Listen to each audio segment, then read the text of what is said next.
So today we're going to be doing a tier list ranking every single competitive Pokemon in Pokemon Legends ZA for Ranked Battle Season 3. That's right, we're going to be ranking things with Mewtwo's, things with Zygardes, Xerneas, Yveltal, all that stuff. We're going to tell you the best way to play every single Pokemon that is competitively viable. And we're also going to be including, non-mega versions of a lot of these Pokemon. That way, for people that want to use a Meganium but don't really want to use Mega Meganium, or a Feraligatr but don't want to use Mega Feraligatr, you guys are going to see the way to optimize these Pokemon so you can feature some of your favorites in any sort of team you're actually working with. So starting things off the way that I like to do my tier list, I like to go into Pokemon Showdown, I like to pull up the base stats, I like to look at every little bit of information we can gather from these Pokemon, take a look at every single possible move they get, and then go down some example sets, maybe some good partners and stuff like that. So starting off with Meganium, which is actually the full evolution of my favorite starter Chikorita of all time, I think Meganium in its base form is decent, right?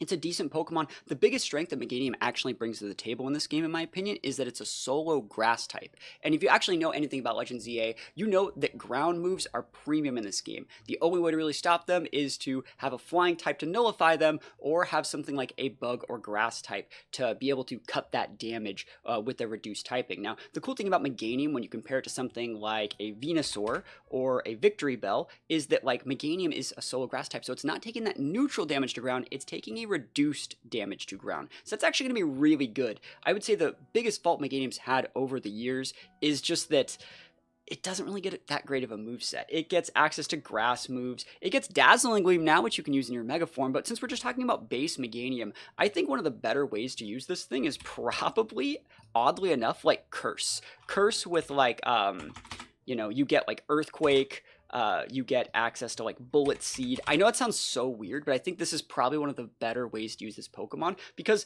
honestly, its attack and special attack are so similar. It's not that great, but it also I think does get access to Dig. No, it doesn't get Dig. Sorry.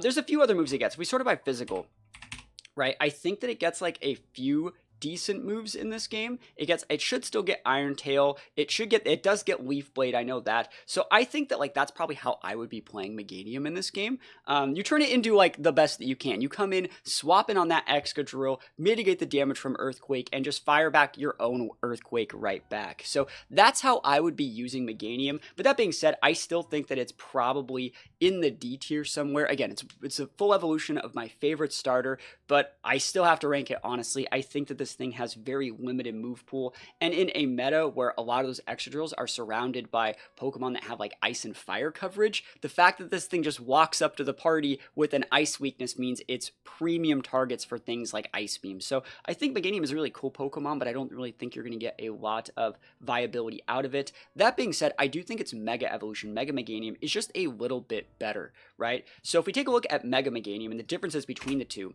you can see the difference is you get 60 more base special attack and boost to both your defenses and your attack if you want to do that. I think Mega Meganium is actually a usable Pokemon. It gets access to that Dazzling Gleam and Fairy typing, which you get when you Mega Evolve. You also get access to Solar Beam. Remember, when you're in your Mega form, all of your moves are plus boosted, so you're going to be able to fire off these massive Solar Beams.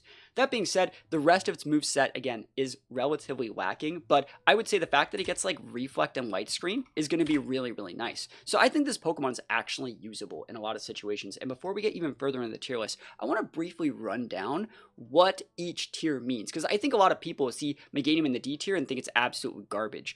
I think S tiers are by far and away the best thing in the game. I think A tiers are very, very solid, very, very strong. You should be using a lot of these in your team. Same thing goes for the B tier. Maybe not as solid as the A. Maybe it's going to be a lot of the stuff with the A tier, but then they have one big weakness. The C tier is completely average. These are going to be the third option on a lot of teams. These are going to be anti-meta options. These are going to be niche options. The D tier, they probably are lacking coverage or sharing a weakness with something that is really, really common, and it's just holding them back from being able to perform at their fullest potential. The E tier is probably stuff that is just probably not very high base stats. That's probably where like, you know, like a base form of like a non-mega Pokemon, like a base form Mawile or something could end up or something like that. And the F tier is stuff that just complete garbage, takes way too much resources to work, maybe too combo based, and just isn't really viable in the Ranked Battle Season 3 format. So that being said, with all of that context, I think Mega Meganium is going to be going into the C tier. I think it's definitely a usable mon. You can use it in a lot of situations. It's a decent lead. Remember, it does a lot of the same things that regular Meganium does. It comes in, it mitigates damage from grounds, it can set screens. Think of it as like a very, you know, different way to play Metagross. They both still share that fire weakness, but this one, instead of having a weakness to ground, has a resistance to ground. So you can actually like flesh out a really, really cool team with Mega Meganium in it in a lot of situations. I have some pretty cool Mega Meganium teams coming down the pipeline as well. I think it's a very usable mon, and yeah, I think it's really cool. I know a lot of people really don't, they were underwhelmed when it came out, and like I've always just thought that Mega Meganium is usable, and I still think it is. So let's take a look at Emboar next. So base form Emboar is going to be harder to use than Mega Emboar, I would say, but like if we take a look at Emboar right here, right, you can see the two differences here. Mega Emboar actually only gets like a 25 boost to its attack. So regular Emboar has like a decent high like attack stat. And the cool thing about Emboar is it actually gets really good moves. Like close combat's going to be a good gap closer. It gets head smash. It gets flare blitz. These are all really, really good. It gets curse, right? So you have a lot of options here. The obvious item for something like this would be something like a life orb, right? Just being able to do a ton of damage. You can also even think about using like an assault vest or some situations. One of the coolest things about this guy is its shiny form, in my opinion. I think he's going to get shiny points here because this guy looks really, really cool. But I think Emboar is definitely a viable Pokemon. That's a great stat line. So if we take a look back over here, I think the things holding Emboar back are the fact that it has a neutrality to fairy, a weakness to ground, weakness to water, weak to flying as well, which you don't think would come into play, but it is important. And last but not least, that big weakness to psychic. Remember, Mewtwo is legal in this format, so you gotta be a little bit respectful of Mewtwo, in my opinion, and I think that it's going to make this guy a little bit harder to use. As a focus energy also does get focus energy. Yes, you're right. It just doesn't get a lot of like high crit moves. You could go Stone Edge and things like that, I believe, but I don't really think that's worth it. It does get access to like Brick Break and stuff like that if you want to use it. That being said, I would put it in the C tier for like a Life Orb Emboar set. I think it's just a viable mon. You don't really need to overextend. In some situations, it can be really viable, but if you compare a lot of the different fighting types in the game, I would say things like Scrafty are probably going to be a little bit better in this format because they don't have that psychic weakness. Things like Pangoro, things like Machamp, it's definitely usable, but I would say its Mega form is probably going to be just a little bit better. If we were to compare them again, you see that the Mega form gets massive boost to Spadef, right? Massive boost to Spadef, decent boost to defense, boost to attack, boost to speed. It's great. It's just an overall buff on this Pokemon. And then it runs basically the exact same moveset. You can have the Curse. I think it still gets Curse. It might have to use like Swords Dance or something, but it gets like some sort of like stat boosting move. I think it does get Curse. But like Flare Blitz, you have the Close Combat or Brick Break, and you have like access like Head Smash. And remember, Head Smash is like a big gap closer. Really, really good move in this game. You could also just cut like the Curse if you wanted to, because you have that boost to your offensive stat for like an Earthquake for like AoE. I think it's going to be really, really solid. And yeah, Bulk Up. That's what it was. Thank you so much. Bulk Up is what it gets. That's why we stream these things live at twitch.tv/THATSAplusONE, so chat can help out a little bit. If a mon gets access to Focus Energy, I'm using Scope Lens or Crit moves. It's actually pretty good. My favorite like Scope Lens Crit mon of all time has been like Leafeon, in my opinion. Crit is undervalued. I agree.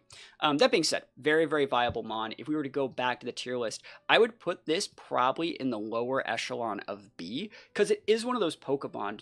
We have to talk about this. RNG is like a major factor in this game. Who you spawn next to, the tempo of the game, the players and the teams in the game that you're playing against. And I would say that Emboar is one of the actual best Pokemon. If you were to go like Head Smash this, Close Combat that, get a green buff, or like have a red buff, or have a blue buff, if you're like rolling people and get a buff in the middle of it off like a random spawn chance, you're going to get like 5 KOs, right? And I think that that's really, really important. You're asking if there's a tournament today. No, we're doing a tier list. This is probably going to take about 4 hours. So no tournament today, but hopefully you enjoy the tier list content here. But yeah, I think Emboar is going to be really good, and it's a bond that can definitely like capitalize off of like the RNG that comes with the buffs that spawn in the map. So let's take a look at Feraligatr, right? Feraligatr is a Pokemon that, loses its sheer force, loses its identity in this game. If we were to compare Feraligatr, the first thing I actually want to take a look at is just all of the different water Pokemon in this game. There's a lot of different water Pokemon. If we sort it by attack too, there's a lot of different water Pokemon that have a higher base attack than base Feraligatr. So you got to think, even Mega Greninja has a higher base attack. Even Sharpedo has a higher base attack, right? So it's what does Feraligatr do that none of these do? And the answer is, without abilities, relatively nothing. I guess it doesn't have a fairy and ground weak or fighting weakness like Sharpedo does. It doesn't have a 4 times weak to electric like Gyarados does, but it doesn't really get a lot of stuff. It doesn't even get Ice Punch, right? It doesn't get it. I think it might say it here. I think it says it here, but I don't think it gets it in the game. I think you have to use Ice Fang. But it's okay. I would say your best bet is still Life Orb. And, Life Orb with its old ability, Sheer Force, if abilities were in the game, that would be really good. It just doesn't really get it. If you were to compare how it used to be played, it used to be played like this. And that was a really unique way to play it.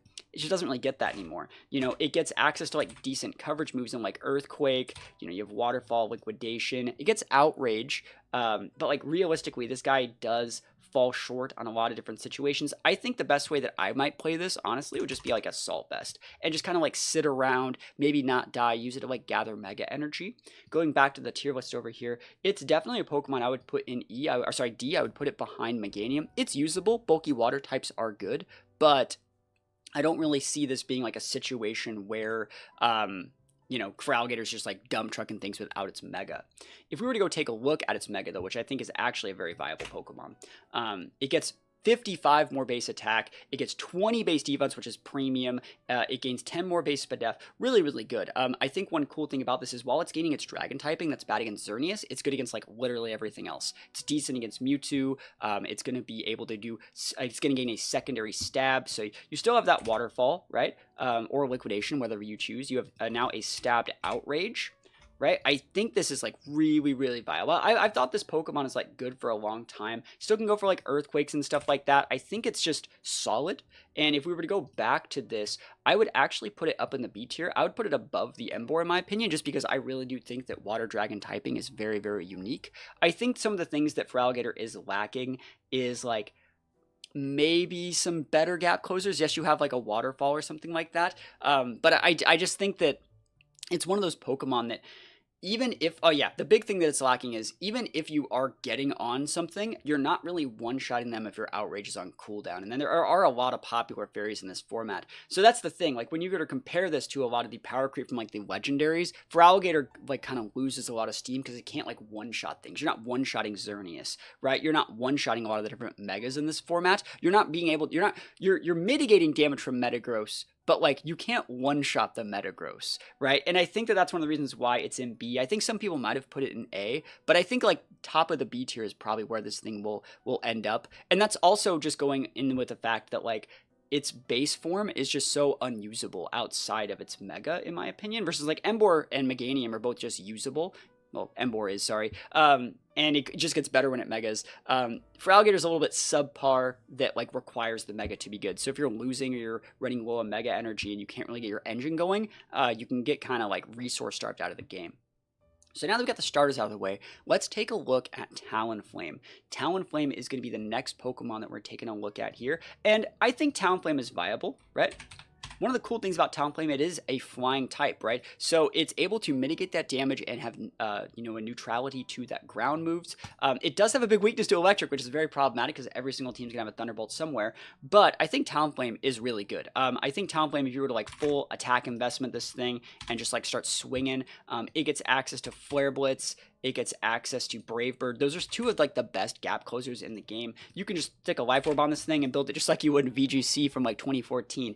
Really, really solid set. It gets setup moves in some situations. You can even go a weird special set. I've seen people use a little bit of special sets. Quick Attack is viable in some situations. I've also seen people use Sash Talonflame with weird special coverage. I think Talonflame is very viable and usable in a lot of different situations. So I think Talonflame is a lot better than people give it credit for. I think in Ranked Battle Season 3, it's gonna, lose a lot of tempo compared to all the restricteds. Again, against Mewtwo, it's Thunderbolt fodder. Against Xerneas, it's Thunderbolt fodder. Against Zygarde, it doesn't really trade very well. Against Yveltal, it doesn't trade very well. But it can be a decent Pokemon because it comes out the gate immediately. It doesn't have to Mega to utilize a lot of its stuff. If you were to compare it to one Pokemon in this meta, you'd probably compare it to Mega Skarmory because those are the two most popular Brave Bird users, and you can just do this from the start of the game. So if your opponents are using like a Pangoro or a Machamp or a Scrafty, you can just be like, you don't get to play. I'm strong from the rip, right? And it's also Fire Flying typing is decent, right? I think that is decent.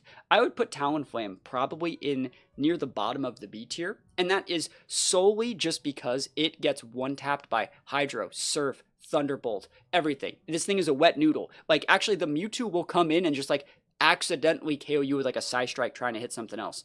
And the fact that a lot of these moves that it uses they go, like, right through and use, like, Flare Blitz or something. If someone's, like, if you're trading with someone, you're also going to get hit and you're going to die. So, like, at best, this thing goes, like, 1 for 1, 1 for 2 in a lot of situations. My Talonflame eats Mewtwo and Xerneas. It's an easy A tier for me. See, like, I don't see that, right? The two Pokemon that you say it eats, you're talking about a situation where you're hitting them and they're not hitting you. And if they just have the option of hitting you, you lose. And you could say, well, you use Protect. And it's like, okay, but like if I'm using a Xerneas and I Thunderbolt a Talonflame and I'm at like half and I'm within range for it to get KO'd, instead of just letting it KO me, I'm just going to swap, right, to like my Water type, right? It's T-Bolt, right? T-Bolt says no. I don't think it's an A tier mon. I really don't. I think that, like, I don't see it. I don't see it. Like, a bunch of the Life Orb mons KO with neutral. Talonflame gets carried by Phobos and Brave Bird. It was really good before Xerneas Me Too. Yes, if this was in ranked battle like Season 1, easy A tier mon. Easy A tier mon. Even with all the Ampharos running around, still very good. But with the legendaries that we have right now, it has to take a back seat in my opinion. All right, we're going to take a look at Diggersby next. Diggersby is a Pokemon that I've not really seen that many people use, and I don't really think it's bad, right? It gets, well, I think what happens with Diggersby and a lot of the other huge power Pokemon is they just get like a bigger boost to their attack stat, right? But realistically, it stabs Earthquake. It can stab Giga Impact. I'm pretty sure it gets a couple other moves as well. It gets like Brick Break. It gets decent moves. It gets Dig. It's like a weird, like, Hippowdon kind of, but at the same time, it's still weak at the same time. I think it's usable, but again, having that ice weakness is like a death sentence. And also having a fighting weakness in this meta is starting to become a problem because a lot more people are taking Brick Breaks. A lot more people are just using bulky fighting types. Scrafty's on the rise. Mega Mewtwo X is starting to run around out here. I think it's usable, right? Yeah, I think that it's like usable, right? But I don't think that it's like that great. That being said, it's probably, we would be generous to put it in the C tier, I think. I think it's a D tier mon. Just because, like, the problem with this thing is 8577 means, like, Life Orb Ice Beam, you're done. Right? I think, like, Life Orb Ice Beam, you're done. Glaceon, Vaporeon, Life Orb Surf, Hydro Pump, you're done. Right? I think in a lot of those situations, like, you could just use an Excadrill instead. Or like if you want a big normal mon, you could use a big Kangaskhan instead. You could use a Watchog instead. I think that it's okay, but it's spreading itself a little bit too thin without the necessary base stats to really like keep up. And again, like Moonblast's gonna Oko this thing, right? Mewtwo's gonna pop this thing. Even like Zygardes are gonna have like Yveltal's gonna say no. I don't think it's a top 5 loser mon. I don't. I definitely think you can use it. Diggersby's they're definitely good, but it's the worst Pokemon we've shown so far. Speaking of the worst Pokemon we've shown so far, I love Butterfly Pokemon. Butterfree is my favorite Pokemon. Vivillon, though, is really not that great. These are its base stats. Its highest base stat is going to be its special attack stat. So it gets things like Hurricane. It should still get things like Air Slash. The coolest thing this thing gets is Infestation. And the only real thing that like this thing brings to the table when we're talking about like Infestation is the fact that it's a flying type, right? So if you're looking for an Infestation user that can also be a decent pivot from like a massive ground weakness, this is something that you can actually do with Vivillon. I think it's bad, right? It's really bad. But at the same time, like this is one of the best moves of the game. You trap them, you can swap. In this game, when you hit an Infestation on something and you swap, they're actually still stuck there, which in previous games, if you swapped, they were allowed to swap. So that's actually really good. Like you can trap something. It makes Vivillon actually like really like usable in a lot of different situations. But like it's the move that makes it good, not its set. And it kind of has to be ran with like a sash, in my opinion. That being said, I think that it's still bad. I would put it in the E tier, and it's above F, right? It's above F. Just because Infestation is going to be right there. So I think that that's all you can actually ask of this thing. It's doing its best, but it's not great. Not great at all. So we're going to take a look at BDB Baby Mega Beedrill, and we're not going to feature regular Beedrill just because, like, there's no reason to use there's no reason to use regular Beedrill, but like taking a look at their stats, you're going to see why in a sec. It gains 60 base attack at the cost of like special attack and all this speed, so you don't even need to put a lot of speed investment to get any good cooldown reduction. It's really usable in this meta. You know, you have Lunge, which is a good gap closer. It auto targets.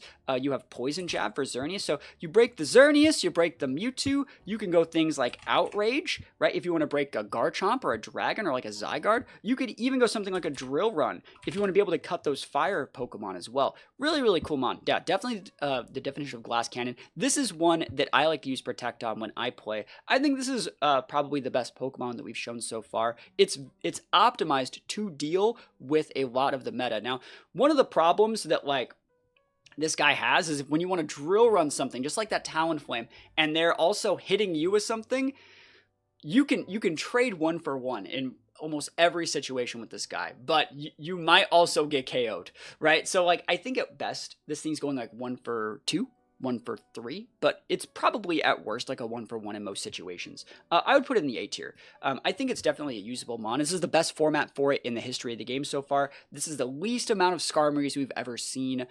This is the most amount of like Psychic types we've ever seen. I use Mega Beedrill, Focus Energy, Sword Chance, Drill Run. Yeah, those are Drill Run's high crit, right? I think it's good. Yeah, that's a really unique way to play Beedrill with like max bulk. But I think that there's value there. It's a great mon. I think it's definitely usable. It's definitely in the A tier for sure. It can just completely change like the tide of battle, and I think it's a great Pokemon. So we're taking a look at Mega Pidgeot. I think that when it comes to Mega Pidgeot, I think I'm the only person that's really used a lot of this thing. I think I'm the only person that's really used a lot of it, but at the same time, that's because it's bad. So if we take a look at like its set here, it gains, what is that, like freaking 65 base special attack, which means it's completely garbage in its base form. But like it gains a little bit of speed def, a little bit of defense. The way that I like to play this mon is actually it's like a weird reflect guy. And then I like to play it with like Heat Wave. The fact that it gets like Heat Wave is really good. I like to have Heat Wave, Hurricane, Air Slash when I play this thing. And that's just how I've played it. I haven't really seen a lot of other people using this thing. The fact this thing has an ice weakness, an electric weakness, it can get one-shotted by like Psy Strikes, Moonblast, all those things. It's rough, right? But it can work. You know, I was able to pull together a couple big tournament wins with this thing back when the game first came out. I just think that as the game has progressed, it's become harder and harder to use this thing. That being said, Mega Pidgeot is probably here. It might be here. I think it's actually here. That's unfortunate, right? Because it takes so many resources, and base form Pidgeot would be down here, right? So the fact that it's like mega evolving off of a terrible Pokemon makes it not as good as stuff like Emboar, Meganium, and I think that's just fair. Like you got to say when your baby's ugly, right? You got to know. You can't sugarcoat it. I think it's a D tier mon for sure, which is unfortunate because it is one of my favorites. I think it'll be a lot better when it gets abilities back in Pokemon Champions. So what, we've been doing this for like, what, like 20 minutes, and we still have like 400 Pokemon left to go. This is your reminder to, you know, I was going to say drop a sub. Holy moly, it's like you guys know what I'm talking about here. Thank you for the subscribe on the channel. You can also drop a sub on the YouTube channel if you guys like this sort of stuff. But thank you so much, my friend. Happy to have you here. Hopefully you're having a good time. 15 months on Prime. You know, I don't do these really long tier lists all that often, but hopefully you guys still like the content. Great time. That was actually like the best segue I think I've ever seen in my life, right? I'm gonna take a sip of my coffee and we're gonna get into the next one. And while I'm taking a sip of my coffee, I want you guys to let me know, what Pokemon are you most excited to see me rank out of all the ones that are shown on this tier list? I just need something to let me sip my coffee here.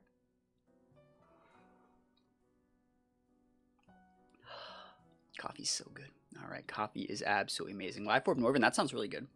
Gallade's great. I think Gallade's really, really good. T-Tar, love T-Tar. You guys, we are great minds think alike over here. Pangoro, love Pangoro. So we're talking about Ampharos here. Now, Ampharos is probably one of the most degenerate Pokemon in this game. Moxie Boost has been talking about how, like, this is the first time Ampharos has done anything. And what that just tells me is that, like, bro is uncultured. Like, Ampharos used to be really good in, like, Gen 3, right? You know what I mean? Like, I'm talking like 25 years ago, Ampharos was the GOAT, right? It was good. Ampharos was good back then. You know, you could, and even in Gen 4, going back, you know, still like 20-something years, right? Almost 20 years. Ampharos was good. It gets, this is a decent stat line. It's decent. It's just the victim of power creep. And this game is where Ampharos is finally striking back, right? YouTube said I was in your top 1% of viewers. Yo, thank you so much. I appreciate it. It wouldn't show me my YouTube Wrapped this year. I don't know why. But light screen reflect is going to be really good on this thing. It's probably the most common screen setter in the game. And then what sets Ampharos apart from things like Meganium and other screen setters is it gets charge. Now, what you're going to start to see is there's a pattern here of Pokemon using this sort of moveset. Dual screens plus a stat boosting move like a Calm Mind or a Bulk Up, and then just one move. And they're using it as a delete button, right? A delete button.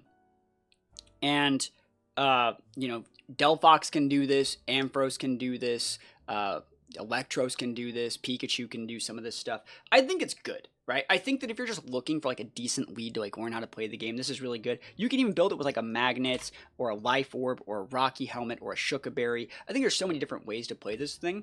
Ampharos is another Pokemon that I would put in the A tier, and I would actually put it above the Mega Beedrill.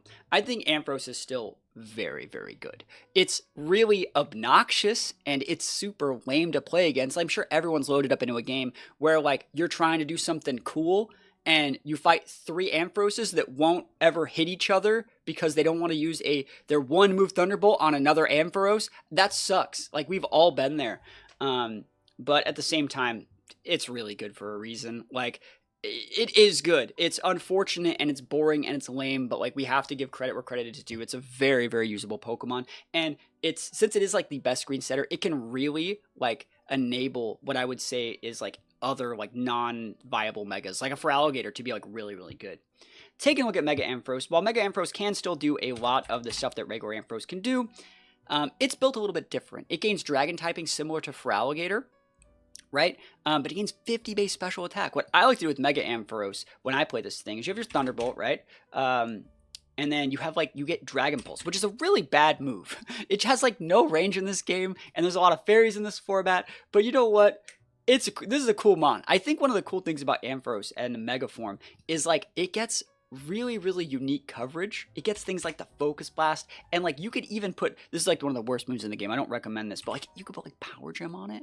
Right? Has such a long like cooldown, like not even cooldown, like the negative frames after using it is like worse than Hyper Beam on this thing. But it gets like Flash Cannon and stuff like that too. There's a lot of cool things you can do with Mega Ampharos, right? It's weird, right? And it takes a lot of babysitting, but I like this thing. I really like Mega Ampharos, one of my favorites. I've used it in a few tours.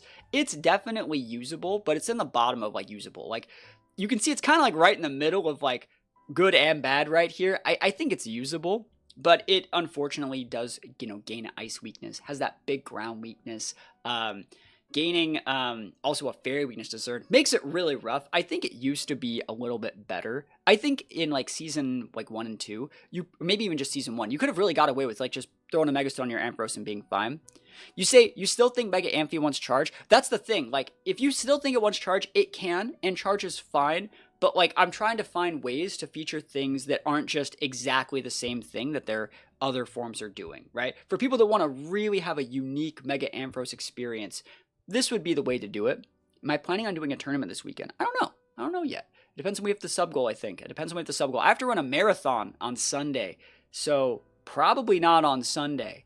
That's going to be something that is going to be hard to do. But, you know, back to our tier list here. We have Watchog, right?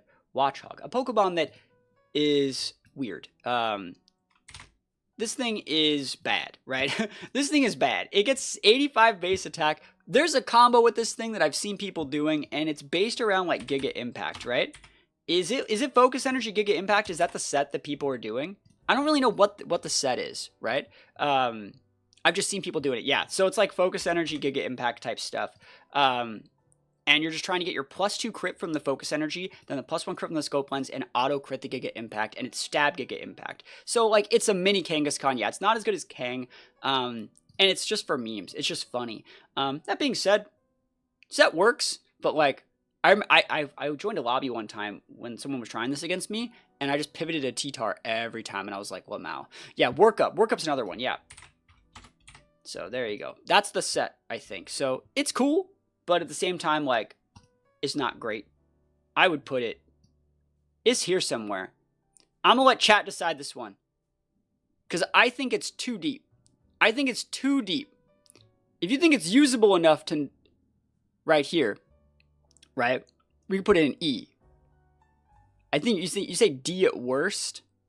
Really, you think D? You guys really think it goes up to D? Really, you really think so? I don't think so. I really don't think so. I think that it's so one-dimensional that like that's the like. All right, you're gonna set up like a workup and a focus energy to go 1 for 1. That's gonna take like 40 seconds,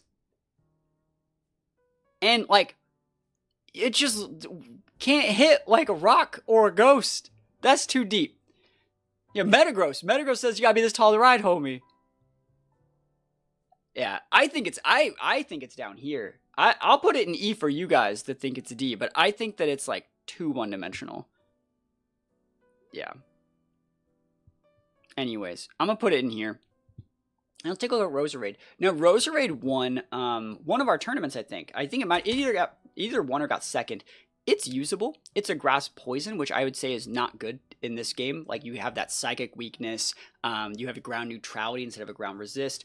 I guess one thing you do get is a fighting resist, which isn't really amazing here. But one cool thing Roserade does get is growth.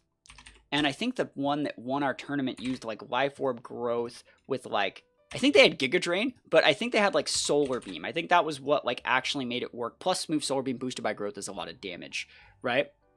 You say better than Pidgeot? Wildcock gets so many coverage moves as its last choice. I don't think so. I think Pidgeot's really good. Have you used Pidgeot? It's really viable. It can hit a lot. Heat Wave's good. I think Heat Wave is cracked, right? Heat Wave, like a 135 base special attack Heat Wave is C tier for me. That's my opinion. But going back to the Roserade, right? I think its last move might have been like Sludge Bomb or Sludge Wave. Sludge doesn't even get Sludge Wave. It's Sludge Bomb. I think that was its set. So Wii Storm is also viable here too, yeah. I think Roserade's usable. Gets a good stat line. It's similar to like Talonflame. I think out of all the Pokemon so far where you're doing Mega Evolution type stuff, you know, like deleting things, but you're not required to Mega. So where would we put it? It's here somewhere. It's better than this one.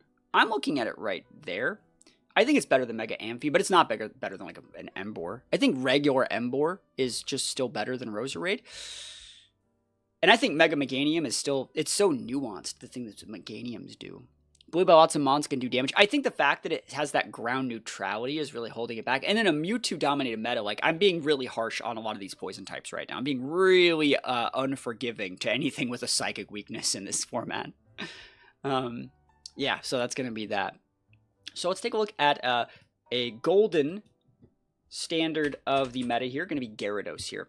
Base form Gyarados is still super viable. You can build it with Life Orb, you can build it with Walkenberry, you can build it with Assault Vest, right? These are all going to be viable options. It gets things like Waterfall for gap closing, Bounce is a good gap closer that you can use and get Stab. It gets things like Earthquake, it gets things like Ice Fang, which actually will KO a lot of Pokemon if you have like a plus move boosted by like Life Orb and stuff like that. Really, really good mon. I think Gyarados is still very, very standard. And yes, it has that 4 times weakness to Electric, right?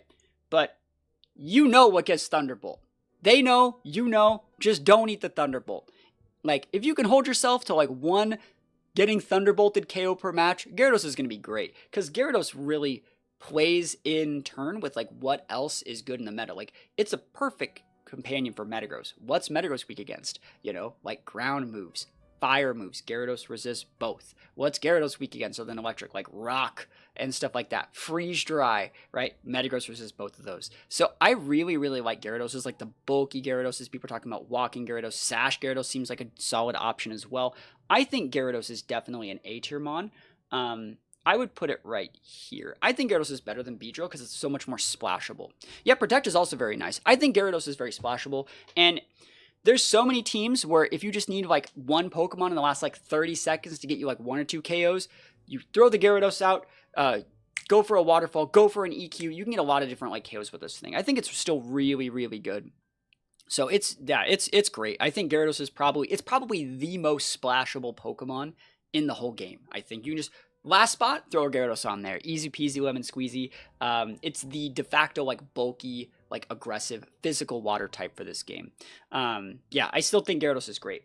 As for Mega Gyarados though, this is probably the best that Mega Gyarados has actually been since Season 1. It gains 30 base attack, it gains 30 base defense, it gains 30 base Spadef, but it also gains Dark typing, which is going to be so good into Mewtwo. And then you can cut like the Ice Fang or the Earthquake for Crunch, and it gets Stab on that, if you want. But I still think it's really good. It's been a while since Mega Gyarados has really been like decent. Xerneas kind of just says no to that Pokemon existing. But that being said, against Xerneas, you just don't really need to Mega. I think it is viable, but I think it's more like niche and nuanced. Beedrill's really good. Beedrill's good in this format because the best 2 Pokemon in the format are Xerneas and Mewtwo, and Beedrill has super effective stab moves against both.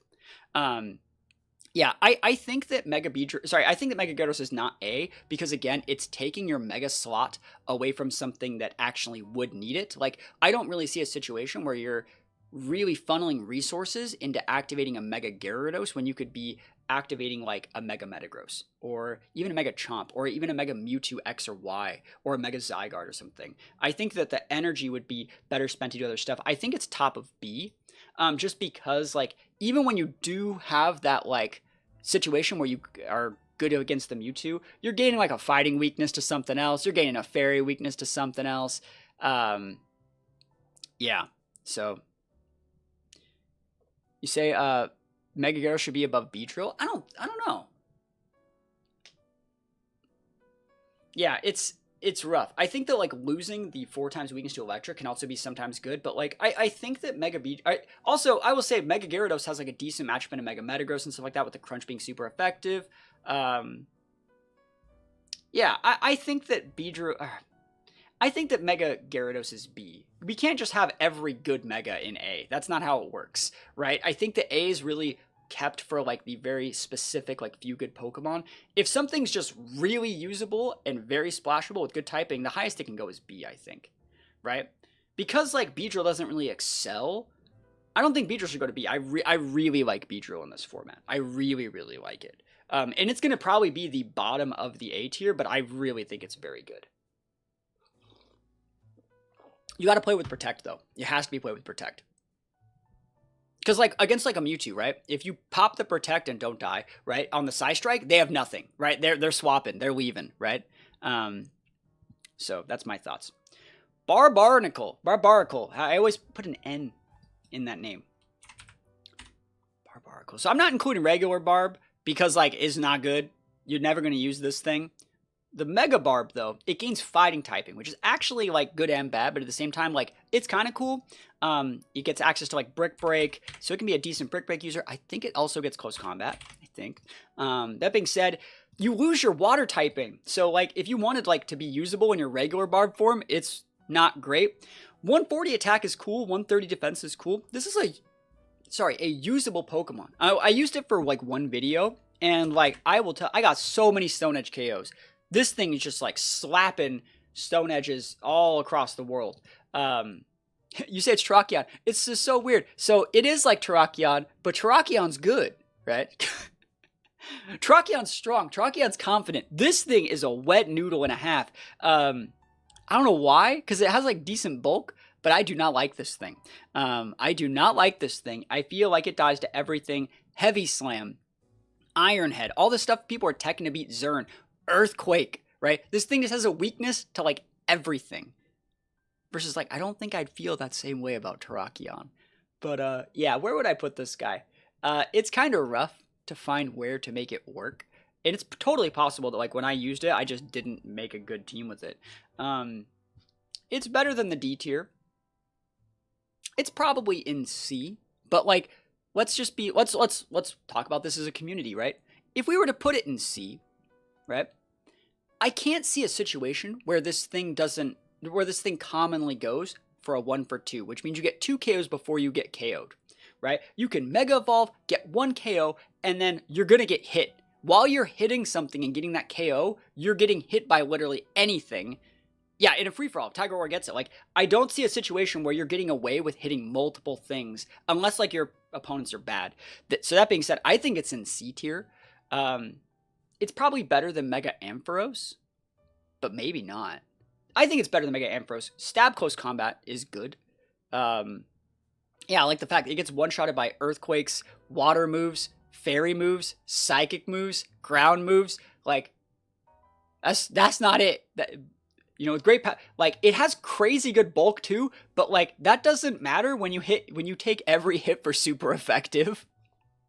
And like, you're also using like close combat to drop your stats even further. So like, it's probably hard. It's also possible that people have not found a way to break it off yet, but putting it in the middle of the pack is probably fine. So let's take a look at Starmie, just base form Starmie. I think base form Starmie is usable. So the thing that Starmie really excels at is its coverage. It gets, you know, Ice Beam, Thunderbolt, Hydro Pump, Surf, things like that. Also gets like Stab Psychic if you want to be like that player, or like Psy Shock. Really good stuff. I think like Life Orb is going to be how this thing really gets played. You can put like a couple other different items on it. I've seen Sash Starmie, I've seen AV Starmie, Walk-in Starmie. I think Life Orb is still how I like to play it. Screens, yeah, I've seen Screen Starmie as well. Screens is really solid. 100 base special attack is like barely usable. I think the issue with this is, even when you use like, you know, I'm just gonna go to the calculator right here and plug in like a Starmie. So like, you know, this is Starmie's like favorite thing in the world. We're gonna plug in like a modest Starmie versus like a Garchomp here, just to do it, just to show you guys a couple examples. And let's give it an Ice Beam. All right, so an Ice Beam, right? It just doesn't KO the Chomp, like, with full investment. And then if you were to plus it, you KO Chomp, but then, like, Chomp could just get, like, more bulk. And then, like, you still could miss the KO. This is not even taking the fact they could be Sash Chomp, they could be Yachi Chomp. They could put, like, you know, what is it, 76 points to always live it, right? So it's like, it's one of those situations where even when you're good, you're not good. That's before you get the Life Orb, though. That's before the Life Orb. So that's what I'm saying is it needs your Life Orb, right? Right? So when you get the Life Orb, they're dead, right? They have to be sashed. And then the problem with this is now you're a Life Orb Pokemon, and you're going up against things that could be sashed. So when we take this out to account, let's go to like an Excadrill, even though it's like the same as Garchomp. Let's give it like a 252, you know, Adamant Earthquake, right? And, like, if you were to plus this, or even, like, take the plus off and just have, like, a Swords Dance, there's a good chance that, like, they hit you with the Hydro, take a Life Orb tick, and then get O-Code, right? So let's say the Starmie's only at 90%. Like, there's a good chance that, like, KOs that Starmie, like, easy peasy. Don't forget HP investment. Yeah, you're right. No, you're right. But then, like, at the same time, like, you could, at this exact same time, just plus it. And, like, that's still, like, almost the same calc, right? Let's just plug in, like, the Hydro to show. Or, like, a Surf just to show. Because Surf should still get the KO, too. Yeah, Surf can miss the KO. It's funny. But you have Sash, right? So just throwing out different ideas, right? I think Starmie's usable. Like, I'm not trying to say Starmie's bad. I'm trying to say you will miss KOs on this thing. It will definitely happen. That being said, I can't, in good conscience, put Starmie lower than B tier. It has the coverage, right? It has the coverage, right? It can be built Sash, Life Orb, Screens. It just does everything. I would put Starmie right here. And I like Starmie a lot. Mewtwo White, it's kind of like that, yeah. So, yeah, with Starmie, you just got to be a little bit more on top of it. This is for the current rank season. Yes, it is, yeah. So I would put Starmie right there. I think it's in the B tier, but that's just my opinion. I think that in previous formats, it was probably an A tier mon, but like, yeah. Flexible Pokemon get nicer ratings since it's CTS. Well, our tournaments actually aren't CTS anymore. On Limitless, we host them with open team sheets, so you can actually see what moves and what coverage people are using. Let's take a look at Mega Starmie now. So Mega Starmie gets like a boost to its attack stat, and its defense, and its special attack. It gets a lot of cool stuff. That being said, I don't really like Mega Starmie. I don't really like it. I think a lot of people like to make it go physical with, like, you know, Waterfall, and, you know, if we sort by its physical set, we sort it by physical, right? It gets Aqua Jet, it gets Liquidation, Psycho Cut, Zen Headbutt. I'm not vibing with it. Right? I'm not vibing with it. It looks stupid too. Let me know. What do you guys think of Mega Starmie? I think that Thunderbolt weakness is still bad, right? I don't think this is worth the investment, right? Every single time I've ever seen someone go Mega Starmie, I'm like, that person's free, right? Mega feels bad. If it's physical, it's useless pre-Mega and goes special, it misses Life Orb. Yeah. I would say that it's probably just all that funneling to make this Mega work is bad. I'm going to put it...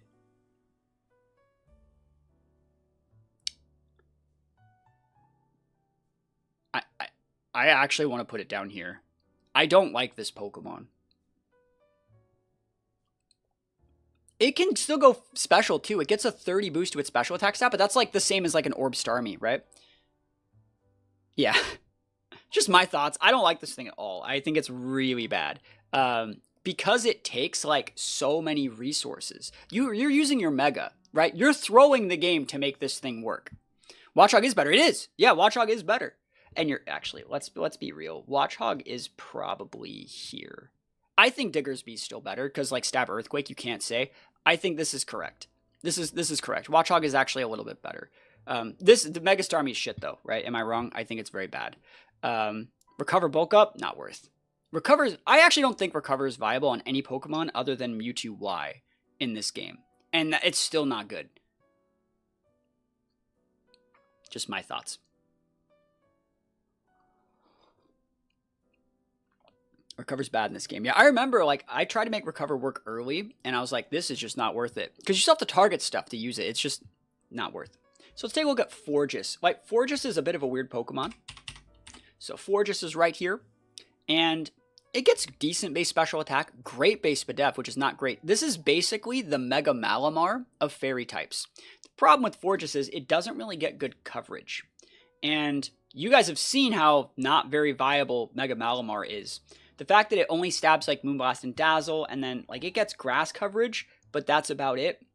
This Pokemon just really isn't it. I think it might get dual screens.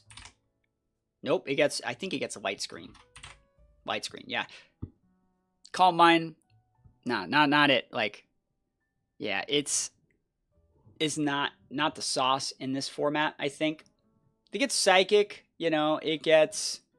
That's about it. A lot of the tech moves that make this Pokemon actually usable in VGC, like its ability, like Symbiosis, and then things like, you know, After You, and Trick, and Wish, and Ally Switch, all of these like weird tech moves that it would get in VGC, it doesn't get in this game. Copycat doesn't do anything, right? So I think that this thing's pretty underwhelming, and you're going to miss a lot of KOs, and at the same time, you're still stacking a lot of the same weaknesses to things that like Xerneas is also weak against.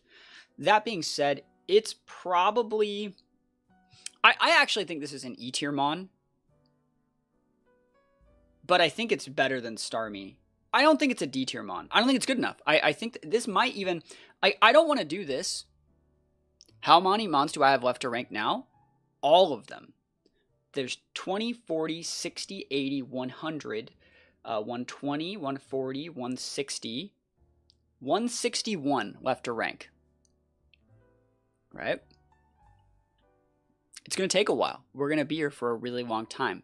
We've done 1, 2, 3, 4, 5, 6, 7, 8, 9, 10, 11, 12, 13, 14, 15, 16, 17, 18, 19, 20. So we've done 20 in an hour, and we have 161 left to go. Is that like 15 hours? I'm going to need more coffee. 8 hours? Holy moly. All right. Forgis, though. I'm trying to think of where I would really put it. I think it's F. Like, so I actually think this stat line just doesn't get KOs in this meta because there's so many things that are boosted by like full HP investment. So many people running alphas, right? Metagross. Every single team has like one, like Excadrill being like one of the best Pokemon in the game says this thing just doesn't get to exist. I feel bad because it's like a really cool Mon. I just don't see it being viable. We're going to take a look at AZ Floet. And I really like AZ Floet. I like this Pokemon a lot, actually. I made a video with it on YouTube right there. I liked it a lot. It was a lot of fun. It gets some very unique moves. So Floet right here, Floet Eternal. And they also have the Mega version as well. But the Floet Eternal we're going to take a look at here. Decent stat line, 128, 125. It's definitely more usable than a Florges, right? But he gets Light of Ruin. That's the thing this guy gets. So it's basically a massive, crazy fairy hyper beam. Has half the recoil, so it's like a head smash. It's like a fairy long-range beam head smash. And I like this a lot. I really, really like this Pokemon. I built it when I played it with a Fairy Feather. And I built it with like Calm Mind. And then I built it with like Moonblast for like double dip here. So that's how I built it. And it's hard to hit. It's very small on the field. So yeah, I like that a lot. When you compare it to Florges, it's everything that Florges wants to do, but done better. So where would I really put it? It's a C tier. It might be higher, right? I actually really like this Pokemon, and every single time I used it, I never felt like it was a net loss. I never once had the Floet and thought, this is not the right Pokemon here. Like, I don't bring it out versus a Metagross, right? But like, it always went 1-for-1. Because it's almost like a legendary. You know, that's a great stat line. 125, 128. With a really unique signature move. Thank you so much for the sub, my friend. Happy to have you here. Happy to have you here, my friend. Thank you so much. It's hard to say where we put this thing. Because, like, I kind of want to put it in the B tier. And I think I might. I think it's good enough to be in the B tier. But it's not as good as, like, something like Talonflame. It takes a little bit more babysitting. Excadrill and Metagross give it a really hard time. But, like, Light of Ruin is, like, that good. Just like how Vivillon is not garbage because it gets Infestation. This thing is better than average because it gets Light of Ruin. Specifically, Light of Ruin. I think that move is just really, really good. If we were to take a look at Mega Floet, though, right? The Floet Eternal Mega. I don't really like the Mega. It gets a little bit stronger, right? But I'm not really vibing with it. It gets a little more Spadef. Like, I just don't think it's really all that great. That being said, it takes a lot of resources to make it work.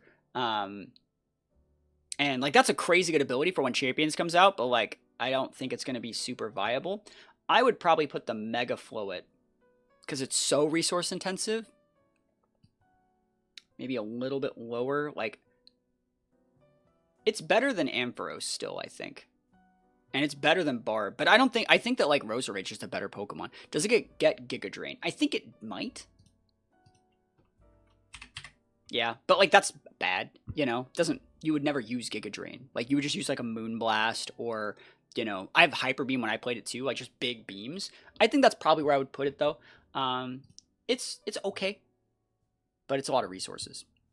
All right, we're taking a look at Meme Mons here, the Go-Goat. I probably shouldn't even include this thing in the list, but, like, it's cool. The cool thing about Go-Goat, actually, compared to a lot of these other Pokemon, is its movement speed. It runs around the map really fast. How is Giga Drain bad? Giga Drain is bad because it is a 75 base power move, right? 75 base power moves in a meta where every single Pokemon is almost full bulk investment. This is not VGC. Giga Drain KOs things in VGC. Like, if you were to Giga Drain stab, or, you know, first of all, Floet's not stabbing that Giga Drain, into like an Urshifu, right? Urshifus are premiumly built like full speed, full attack. Things aren't full speed. They're all bulk. Giga Drain has bad range. Giga Drain, like, doesn't give you, like, the health that you really need. Like, you Giga Drain and they one-shot your ass. It's just, like, not good, right? So anyways, we're talking about Go-Goat, right? And the cool thing about Go-Goat is it's actually its range and its ability to, like, run around the map. I think it does get, like, bulk up. And then, like, it gets moves, right? That's an Earthquake there. It gets, like, I think it gets Mega Horn. That's actually really good. Yeah, Goat does get Mega Horn, right? Moves in ZA also do less damage. Yeah, this thing should be a normal type. I think the baby one is the baby Go-Goat. I think is a normal type. It can dig. Yeah, it does get dig. So it gets like dig. It gets Mega Horn, and it probably gets some sort of like Grass Stab. Probably like a Leaf Blade. Probably. Yeah. So something like that. You know, this is a Pokemon that is a thing. Like, you can just 100's usable. Like, all right. This has more attack than a Talonflame. You know what? This has the same base attack as a Flygon. Right? Not in the game, but, like, this is a Flygon. So, like, people use this. Why don't they use this? I don't like this thing, but that being said, it's usable. Definitely usable. Definitely usable. I'm gonna put it right here. Screens are more valuable than this thing. Bulk up Horn Leech Dig. Does it get Horn Leech? Cool. Yeah, I like it. It's a mid D. I think the reason why I'm not putting it higher is because bulk up's good. This moveset's good. That's a Ice Beam dead. Like, it has massive base HP, so you can put heavy HP investment, but like I still think like a Calm Mind Ice Beam just rips it. I don't think it's good enough, you know? I used a Play Rough to counter Garchomp. Does that actually counter Garchomp though? I'm gonna run some numbers here. If you can OHKO a Garchomp without a red buff, I'll give it to it. I don't think that it does.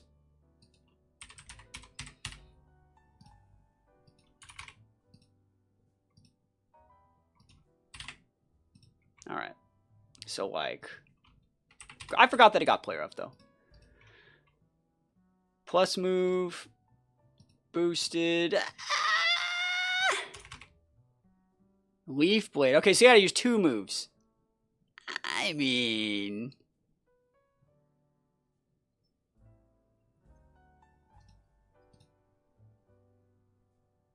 All right.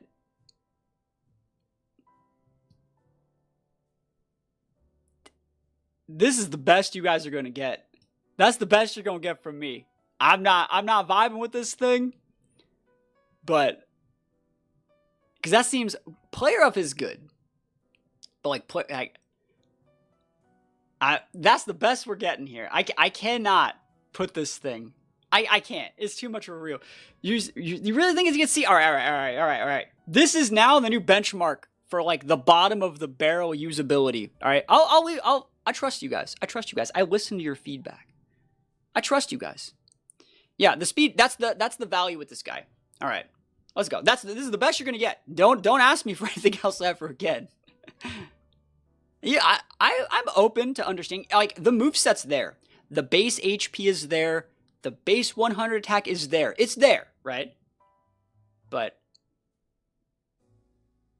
you gotta hope that they're bad. You know what I mean? Like, you gotta hope that they're bad. Let's talk about Meowstics, both the forms. So the 2 Meowstics are basically the same thing. I have them both on the list because I wanted to, because like the abilities are the only real difference between these two, if I recall correctly. So both of them are cool. Let me know which one you like more. I like the Prankster one more personally, but both of them are cool. I really think that they're not great. The fact that they share the same weakness with Mewtwo.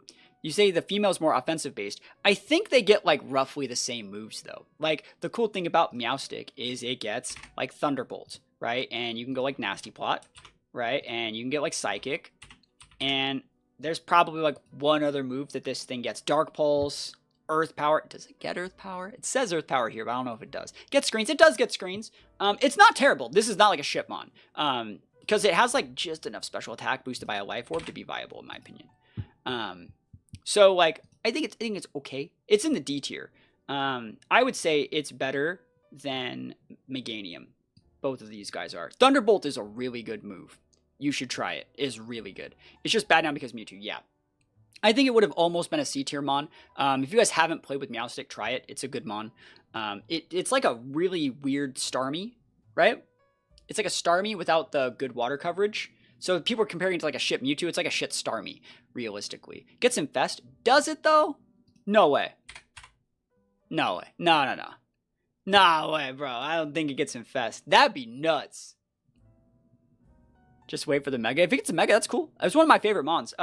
There was a time, like maybe a year ago, where I was thinking like, you know, I haven't made new emotes on Twitch in like 4 years. But I was thinking like, I want to get some emotes done. I want to start like making some new channel mascots. That's where like, you know, we've been using a lot of Terrakion. We have some Terrakion emotes.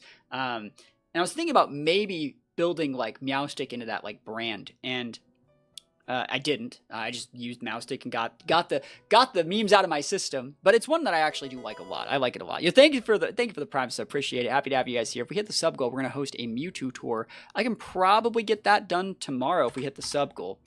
So if you guys want to play with Mewtwo in a tour, let me know. Yeah, Meowstic's sick. I like it a lot. It makes sense it gets a Mega, apparently, because, like, you know, the main character, one of the main characters gets it. Pyroar. Pyroar, in its base form, is bad. 109, like, it's usable in VGC. It gets a lot of AoE coverage, but, like, the cool thing this guy gets is, like, Earth Power is kind of cool. You guys have all EV trained before. It gets access to, like, Hyper Voice, Hyper Beam, you know, Flamethrower, Heat Wave.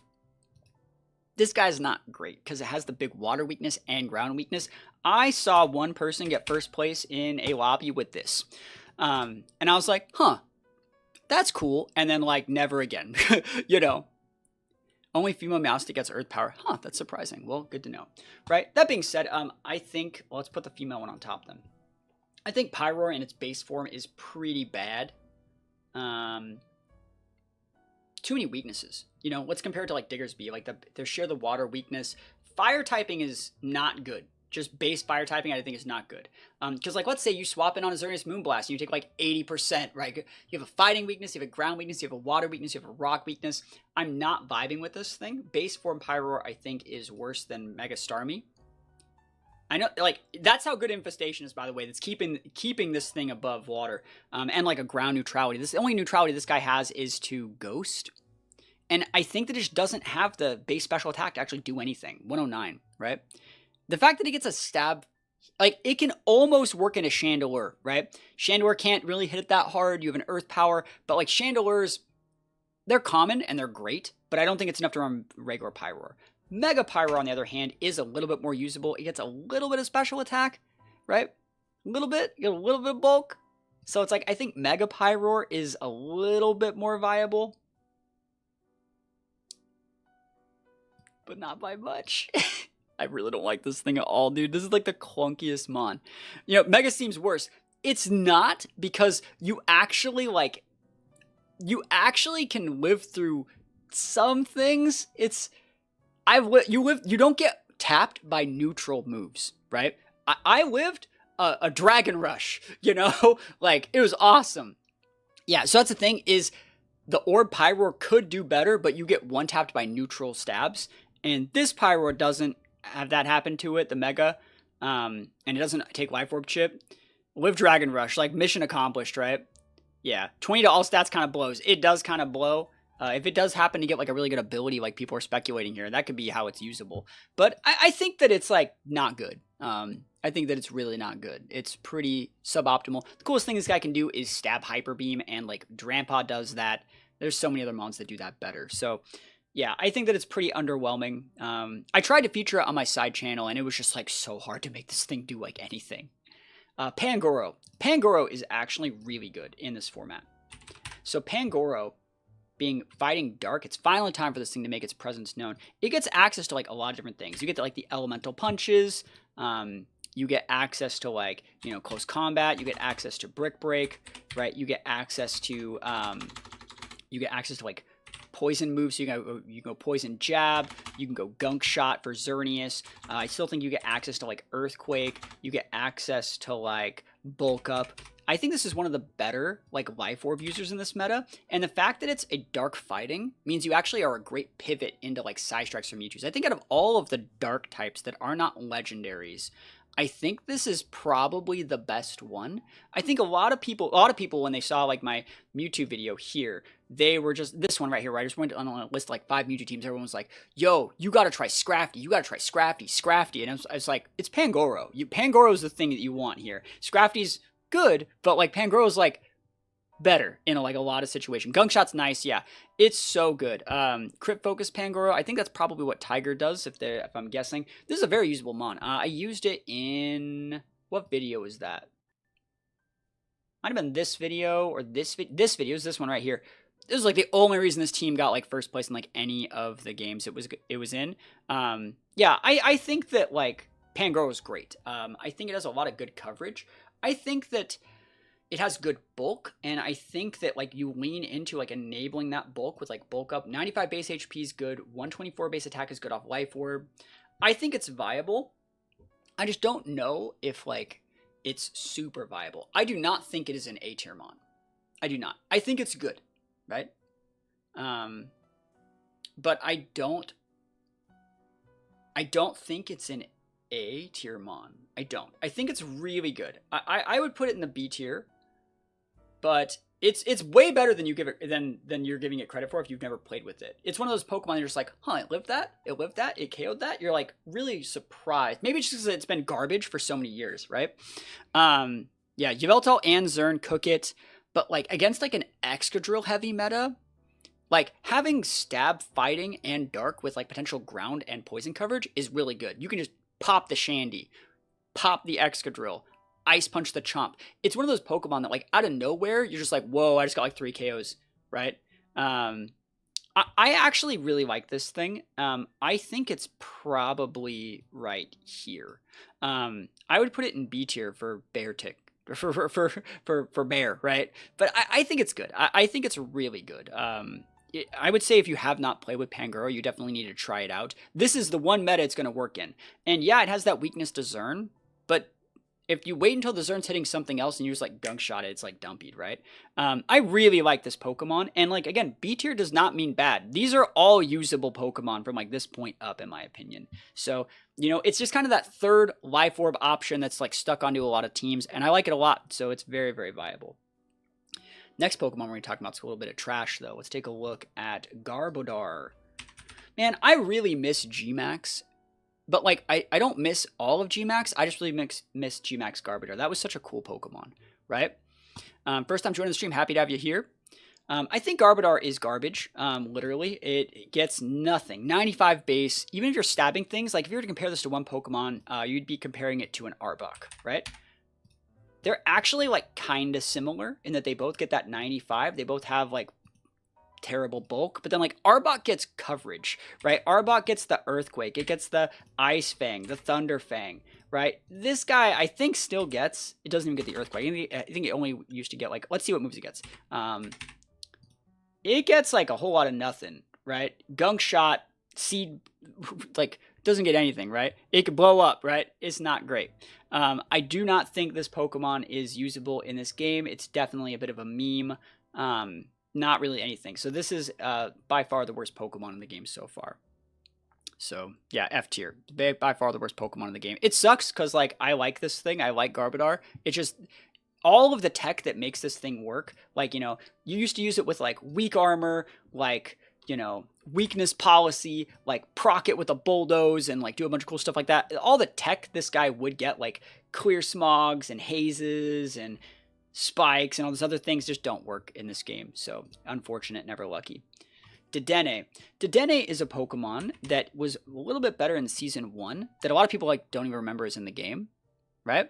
I think that the fact that it's a fairy electric is nice, right? Back when there were not as many fairies running around. I don't think it gets like Moonblast though. It has to use Dazzle, which is not great. But I would say the best thing this guy gets is I think it gets like the Light Screen Reflect. It might get Reflect. It might not. It doesn't get Reflect. It gets Light Screen and Charge, right? So it's basically like a shitty Ampharos, but then you have like that. You say it's low-key sleeper. It's not terrible, right? But that stat line's pretty underwhelming. So I would say, like, just use an Ampharos in a lot of situations. But that being said, like, it's not terrible, but I would definitely put it in the E tier. I don't think it's a sleeper mon. I do not think, like, it's probably here. And that's, yeah, it's not unusable, but, like, there's 30 other options. The fact that it doesn't get the dual screens, if it had the dual screens, it'd probably be, like, up here, you know, or maybe, like, back here. You know, just because like dual screens are good, but it doesn't get the dual screens, right? I believe it doesn't. Hates the existence of Excadrill. Yeah, Excadrill says like you're done, bro. Excadrill says you're done. Cool, Mon. The fact that it's small is its best thing because it's hard for it to get a target, but at the same time, it's gonna get tapped by every earthquake the world's ever seen. All right, so let's talk about Pikachu. Right now, you may be wondering like Pikachu. What's Pikachu doing here? I don't know if you guys have actually seen a lot of the Pikachu stuff.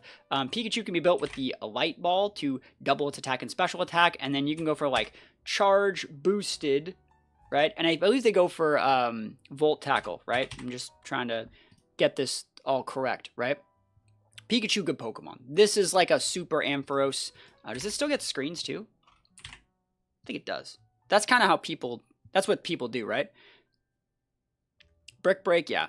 Yeah, I don't particularly like this, but people play it. It's on the ladder. You know, you do see it. It's kind of like the same Watchhog thing for me, but like the fact that it also gets screens makes it like a little bit better. But I don't like it. I think it's a joke, right? It gets tapped by everything and it can basically tap itself. I don't like it. So that's my thoughts. Because like, it's better than a lot of these. Go-Goat is crushing it as like the barrier of entry. Go-Goat is the gatekeeper. Is that a sub? Yo, thank you so much. Go-Goat's the sub, man. Go-Goat is like the gatekeeper. Guys, where would you put this, Pikachu? Thank you so much for that sub, my friend. Thank you so much. Happy to have you here. Hopefully you're enjoying this tier list and this wonderful holiday season. Where'd you guys put it? D tier? I think it's top of D tier. Cause like it's a meme like Watchhog is, but like you can do a little bit. It gets Surf. You can build a special too. Thunderbolt, Surf, Charge. Like it does one shot. It does, right? But like it. I don't think it's C. I think these Pokemon are actually, like, usable without being, like, super one-dimensional meme. Like, you're going to go 1-for-1 with most of these if you're bad. If you're not bad. If you're bad, you're still going to 1-for-1 in a lot of situations. With Pikachu, you have to have people that are bad as your opponent to even be 1-for-1. And I think that's the reason why I just don't really respect it. Raichu. Now, Raichu is weird, because it's going to be getting a couple of Mega Evolutions. So base form Raichu cannot be utilized with the Light Ball, which means it has to be utilized with like a Shuca Berry or like a Life Orb or like a Magnet. But it does get the Reflect, it does get the Light Screens, it does get the Charge. Like, let's compare Raichu to Ampharos, right? So Raichu has a 60 base HP, Ampharos has 90. Raichu has 55 base HP, Ampharos has 85. 90 versus 80, so Ampharos just crushes it. It's a terrible Ampharos, you are correct. So that means that it honestly, like, it just does the same thing that Ampharos does, but like way worse. Probably here, I would say. Because like the things that it's still doing with the Reflect is still really good. Reflect Light Screen is good. Yeah, once it gets Mega Raichus are probably going to be up here, I would say. Those are definitely going to be viable. But I think right now it's just struggle busing just a little bit. Alolan Raichu, though. Now, Alolan Raichu gets something a little bit cool. One thing you can do with Raichu, I didn't talk about this. I didn't talk about this yet. Because, like, you can go, like, Calm Mind Charge. And I think that's the cool thing. And you can go for, like, Surf on these guys. That's cool. Yeah, Nasty Plot. Yeah, I think it's Nasty Plot. Yeah. So it's like, yeah, it gets it. I think it's cool. You're right. Maybe that would raise them a little bit. I just think it's too much resources. But Alolan Raichu does the same thing. But I like the Alolan Raichu more. Bottom of D. I don't think it's bottom of D yet. I think that's too many. I think that's too combo based. Like Charge plus like a Calm Mind. Like you don't even get the one shot. You don't. Is Electros just better? I think Electros is way better than these guys. Electros is actually super viable in my opinion because it's physical. You go bulk up and charge, and then you rip a wild charge into something. That's where I'd put them. I like the Alolan variant. I like Psychic. So that's my thoughts. All right, we're going to take a look at Clefable. Now, Clefable is a Pokemon that I feel has like massively dropped off. Holy moly, the drop off of this thing has been generational. This was like the best Pokemon at the start of the game, if you remember, or like Season 1. It got Ice Beam, it got Thunderbolt, it got Moonblast, it got Calm Mind. Like this is what the meta was. I think it's still really good. You could Life Orb it, you can do a lot of stuff. Yeah, Xerneas just basically came and stole its job. I think that's really what it did, right? I think it's still good. You still KO a lot of different stuff. Trying to think where it would go, though. It's still a usable Pokemon, for sure. It's going to be in between C and B, I think. So I'm trying to think where it goes. High B, low A? I don't think it's A tier at all. No. Mewtwo breaks it. Xerneas breaks it. It shares all the same weaknesses. Like, you don't actually get the KOs with the Clefable anymore. Because, like, while 95 base special attack is good. You know what also is missing KOs with those? Starmie, who's like right on the same. I don't think it's B yet. I don't. If you guys think it's B, we can put it there. But I don't really think. I think that, like, all right, let's compare these two. Floet, Eternal Floet is barely sneaking in because it has the best move in the game. Like, Light of Ruin, like the massive Fairy Hyper Beam Cannon.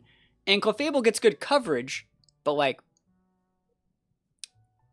if you guys think it should be here, we can put it there. But I really think this guy is fodder for like a lot of like Metagross is everywhere, guys. I don't think, and he gets Flamethrower, but like Metagross is a thing, Excadrill is a thing, and you guys are not being respectful to the goats, right? I don't think you guys are tunneling a little bit on the Mewtwo Xerneas train, and Excadrill.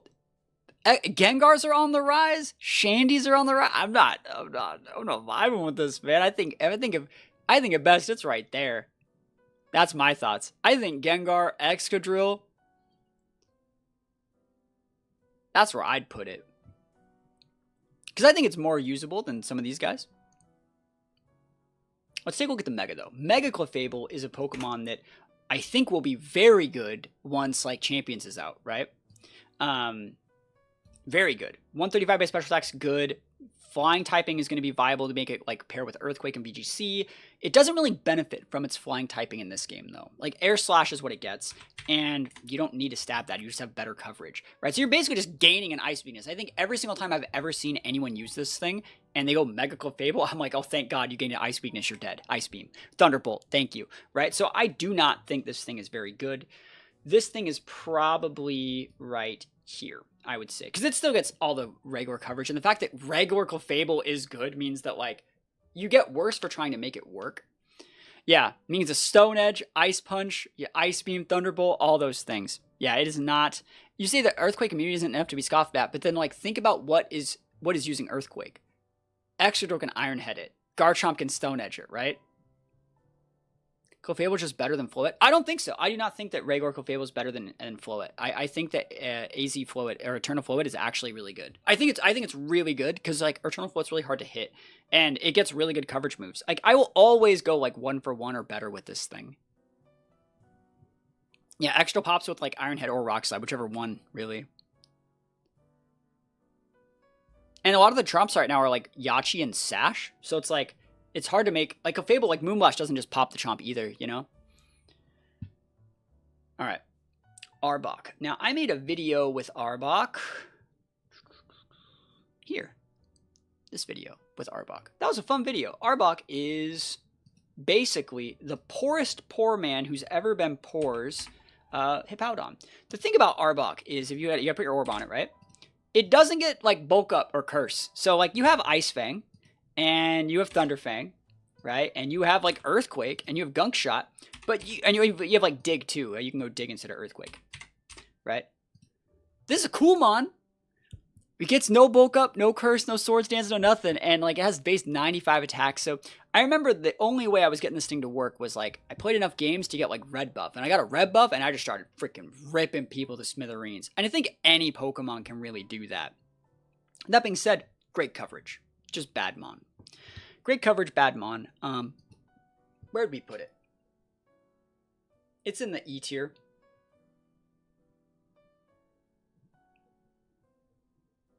It's not F. It has too good coverage. Now, it has too good coverage. Mewtwo one-shots it, right? But, like, the coverage on Arbok is, like, actually ridiculous. I think it's here. I think it's better than Emboar, honestly. Not Emboar, sorry, Pyroar. Everything can, like, almost OHKO it, but I put a lot of time into trying to make this thing work.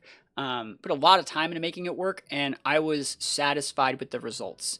Life Orb plus move 4 times super effective on all that coverage. Like, Hippowdon's great, guys.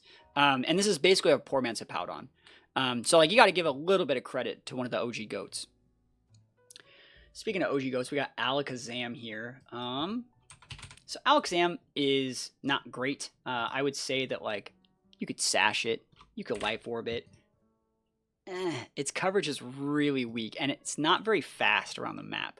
It's basically like the poorest poor man's Mewtwo, right? Because it doesn't get all the, like, Thunderbolts and Ice Beams. It gets Psychic, right? It gets Nasty Plot. It gets Shadow Ball, but like this guy is like a wet paper towel. I'm not if they gave Alakazam Thunderbolt to be too strong, it's Charge Beam, Lamel. Yeah, yeah, I don't really like Alakazam. I made this video with Mega Alakazam right here, and it was rough using Alakazam. It was really hard. I think that like it's just one of those Pokemon that just doesn't really work in like this game. In singles and like VGC, Alakazam's totally usable. A lot of good tech moves, setup moves, screens, all those things. I'm just not really vibing with it here. I would probably put it like here, because it's not really requiring your Mega. If you were to take a look at the Mega Alakazam, again, you're not really getting that much bang for your buck. You're getting a little bit more special attack, a little bit more speed, but then you're just like a wet noodle and a half. Same idea. Really, really underwhelming Pokemon. Even like Mega Calm Mind boosted Psychics weren't doing anything. And I think the fact that it takes all those resources means I actually think Starmie's better. Arbok's better. I can't put it in F tier, but like I'm gonna put it right there. I think that's a fair place to put it. It's just really, really like rough and unforgiving to use. And there's so many things running around right now that are rocking Megahorn, Excadrills, Xerneas is like everything, right? It just does not get the KOs with Psychic. It just does not. So yeah, at least Starmie has like other options, right? So there we go. That's that. We're continuing to go on the list. How many we got? 20, 40, 60, 80, 100, 20, 40, 1, 2, 43. We're making good time here, guys. Teleport Alakazam with double Psychic moves. I mean, it's usable, but I don't vibe with it. It's usable, but I don't vibe with it. Gengar. The thing with Alakazam is like, if it goes into the animation to Psychic, it's going to get one-tapped. It's a free-for-all game, and in 1v1, you might be able to get away with Alakazam. I don't think you could do that in a free-for-all. So let's take a look at Gengar here. Gengar, actually, this is probably the best meta for Gengar we've had. Sash Gengar is really good. Life Orb Gengar is still really good. One of the cool things about Gengar here is it gets Nasty Plot, right? And it gets Sludge Wave, which is stabbed here, good into Xerneas. It gets Icy Wind into like Garchomps and other dragons like Dragonite. And then it gets Shadow Ball if you want to use Shadow Ball, but most people just go Thunderbolt. Like this is a kind of like what we're seeing. He saw no use in Season 1. Yeah, I think Sash Gengar is probably the way that I think a lot of people are using it right now. This is a decent moveset. You can sometimes still cut the Icy Wind for a Shadow Ball there if you want it. I think Shadow Ball is going to be a little bit better in Season 3 now that Mewtwo's legal. It's good into Metagross, good into Chandelure, good into a lot of different things. I've really liked Gengar for a while. I've been using it on a few teams. Just dodges all the ground moves. That must be nice, right? Must be nice, right? So I like Gengar. It's at least up here somewhere, but I'm trying to wonder where it is. I think it's better than Beedrill, but I do not think it's better than Gyarados. And I know that Gengar's been top cutting a lot of different stuff, but I do not think that Gengar is better than Gyarados. I don't think so. It's great, but not going to put it, yeah, I'm not going to put it higher. I won't do it. A tier is great. Like, it's better than Beedrill, but I think that it's not up there yet. Having super effective moves, just like Beedrill, against Mewtwo and Xerneas is great. Having a ground weakness is not great, but usually people sash it. Yep. So it has to be sashed, yeah. Taking a look at Mega Gengar, this Pokemon is pretty underwhelming, right? Because it can't run that sash. It doesn't have its ability in this game. It gets a lot more special attack, so you run it basically the exact same way with, like, you know, Thunderbolt. You can play it, like, basically the same way, but it doesn't get sash. So that means you're basically locked into like an orb you have to ask for permission to use, which means it's going to shoot way down.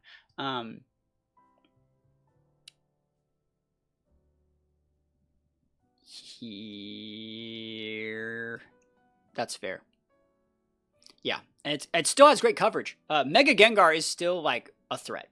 It is still a threat, but because like base Gengar is so good that like you can actually just sit on that Gengar for a little bit and then go Mega to you can basically use your Mega as like a get out of jail free card for that one Earthquake and then maybe pick up a KO or something. It's still really usable, but like usable is the best we're gonna give it. Because your regular Gengar is not getting it's going to be a lot harder to play with it without that Sash or Life Orb. So that's one of the reasons why you see a lot of these Megas ranked so low. Like they basically just get like a Life Orb boost that they have to ask for permission to use, and you have to already be winning in those situations. That's why I don't like them. All right, we are going to take a look at the rest of these in just a sec. I'm going to go refill my coffee, and I'm going to go use the restroom, I think, for a little second, and then we will come back and finish up the rest of this list. We're doing pretty good. I think we'll be able to get this done in like 5 hours, I think. Okay, let's get back in the list. We're taking a look at Whirlipede. I think this is the first not fully evolved Pokemon we're really taking a look at. The first Eviolite user, right? The not fully evolved Pokemon using an Eviolite to get a a 1.5 boost to its defense and special defense. Best thing this guy gets is Infestation, and I think it's probably one of the better Infestation users. It's top cut a bunch of our tours. It's decent. I like it. It's cool. It's probably my favorite Infestation user in the format. So similar to Vivillon, you just want to put Infest up with this thing, run around the best you can, and then swap to something to pin what you invested, right? I don't think it's great. I used it once as like a meme, but like, you know, it's probably in the E tier somewhere. I don't think it's great. Like, seriously, in a free-for-all game, you are kind of just setting yourself up to, like, give a KO to somebody else. But that being said, it's better than Vivillon. I think it's better here. It's better than these guys. It's not better than any of that. It might be. I'll put it here. I'll put it here for now. I think that's okay. I'm trying to think. I don't think it's going to go any higher because it has like no offensive presence, and yeah, it's not going to get one-shotted, but like in a meta with like Mewtwo, it will get one-shotted. So like, yeah, I think putting it in E tier, the fact that it made the list, that's a challenge in itself. Let's take a look at Scolipede here. Scolipede. Now, I think that I really like Scolipede in Ranked Battle Season 2. I felt it was really good into the Xerneas meta. I felt it was really like a viable Pokemon because it gets so much good like setup coverage, specifically Mega Scolipede, which we'll talk about in a sec. But like it gets the setup moves. It gets the SD, right? I think it's SD, right? Swords Dance, it gets Earthquake, it gets Mega Horn, right? It gets Poison Jab. Like it's similar to Beedrill, right? But then like it also is like pretty bulky. Base 100 attack is fine. I like this thing. But I think in its base form, if you're going to like Life Orb it, it's not going to... Does Unboosted Psystrike Oko? On a regular one it would, not on the Mega at all. So that being said, I think it's probably in here somewhere, the base Scolipede, probably here, maybe here, right? The Mega Scolipede is a unit. This one is not a unit.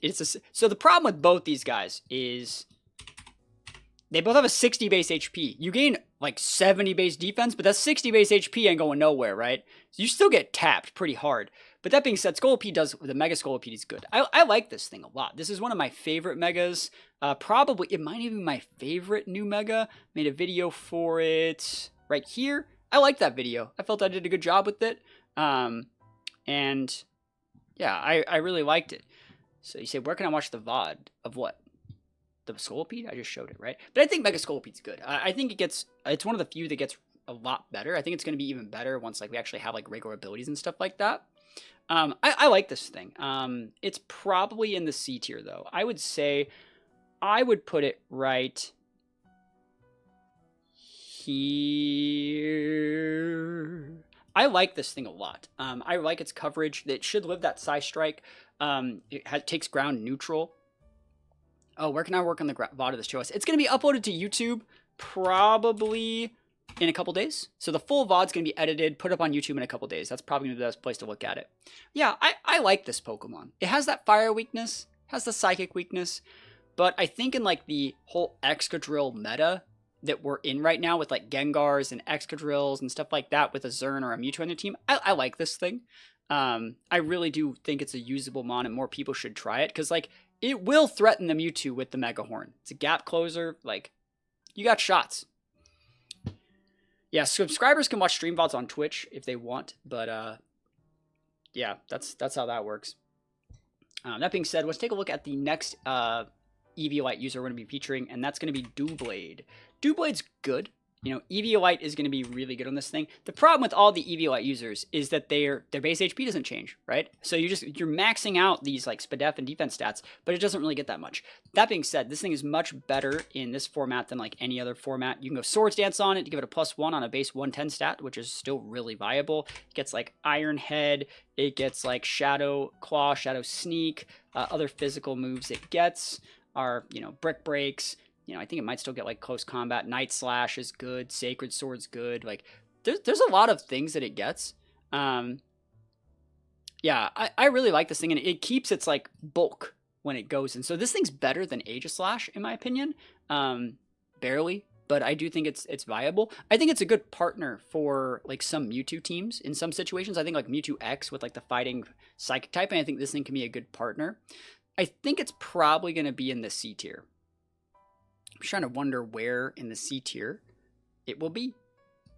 Where in the C tier will you be? Better, better, better. Better, better, better, better, better. Better. That's fair. You say below Roserade. No, I think it's better. So, like, remember what the C tier has in it. Base Form Emboar. Mega Meganium. Stuff like that. This is definitely a little bit more usable. Right? And you could even like go with some other like other stuff. Like it's great in Discern, like really good in Discern. Discern can only hit it with like Thunderbolt, really, you know. I think it's better than like these guys right here. That's just my thoughts. I think it's definitely usable mon. Let's take a look at Aegislash next, because Aegislash needs like a lot of talking about. It's very different. It uses it changes in between two different forms. When you go into an attack stance, you basically become like the biggest glass cannon. So like a lot of people have been running Aegislash with like Sash, and they run it with just like, you know, Swords Dance, like triple, like physical everything. And they just like run this guy down mid. And I think that's like a cool way to play it. I think that's just probably one of the better ways to play it. The problem with this Pokemon is it's like really, really, really clunky. He moves so slow, has like the worst pathing ever. And King Shield just doesn't really, playing the whole value game with this guy just doesn't really feel great. It's also been nerfed. It's using its nerf stats. It used to be 150, I believe, in each of the defensive stats. So it's cool. I like it, but it's definitely not great. That being said, it's still probably like a C tier mon, just because like you can build it physical or special. Weakness policy sets are viable. It's great into, you know, some Mewtwo sets, good into Zern. So I'm trying to wonder where I put Aegislash. I'd probably put it like around here. Because I like this Pokemon still. I'd probably put it right there. Yeah, I think it's fine. Below Pika. You really think it's D tier? I like Aegislash. I have not written it off yet. The fact that it can do physical or special, have policy sets, be a King Shield guy, or the Sash one. I think that Sash one, I think this one is like actually really good. It also gets like Head Smash. Yeah, and I think that in terms of this, like this is really unique coverage that like people, when they see the Aegislash, they don't want to go into the King Shield stuff, and they don't know what you're doing. It might be really good. I like it. I am rating it too high though. I am, but this is my tier list. But that's fine. I like it in the C tier. I like this Pokemon. And I'm not gonna write it off just yet. Oh man, it's Victory Bell time. Holy Victory Bell. I just really think I think Victory Bell's garbage, and I'm really upset about it. I didn't think it was gonna be good. I didn't, but let's see. Victory Bell. So we're not even talking about regular Victory Bell because it's so bad compared to what Mega is. And Mega really is just a Life Orb boost on this. It's a Life Orb you have to ask for permission to use. Has weakness to Psychic, neutrality to ground, all the things we've talked about before. The only redeeming factor is this thing does get Infest, right? And that is just not enough of a reason.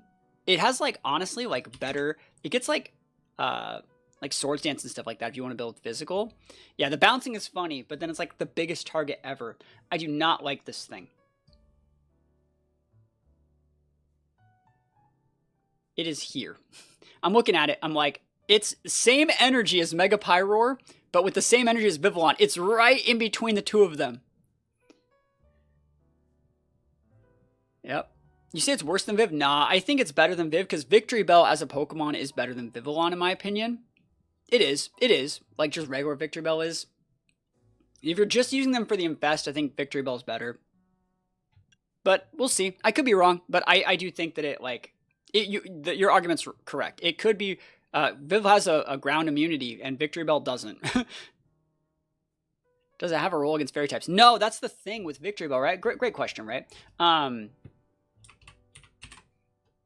So if we sort it by poison, right? It doesn't really get, like, the good poison moves, right? So you can build it physical and have only Poison Jab. Or you can build it special and have Sludge Bomb and Sludge Wave, but then no real way to boost it other than, I believe it gets growth, but, like, you know what I mean? Like, it just doesn't get the KOs. It doesn't get Gunk Shot, right? It does not get Gunk Shot, right? That's the big thing holding it back. Because it gets a better physical moveset, in my opinion. All right. Let's take a look at the 3 elemental monkeys. Oh, we got... Alright. We got Simisage and all of them. Let's take a look at the Pansage one first. I was going to do all 3 at once, but we don't need to rush it. What's that thing's called? It's the Simisage, right? Yeah, here we go. Alright, so we can do all these guys at once. Simipour, Simisage, Simisear. They all have the exact same base stats, right? Now, the only way to play any of them, in my opinion, because if you take a look at them, they don't really get a lot of stat boosting moves. They all get Nasty Plot, though. I think they all get Nasty Plot and Work Up. I don't think they get Swords Dance. So on all of these guys, I think the best way to play them is just like special attackers. So for like this one, you'd go like Solar Beam, and you'd go, let's sort it by special. It gets like every move, every one of them gets like a couple unique. They all get Focus Blast. That's what it is. So like this guy would get like Energy Ball, right? And the fire one would get like Heat Wave and Flamethrower and Focus Blast. And the water one gets like Surf, Hydro Pump, Ice Beam. So that being said, I would rank them with like this one being the best, this one being second, that one being third. And then you can Life Orb either of them, Sash Wave. Yes, they're all going to go in the same spot, bro. These guys are a trio. But the water one is definitely the best. It gets Ice Beam, Surf, Hydro, things like that. And then the fire one is better just because fire coverage is a little bit better than grass. So that being said, where do these guys go? They're probably in... I think they're... I mean, they don't have to all get ranked where they get ranked, right? I think that, like, this one's probably, like, here. And these guys are in here somewhere. That sucks, man. These guys are shit. Like, am I wrong? Hold on. Like, am I wrong for doing them like that? I don't think so. Because, like, that's just how the coverage looks, you know? They're where they belong. Yeah, I mean, I've used all 3 before, and you only, like, this is the only one that's, like, half good, and it's not as good as Watchog. It's not as good as Diggersby or Feraligatr. I don't think so. I think that Feraligatr is still a better Pokemon than Simisage. That's just my opinion. It gets... decent bulk. It won't get one, like, you're getting one tapped with these monkeys, like, easy peasy, bro. 75, 63, like, the Dragon Rush kills you. If you're getting hit by, like, neutral moves and getting popped, like, you don't get to play the game, right? That's just my opinion. Aqua Jet helps Gator a ton. Yeah, Sash Gator is great. Take a look at Meta Medicham. We're not going to talk about regular Medicham, but Mega Medicham, they both have pure power and it has higher base attack than it says here on Showdown. Cool thing this guy gets is like Ice Punch, you know, gets that close combat or Brick Break that you want to use. It gets a lot of different like physical options, right? But it gets like Bullet Punch, you know, it gets like, you know, Rock Slides, Thunder Punch, things like that. It's not the worst thing. You say forgot about Medicham. I think a lot of people do. It's not great, but again, it's very similar to like a Life Orb you have to ask for. Feels like a worse Gallade. Definitely a worse Gallade. That being said, I don't think it's absolute garbage. I don't. It's because it's not, you know, but it is still pretty garbage. I'm thinking where exactly we put this, because like we gotta pinpoint the tier. I think it's a D tier Pokemon, and I will say that I'm giving it more credit than I think a lot of other people would. But then like where in the D tier do you go? Because you're gotta think like you have a shitmon that you're using for your base that you're also making only a little bit better when you mega. Never seen that mon. Yeah, it's not great.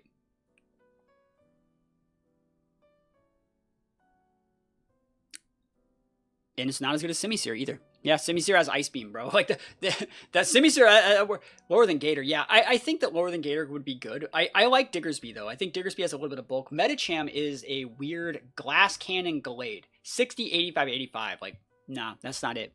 Not it. Feels sucks to put it so low, because I like this thing, but it is just really underwhelming. We are gonna rank Manectric and Mega Manectric, because I think that both of them are worth ranking. So Manectric's cool. I think it gets like charge, right? And the cool thing about Manectric, as opposed to like other like weird electric types, is it gets fire coverage if you wanted to use it, right?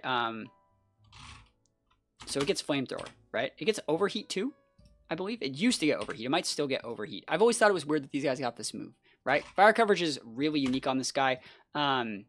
And then from there, it gets like, you know, Thunderbolt, gets Volt Switch, Protect. I know Richie is like a big fan of this thing. And it's done well in like our tournaments before. It's a very high skill ceiling Pokemon. It struggles against like a lot of what the meta has changed for like the future like seasons. But that being said, I still think it's like usable. It's probably right here, right? Because like I would say that you're not like OHKOing things with this thing anymore. A lot of what Manectric did as a Pokemon, you can do with Ampharos better. And while fire coverage is cute, that ground weakness isn't going anywhere. Good players can make anything look good, right? And I think Manectric's just a little bit underwhelming, being a solo electric type. Taking a look at Mega Manectric, though, it gets like a decent boost to its special attack. It is like same idea. Like you have to ask for permission to use your Life Orb, so it's going to be a little bit worse, I would say. It looks sick, but it's going to be worse. That's an E tier mon for sure.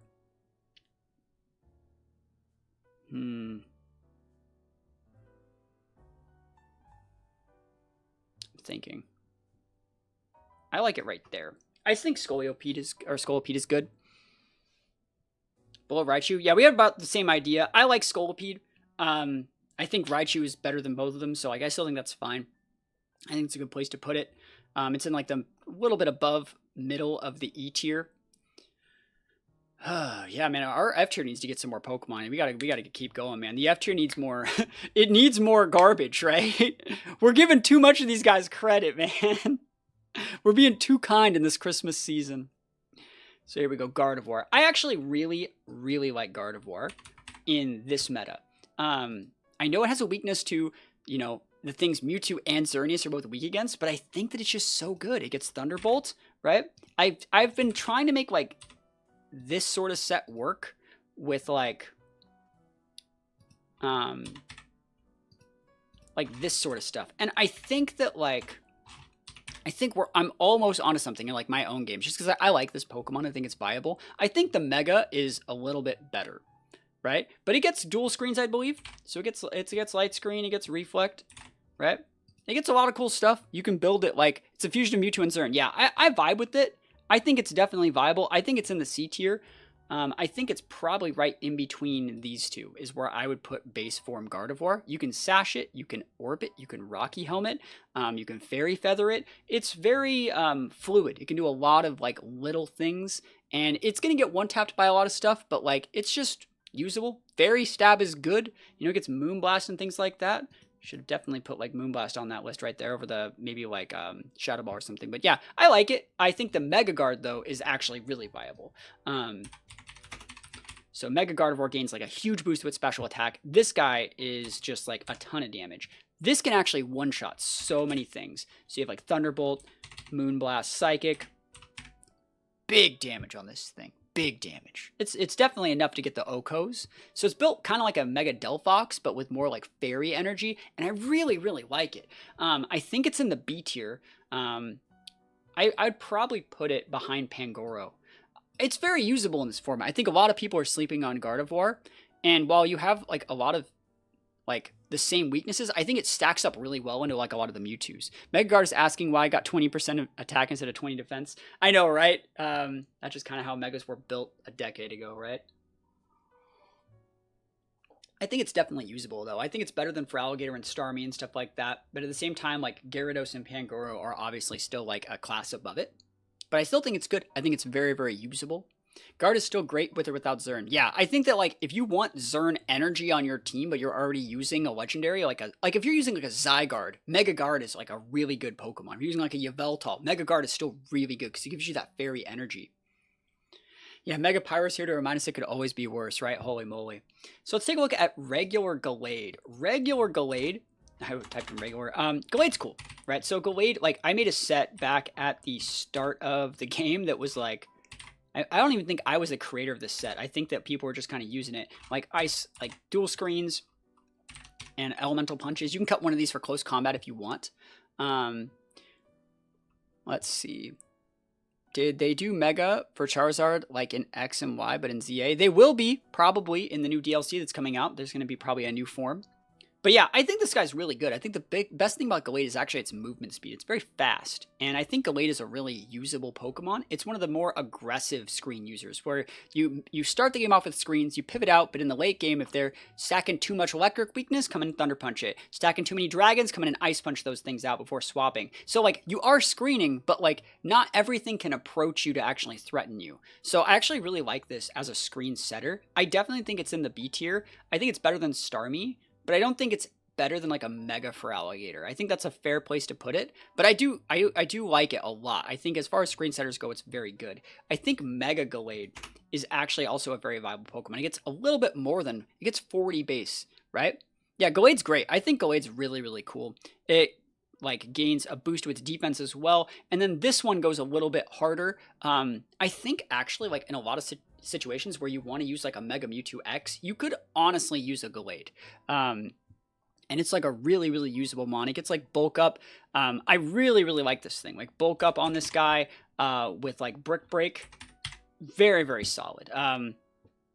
It's great. I think this is a usable Pokemon for sure. It's another one that's in the B tier.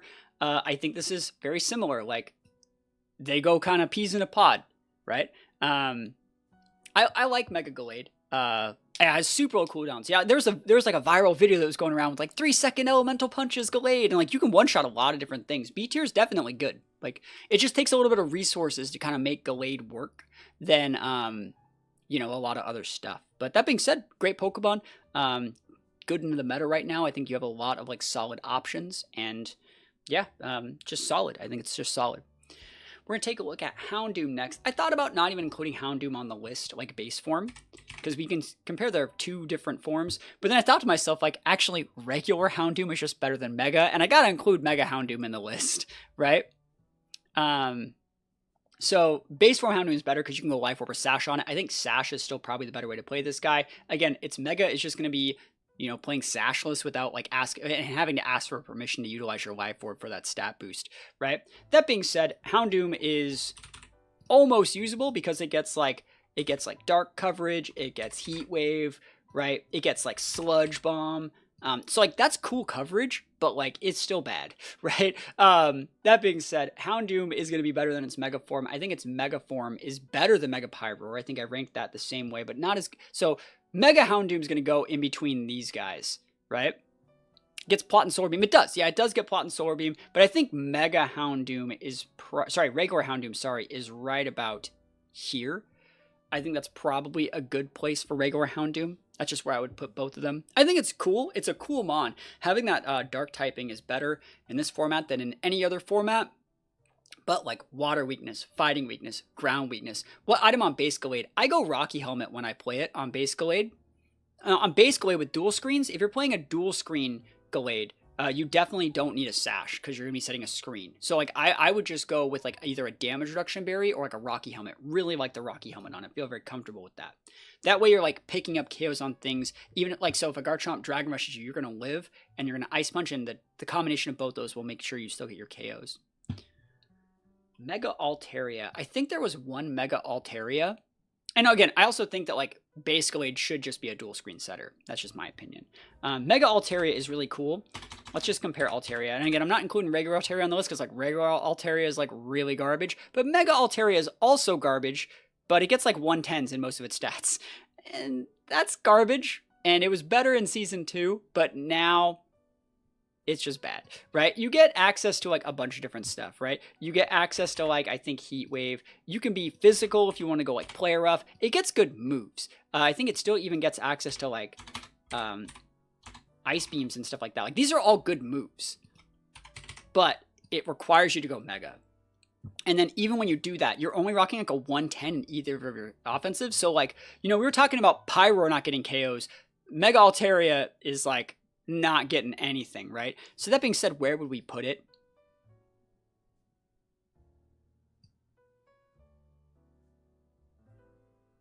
I like its defensive typing of being Dragon Fairy a lot. Yeah, I feel like it's probably right about here though. I think that that's fair. You know what? I'm actually that's going there. I can't anymore. I can't just not have him there anymore. But yeah, I think it's not terrible, but it's definitely not great, right?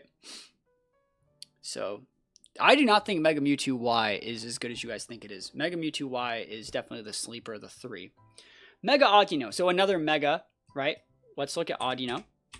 So Audino, instead of being like Altaria, where it goes Fairy, right? Mega Audino gains Fairy, and then becomes like a weird Clefable.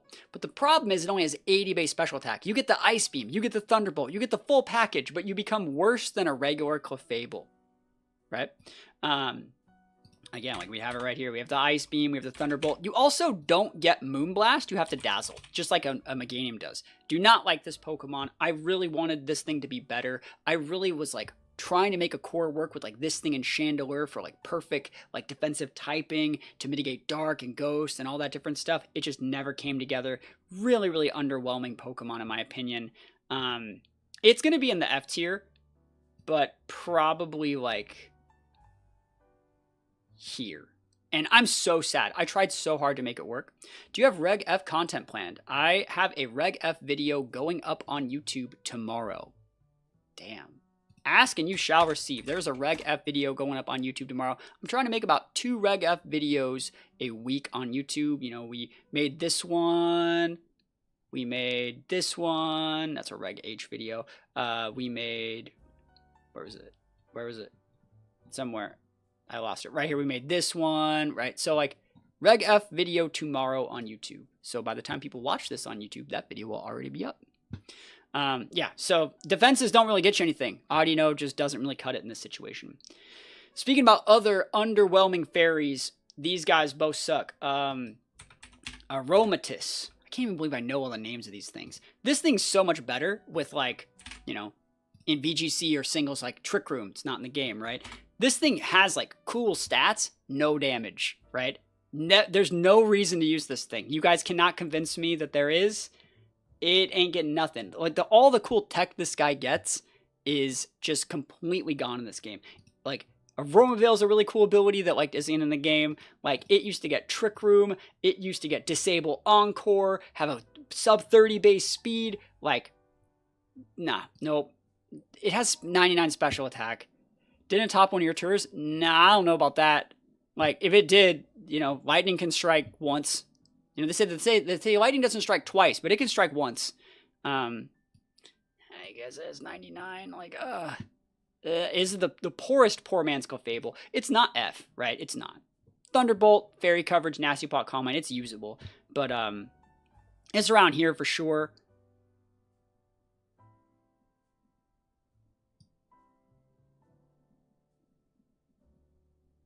I'm going to put it right there. I do not like this thing. Yeah, very high cooldowns, like, not great.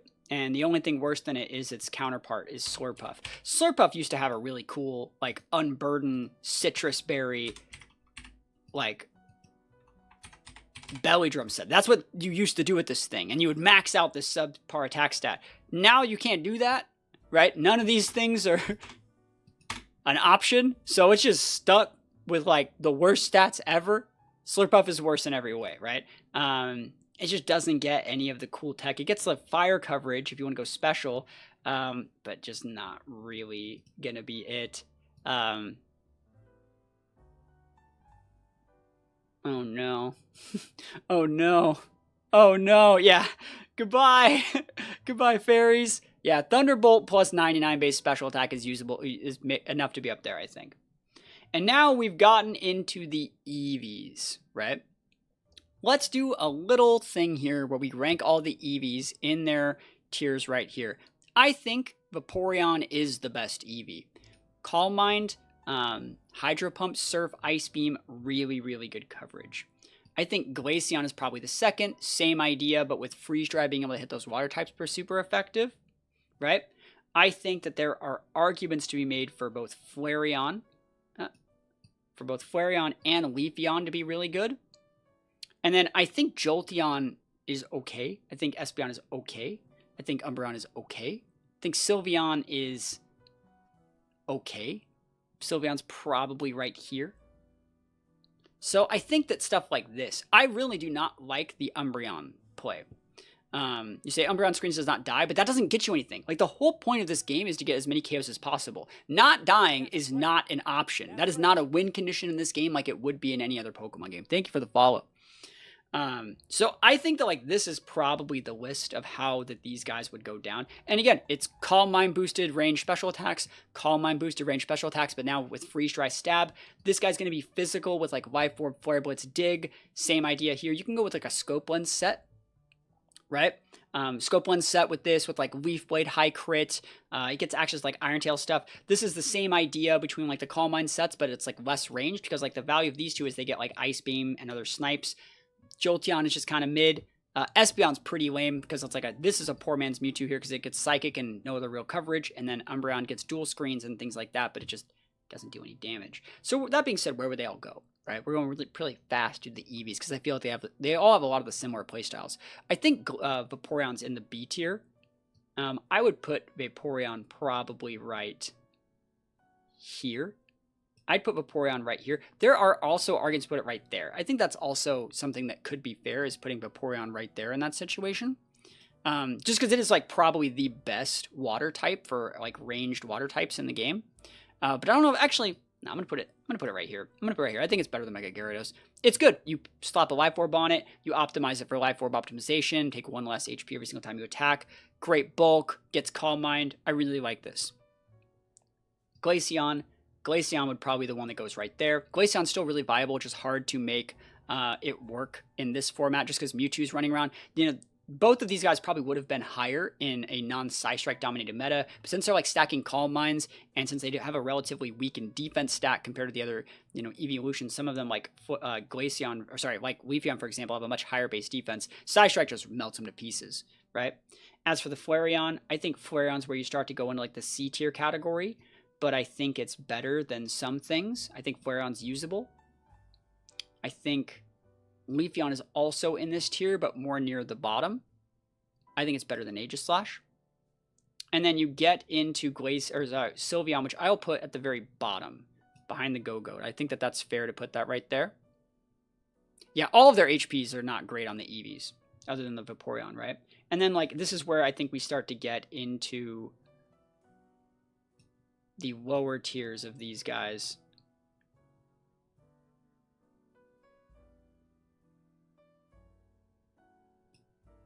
And then I think that, like, Umbreon, I'm not sold on this thing having any viability other than screens. And if that's all you do, I just don't see it. Like, I'm not seeing the value. Like, I hate to be that guy. I don't see it. I do not see the value in this meta. In a Xerneas meta, screens knock is all it really has. I don't see it, right? Because you're not really even trading with, like, Metagrosses and Mewtwo's correctly. Toxic's not it. Like, you're basically just, like, setting up to give a KO to somebody else, in my opinion. Like, I've never once saw an Umbreon be like, dude, I'm screwed in this game. It's too passive. Yeah, you're basically just, like, waiting to give a KO to somebody else.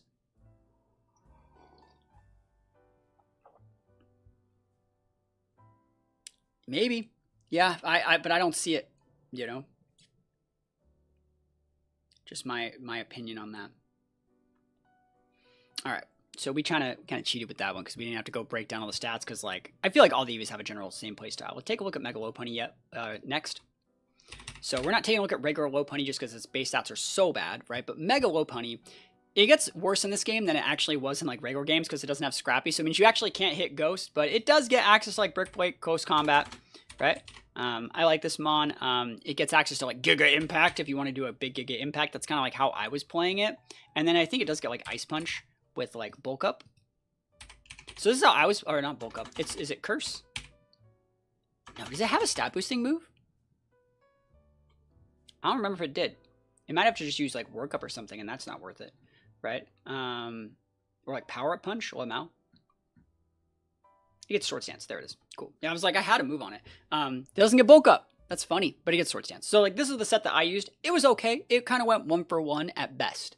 And in a meta where you just gain fighting typing just to gain a psychic weakness, that's not really that optimal, I think. But I think it's better than Metacham. I think it's in the D tier. It's better than Metacham. It's better than Houndoom. It's better than Semi-Sage. Better than this. I think it's better than Watchog. I think it's probably better than these two as well. This is one of those megas that like is really weird because it's bad. But you're gonna go 1-for-1. You're gonna KO something with this thing. And so like the problem is you have to dedicate a lot of resources to do that, but you will get the KO with the potential of a second one. It can work. Ghost Immunity is nice with more Shadow Balls around. I actually don't think there's a lot of Shadow Balls around. A lot of people are taking dark moves to actually break the Mewtwo's because that also like hits like Metagross and a couple other like niche things. Just like Shadow Ball does, but a lot more things learn Dark Pulse like in weird situations. So that being said, you resist Dark Pulse when you're Mega, so that's nice.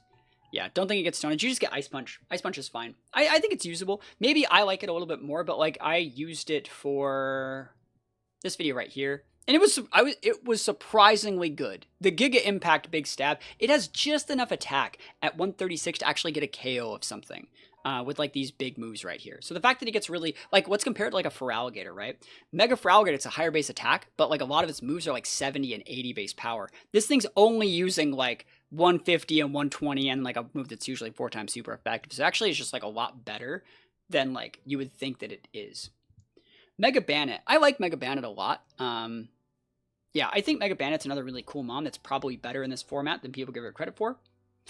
So Bandit, we're not going to talk about regular Bandit because it just isn't as good, but Mega Bandit gains 50 to its attack. And the cool thing about Mega Bandit, right, is you can Swords Dance this guy. It gets Phantom Force as a gap closer, which is great into Mewtwo. It's great into all the Mewtwo forms, great into Metagross, but it also gets access to like Gunk Shot for Zern, and I really like that. I really, really like that. And you can just do like a Shadow Sneak, right? I think this is definitely a usable Pokemon. It's very one-dimensional. It's going to get topped and like you're going to go 1-for-1. But you might go 1-for-2, but you should also be able to like check you. The good thing about this guy is he doesn't auto lose to Sashmons, right? You go for that big damage attack into them, and then you Shadow Sneak them too. So like, I really, really like Mega Bandit. I've always liked this guy. It's been one of my favorites for years. I think it's definitely usable. So it's probably like, I'd put it like probably here. It takes a lot of resources, right? And you're only going to get like 1 or 2 KOs, but I do like it. I think it's definitely like a usable Mega. Yeah, it's great. I think it's good. This is probably one of the better formats for it too, with like Mewtwo's running around and stuff like that. It's good into Metagrosses. Mid to late game, like if you have like a good team, like I would say Mega Bandit is really good on like a team that doesn't need a Mega, like a Zern team or something like that. You can go to the Bandit and just like rip out the things that are giving your Zern problems, like a Metagross or something. So it's definitely usable. But it's hard to make work, right? So let's take a look at Vanillux. So Vanillux is weird, right? If you were to compare Vanillux to any Pokemon, you'd be comparing it to a Glaceon, right? They both get Freeze Dry, right? And then the other moves this guy gets, it gets Explosion, it gets Blizzard, it gets Flash Cannon, it gets Ice Beam, Ice Shard, same thing as Glaceon, right? It gets, does it get it doesn't get Reflect, I don't think. But like, it's okay, poor man's Glaceon. Definitely a poor man's Glaceon. I think there is one other move that this guy gets that Glaceon like doesn't. But I'm not really. I've seen it do well like once. It gets Flash Cannon. That's like the thing that it gets. I think it might have a higher base attack than Glaceon. So if you're rocking like a Nevermelt ice set, if you're already using like, or even like a Life Orb, I think that if you wanted to use Ice Shard on this thing, right? If you were to compare them, like Glaceon has a much higher base special attack, but Vanillux has a higher base attack. So if you had Ice Shard, right, distract opponent by making them hungry for ice cream. There you go. I mean, that's the play right there. It does have a slightly base higher HP than Glaceon, so like maybe that's something. But that being said, it is still a poor man's Glaceon, right? No Shadow Ball sucks for it. Yeah, no Shadow Ball is kind of lame. I would say that like Freeze Dry is a lot worse in this meta specifically than it was in previous. Or yeah, no, like Freeze Dry is in general is like a hard to hit move, and Glaceon's a lot better. I'd say it's probably in the E tier, probably right around here. I would say because it's okay, right? But I don't think it's C, even with all that coverage. I just think that it's really slow. It's slow like Aegislash is slow. But you say it does have a greater range. Yeah, I mean, it does. I just don't really like it. I think that it has too many weaknesses, and maybe in Season 2 it would be in D or C tier, but in Season 3 I think it's too hard to make work. Camerupt and Mega Camerupt. Now, I've seen people using a few different Camerupt sets. The reason why I want to include both is because I think that regular Camerupt is still viable, but I think the way that most people are making it work, it's really weird. It's another one of those like weird scope lens sets, right? Isn't that how people are making this guy work? Like scope lens and like bulk up?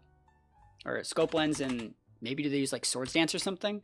I don't even know what they use, but I've seen Tiger use it a couple times. I think you use like Stone Edge. Oh, that's Focus Energy, duh. Focus Energy. Yep, it's a weird Focus Energy guy, and you have Stone Edge. Let's sort by other physical moves. You can still get like Earthquake and stuff like that. And then like, see, Flare Blitz? I mean, that's honestly usable, right? It's usable. Let's be real. It's a thing. This is a thing you have to respect. Ain't no other Mon getting a double stab on Flare Blitz Earthquake while still having that coverage right there. So it's definitely usable, right? But it takes a little bit of babysitting. Right? Overheat Earth Power. Yeah, that's for oh yeah, you play it special, huh? Yeah. I like it both. Yeah. Overheat. Yeah, you can do both. Yeah. Overheat, you're gonna be able to go through your stat drop every single time. Earth Power Heat Wave. You can do both. You both it, right? It gets good stats in both. But yeah, Curse EQ Flare. But yeah, I think it's good. I think that like this sort of set is better on the Mega one.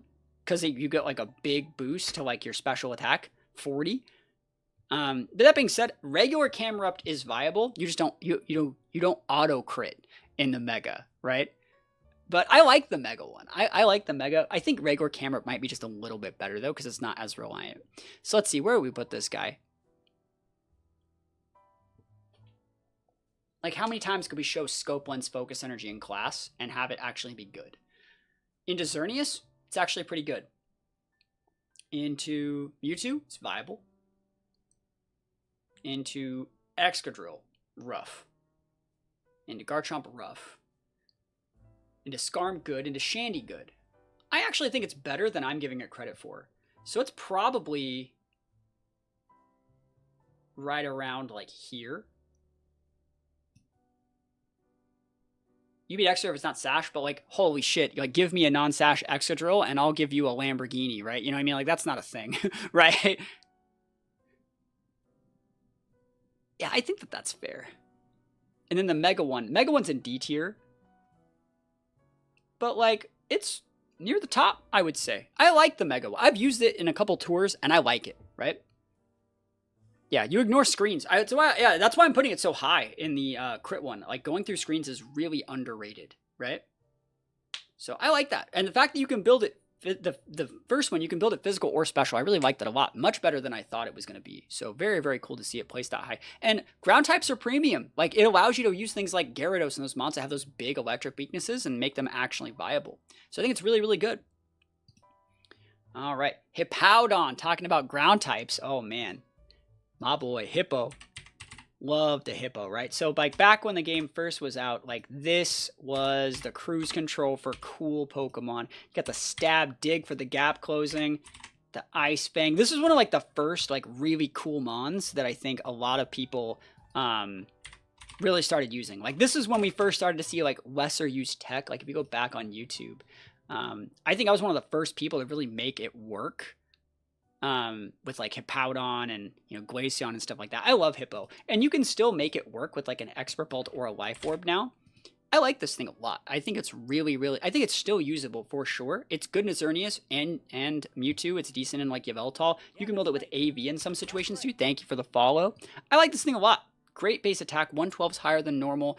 108 base HP. 118 defense is good. 72 base Sped F is usable. So I like this thing a lot. Hippo is good, but those larger cooldowns hurt. It's so slow. But yeah, but it's larger cooldowns on move that only have like a couple second cooldown anyway. So it's like a Thunder Fang and an Ice Fang from a Hippo is the same as like an Ice Beam or a Thunderbolt from like a regular Mon, right? That being said, it's not like A tier anymore, but it's definitely like usable. I think it's very similar to like Season 1, to where like the relics of Season 1 are still usable, but they're checkable now that we have like legendaries and there's power creep and stuff like that. Yeah, I like AV. I like AV on it a lot. Because you can just be a ground type that says no, right? So I think it's top of the C tier, just similar to Clefable is, right? That's my thoughts on it. Speaking about my thoughts, we have Excadrill. Holy shit, it's the Excadrill here. The Excadrill games are now here, and party's over, boys. Best Pokemon so far. You can build Excadrill a few different ways, right? These are pretty common on most Excadrill sets. Some people like to go Dig.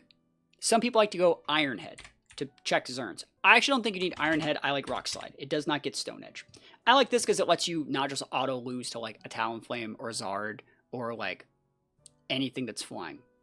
How am I running Curse with AV? That's just I just had that up there from before, but you don't run Curse on that set. You just run Earthquake on the AV set. So you have 2 ground moves on the Hippowdon. But yeah, I think this is really good. With this guy, like, it has one of the highest base attack sets in the game. You just max that thing out, Adamant Nature it, easy peasy. And like, honestly, because they're Sash, you can go for like a lot of cooldown reduction and just like use these moves so good. This is the best Sash user in the game, right? Right? I think this is also, yeah, it also gets Mega Horn. Yeah, forgot about that. This is so good in a Mewtwo right now. This is the best Sash user in the game.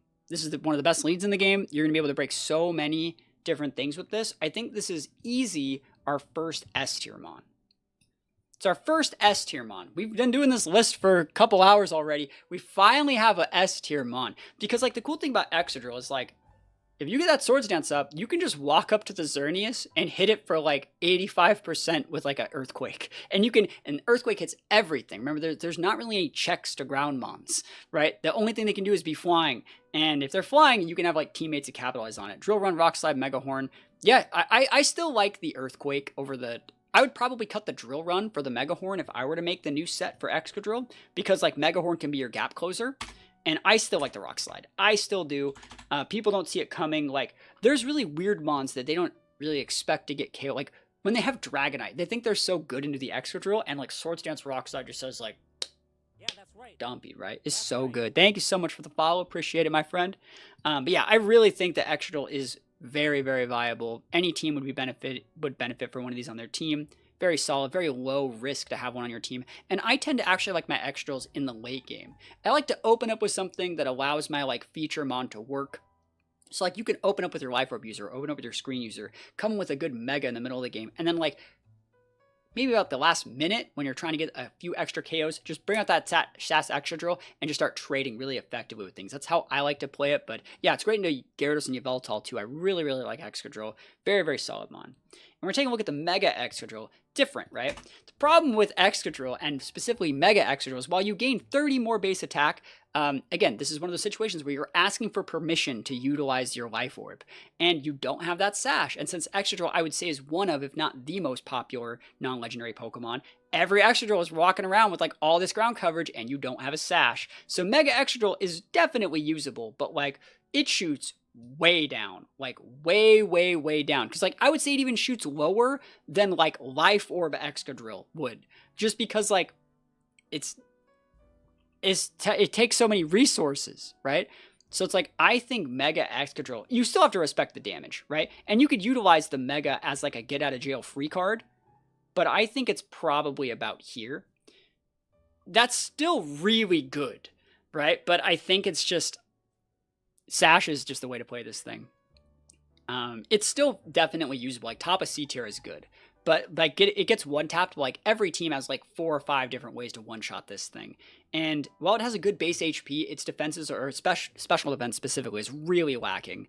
So I think it's still good, but yeah, still better than like garbage, right? Let's take a look at it. We have a lot of ground types here. We're taking a look at Crocodile here. I think Crocodile is a Pokemon that more people should be featuring because it has a dark typing. Yes, it has an ice weakness, but like dark typing makes it a decent pivot on Mewtwo. Gets access to like, you know, the same sort of Earthquake, gets access to like the Crunch.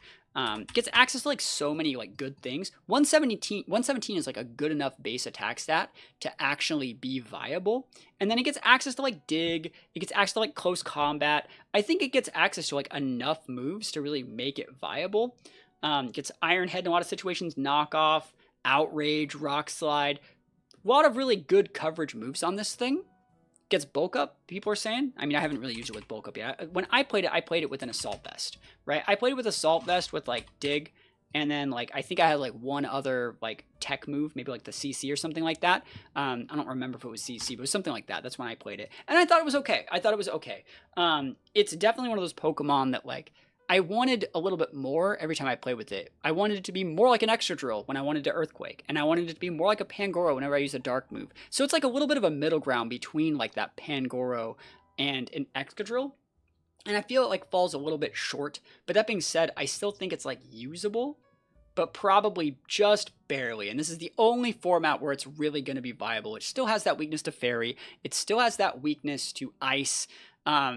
But like, if you're trying to cut the fat from your team and get like one Mon to do 2 rolls, it's probably one of the few Mons that can actually make that work. So I think it's cool. You can pair it with like a Gyarados in some situations and have really good defensive typing, because like, what's Crocodile weak against other than Fairy, right? You're weak against like Ice and, you know, fighting and stuff like that. And Gyarados can come in and mitigate a lot of that damage and pin a lot of those Pokemon. So I think it's usable, and they cover up for each other's weaknesses pretty well in that situation. Machamp. Now, Machamp is very similar to Pangoro, right? They get a lot of the same moves, right? Machamp gets a lot of cool stuff. Let's compare it next to the Pangoro over here. So, Machamp has more attack, less HP, more defense, more special defense. And so, like, in some situations, Machamp is just better, right? It gets like slightly better coverage, but Machamp doesn't have that dark typing. So like all the Mewtwo's run around, just slap Machamp in the face. They both get like the elemental punches, right? They both get access to like earthquakes. They both get access to like bulk up and things like that. But I think that Pangoro is better in this meta specifically because of its ability to like wall Mewtwo a little bit better. That being said, like Machamp is still really cool. I like it a lot. But I don't think it's as good as it was maybe in like season 1, where I think like a good AV or life form Machamp could have been very viable. I think Machamp might be in the C tier somewhere. I just got to find the right spot. Still in the way that Giga Drain, Giga and Drain Kiss and Legends, but not Drain Punch. I think Drain Punch is coming in the DLC. I think Machamp's like right here. When I've used Machamp, it's actually still performed really well. So yeah, this VOD's gonna be super long. Yeah, right around front. See, like, right, yeah, great minds think alike, right? I think it's right around there. I think it's a good place for it because it's still super viable. Good coverage. It's good against like Excadrill, right? Your Excadrill's not hitting you for super effective, and you can trade really well with like Excadrill and Garchomp. A lot of those bulky Sash users, even the Gengar. If you're using Earthquake, you have a good matchment of that. Good into Chandelure if you have the Earthquake as well. I like it a lot. Very, very solid Mon.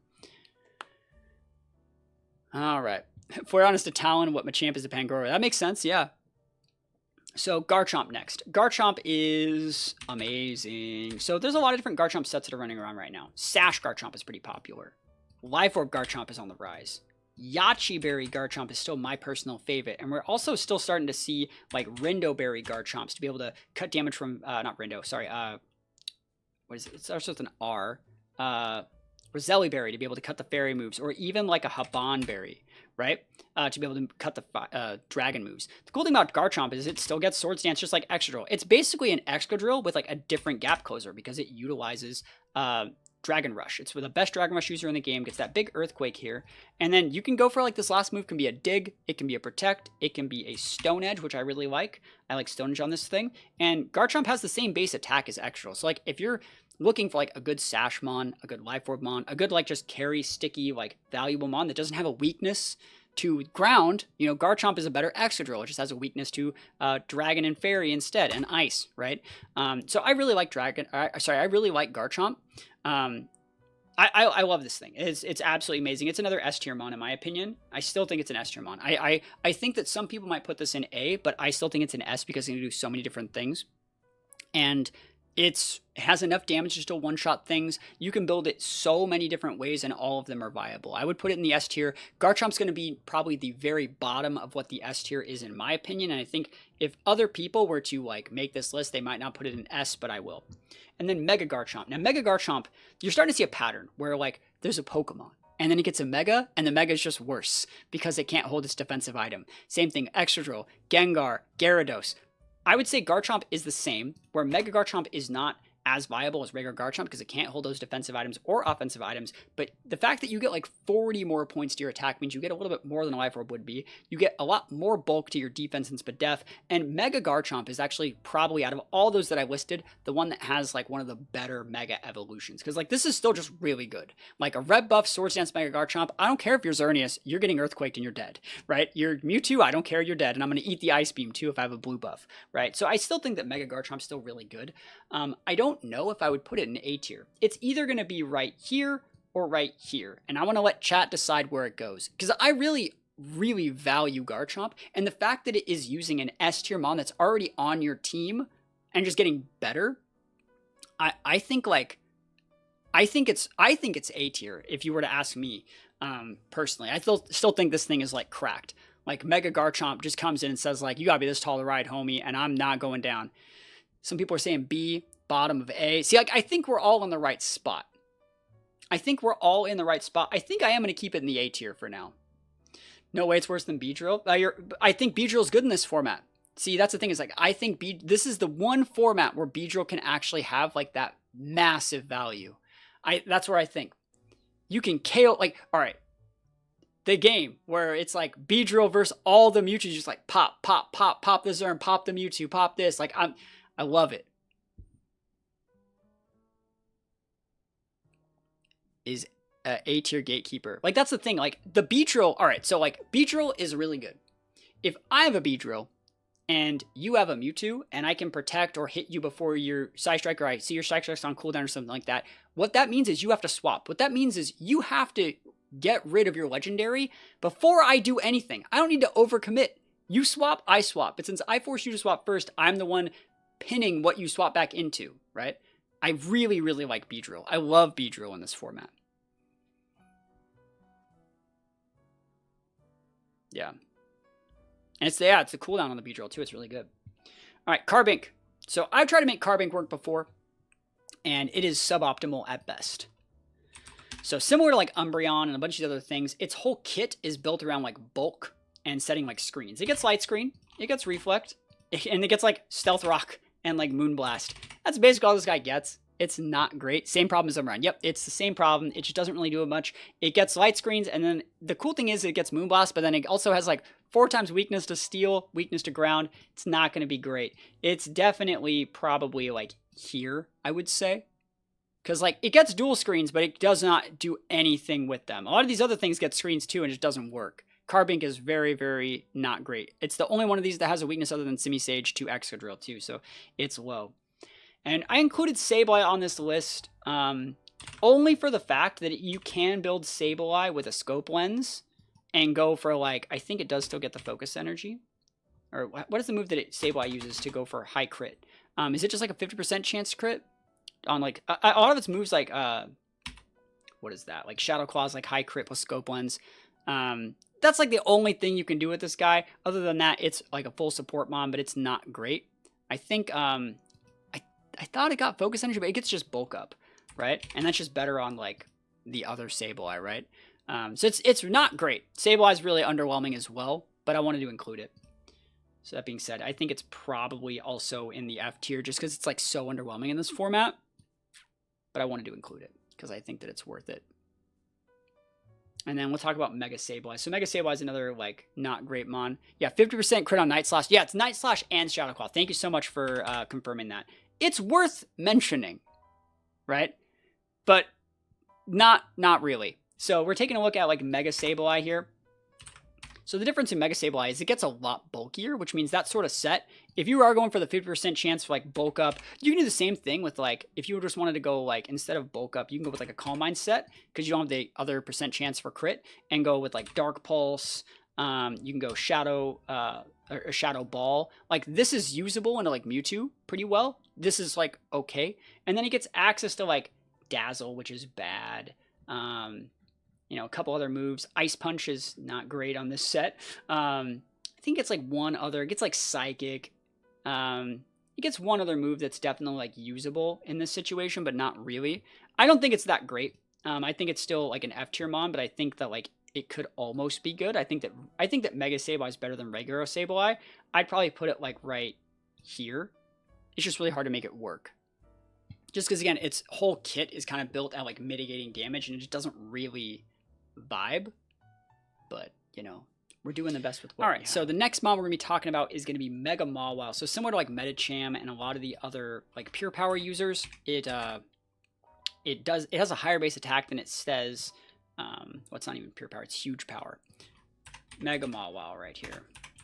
It has a higher base attack than it says here on Showdown, but I think it's usable, right? It gets Swords Dance, right? So Swords Dance right here. It gets access to like Play Rough as a gap closer. It gets access to like Iron Head if you do want to Iron Head Xerneas's and stuff like that. And then like I like to go Ice Punch here just to have like additional coverages for things like Garchomp, and it's a very fast move. You can also go like Knock Off into Mewtwo and stuff like that. I think Mewtwo, it's very, very good into Mewtwo and stuff like that. I think it's better in this format than it has been in like Season 1. But that being said, there's Excadrills everywhere. There are Excadrills everywhere. Every single 4-player game you go into is going to have 2 Excadrills or 2 big Earthquake users on it at any time. So that's going to keep this thing from being like an S tier threat, right? I think it's in the C tier. I'm probably going to put it right here because it takes a lot of resources. But when you do get it out, you are going to get probably 2 KOs every time you go into Mega if you're playing your cards right. Around Champ, great minds think alike. You see, it's almost like you guys play the game here, right? So it's like I think that it's probably around Machamp's area to where like it can get the big OKs that you need. It can be the right carry that you need, but at the same time, it's going to take a little bit of babysitting. It kind of slots pretty well into this meta. It's good into Zern. It's good into Mewtwo. Resists a couple things. Just don't get Earthquake and you should be fine.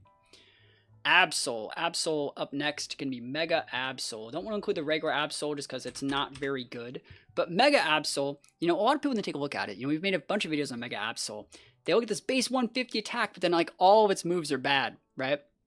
If we take a look at Mega Absol though, I think like Calm Mind with like triple coverage is probably the best way to do it. Ice Beam, Thunderbolt, and then Dark Pulse. And Dark Pulse is actually pretty good into Mewtwo. I think this is probably one of the better formats for Absol. And Season 1 it was strong, Season 2 it was bad into Zern, and now that there's a little bit less Zerns, this could be good again. I think this is like a very viable mon. Calm Mind boosted 115 base special attack is that's stronger than Starmie, you know? Like, it's strong. It's definitely strong enough to still get those KOs on things. So I like this thing. I think it's in the C tier, but it's probably like around here. And I said it was like stronger than Starmie, but Starmie doesn't need a Mega Evolution. Doesn't have to ask for that permission, right? Middle of C. That's where I'm kind of looking at it too. It's hard to use. I think probably right around here is where I'm looking at it. I think Camera Up might be a little bit better, but I like this Mega. You know, we've featured on a bunch of videos already. I have like a couple guides where I show my thoughts on Absol right there. I have a whole team building guide for it. I have that video. I have that video. I have like YouTube shorts showing it, like doing just a bunch of like crazy stuff with it. I like it. I think it's definitely like a usable mon, and it's better than people give it credit for, I think. But still, it's not game breaking. It's just kind of usable. I think we might get a new one in the DLC coming out. And speaking of new mons we're going to get in the DLC, we have both Lucarios here. Now, I think if you're taking a look at regular Lucario here, regular Lucario is going to be best built as Sash. I think that's just kind of how people are playing it. You know, you have to Swords Dance, and you're basically building it kind of like an Excadrill. You have Close Combat or Brick Break. It's up to you, whichever one you want to do. It's usually as a lead, so Brick Break is viable option to break screens. Close Combat's good. You know, you have access to like Earthquake. I like Earthquake. Sometimes they like to go Ice Punch. Sometimes they like to go, like, they cut the Earthquake for like Extreme Speed or something like that, or Bullet Punch. These are all viable options. I think it's good. I've used Sash Lucario. It's very solid. We've seen it win a couple of our tours and stuff like that. Yeah, I think Sash Lucario is still really good. I think it's solid. Like if we're looking at like Sashmons, it's similar to Gengar, but like Gengar has a much higher ceiling. I think the fact that Chandelure is probably one of the more common Sashmons we're seeing right now to check the extra drills makes a Lucario like a lot harder to use since it resists or nullifies both of its stabs. It means you have to use that Earthquake. So like it's good. It's in the C tier. I'd probably put it pretty high in the C tier. I think it's probably around like here, actually. I would put it really high. I would not put it in the B tier. Just my opinion. I don't think it's good enough to be in the B tier. Just because like the more that we start to flesh out the list and we get into things like it doesn't run steel coverage, right? It runs like fighting, ice punch, earthquakes, e-speeds. And the more that we get into the list, the more you start to see like Mewtwo, Xerneas, Metagross, Chandelure. You're gonna be like, yeah, this just isn't really the spot for a Lucario. That's just my thoughts. I think that it just kind of struggles a little bit with where the Season 3 meta has kind of settled into. And the fact that you still, like, you can outvalue Excadrills, because you can run E-Speed and Bullet Punch, but you don't always, right? Iron Tail, Ice Punch, EQ Stone, you don't run it with a swords, with an SD. I mean, that's good. I think it's good coverage. It might be higher than C. Do you guys think it's fair to put it up here? Do you guys think that it's... Oh, yeah. Yeah, Viathans with a 5 moveset, right? Do you guys think it's viable to put it in B? Low B. I think that that's fair. Because I think it is a good Sash user. I think it's very, very solid. That's fair. Mega Lucario, though. So, this is not Lucario Z. This is just regular Mega Lucario. It can be built physical or special. And again, it doesn't have that Sash. It has to ask for permission to utilize its stat boosting. But that being said, it gets a big boost of both physical and special. You can build it physical or special. Gets good coverage in both of them. I still don't really like it. I think it's like a... I don't think it's low B. Now, let's see. Yeah, I think it's not great. I think it might be like a mid-C mon. So, like, I think it's better than, like, those. I think that that's a good place to put it. It's better than things like Aegislash and Barb, but I think, like, fully built Pokemon like Leafeon, like Roserade are just better. Stoneger, Earthquake, Ice Punch, Iron Tail, SD. Mid-C, I think, like, middle to low, middle C is fine for it. It just... when you're not Mega, like I've made the only Mega Lucario vid that I have is this one from, where was that Mega Lucario video? It's around here somewhere, right there. It is okay, but like it is still not optimal. I didn't really enjoy it that much. Mewtwo still gives it a hard time, you know. All right, let's take a look at Slowbro. Now, I really like Slowbro. There's like a bunch of different Slowbros, right? There's a whole bunch of them. I think Slowbro is definitely a good mon. So Slowbro is built with like, you can go Life Orb or Expert Belt. Life Orb is solid here, and you can go Calm Mind here. And the cool thing about Slowbro is it still gets that Surf and that like Hydro Pump that you really want on these mons, right? On these big water types. So you can go like Hydro Pump, Ice Beam, and then you could go Psychic, but it also gets like Flamethrower. So it's like, it's kind of like a Vaporeon, but different. And I really like this one. Right? I really, really like the fact that it gets Flamethrower. It's good into Metagross. It's good into Excadrill. It's good into so many like weird things. Scizor is huge right now. Really, really big. Scizor is really big right now. And just having that Flamethrower, they're just like, no. 100 base special attacks usable. 95, 110, very good. You can also Expert Belt it. So I like this set a lot. I think this Pokemon is a lot better than I think a lot of people are giving it credit for. So I would probably put this in the B tier. I think I'm looking at it. I like it more than Starmie. So I would put it right there. I like the Flamethrower coverage just because like it's lesser. It's more different. It does a lot of the same things Starmie does, but also doesn't get one-tapped by as many things as Starmie does. So they're very similar in my opinion. Yes, you're losing the Thunderbolt coverage, but like Flamethrower coverage is still very, very viable. And then Mega Slowbro does basically the same thing. When I play Mega Slowbro, the only real change that I make is I go Calm Mind, right? And then I go double into my Surf and Hydro and Ice Beam. And I just cut the Flamethrower just because like I just want like more water coverage, right? I really like this thing's bulk though. So I like Mega Slowbro just as much, if not more than regular, but it's not as good, right? So I would say it's probably around like here is where I would put it. Just because you have to ask for permission to use all those different boosts. But the boosts that you get are significant, right? So if we take a look at like the different Slowbros here, 110 to 180, 100 to 130, right?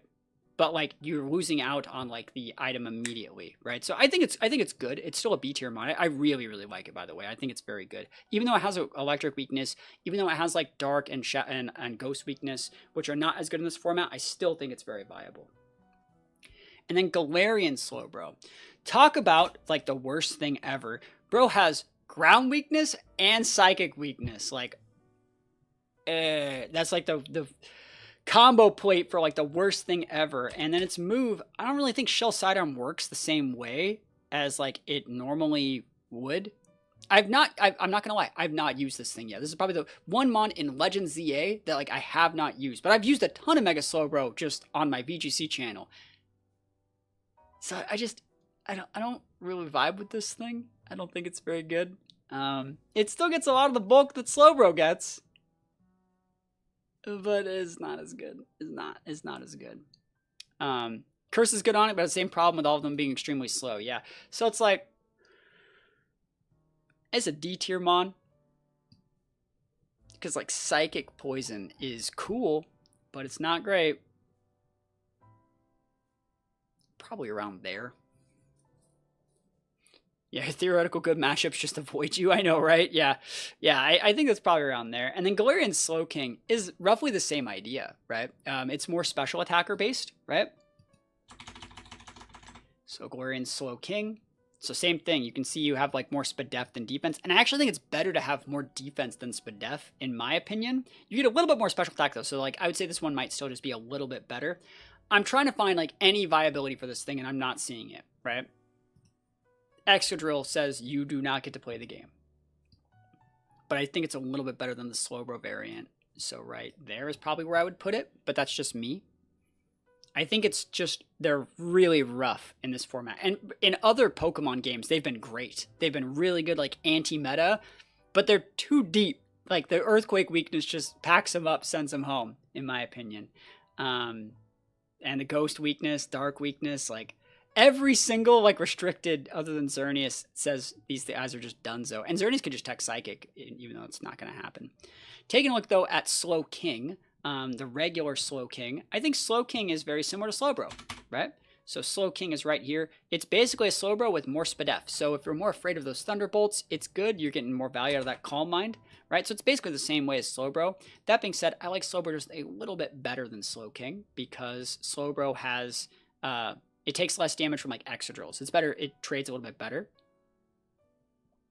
I don't think it's C tier. I still think it's B tier. I still think they're both very good. Because the reason why Slowking would have been C tier in Season 2. But in Season 3, the fact that, like, you know, a lot of the threats, like Xerneas and Mewtwo, are special. Like, you want a little more Spadef, but, like, you still want your bulk of it being defense to deal with the things that are the not legendaries. But I think both are good. So let's go Sharpedo. So I got done making a Sharpedo video a couple days ago. It goes up on YouTube relatively soon. Sash Sharpedo is really fun. This Pokemon is actually really cool. With like a Sash, you have like Aqua Jet, right? You have Crunch, right? You have Waterfall. You have Close Combat. Like, that's the full package. Like, let's be real. You said F tier? No way. No way. 120 base attack with those coverage, stab on 2 of them and a priority. This is the Excadrill check. This is the one Pokemon in the game that says Excadrill? Nah, like, catch me outside, bro. You know what I mean? Like, I like it. I think this is a cool mod. I really enjoyed this thing. Is it broken? No, not F tier though. Not F tier. Too good a coverage. This thing dies in every 3 seconds. It's a Sash. This is a pretty cool item if you've never used it. It's a really good item, right? So it's like, I really think this is a fun mod. Probably, it might be my favorite Sash user right now. And it's good. That's the thing, is it's good into all the Sash users. It's pretty good into all of them. So I think it's probably in like the D tier. But it's probably up near the front. I think it's like right around here. I like it. I like it a lot. It wins Close Combat, but not Mewtwo. I know, right? I know, right? They just hate Mewtwo out here. Cool. So I'd put Sharpedo up here. It's cool. Better than Mega Clef. You think it's better? I think that's fair. I think Pikachu is still better, but let's put it right there. Because it is very reliant on the Sash, and that means you can't use your Sash somewhere else, so that's fair. Taking a look at Mega Sharpedo, though. Mega Sharpedo kind of sucks. It's like Mega Beedrill, but in all the wrong ways. Right? Oh, one thing about Sharpedo as well is I think like I ran Ice Beam on mine and made it like a really cool like set that was kind of like that, you know, like where I sashed it and made it work kind of like this, so like I could actually still just like one-shot things with like big ice beams from across the set. Yeah, you're only getting a 20 boost to your attack, and normally this guy would need the abilities. Normally you'd use Strong Shot to capitalize on that. It's just this guy is really, really bad. Actual F tier. Yes, actual F tier. Worse because it needs a mega. Worse because it needs a mega. Worse because you have no coverage. Worse. Oh no. Oh, we're getting there. Worse. Screens. Worse. No, dude. Oh no, dude. It's true. Fairy weakness, electric weakness, grass weakness, weak to everything. Am I wrong? I'm not wrong. I'm not. It's really bad. It's really, really bad. Oh, man. Yeah, Garbodor doesn't take your mega, you know? You gain your mega. All right, that's the thing, is like when you mega evolve, you gain less boost than a life orb. You know? Oof. There's only one Pokemon that's worse than this thing. We'll talk about it in a little bit. Holy moly. So, Electros. Let's take a look at Electros. I really like Electros because it is similar to... It's similar to Ampharos, right? Where it gets the whole, like, charge package. But instead of, like, charge and, like, screens, you go charge and bulk up. And then you just slam in, like, a wild charge here. And then some people like to run, like, Outrage. There's a bunch of different physical moves you can get in this last spot. We're sorted by, like, physical. You get, like, a lot of stuff. Brick Break, Close Combat, Elemental Punches, Iron Tails, Knockoff, Liquidation. Liquidation's great here. Because it makes so they can't go, like, ground types to beat you, right? I really like this thing, right? I really, really like this thing. I think it's really, really solid. You're doing just an absolute ton of damage with this thing. So I like it. You still see it still sees play on like a lot of teams. It's crazy. This thing's it is in like the B tier. But it still has that ground weakness and it still doesn't really care. I think it's probably right around here, you know? If we were to take a look, let me see what happens if I make this stuff bigger. There we go. So you guys can see the rest of the tier. I think that that's fair. It gets Waterfall in ZA. There we go. Waterfall's good. So yeah, I like it. I like this Pokemon. I think it's a definite like B tier option. You can build it physical, you can build it special. It gets both of them. Electric Emboar. That's basically how it feels like, right? So I think it's good. I think it's good. Not using a Mega, it makes it solid. And then Mega Electros.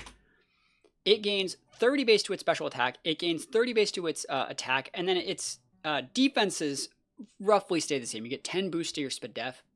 It's okay. It's okay. I like the Life Orb physical, like whatever one, a little bit more. So like I would say this is going to be a little bit lower. Probably in the C tier. Because it does a lot of the same stuff, but it has to ask for that permission to do it.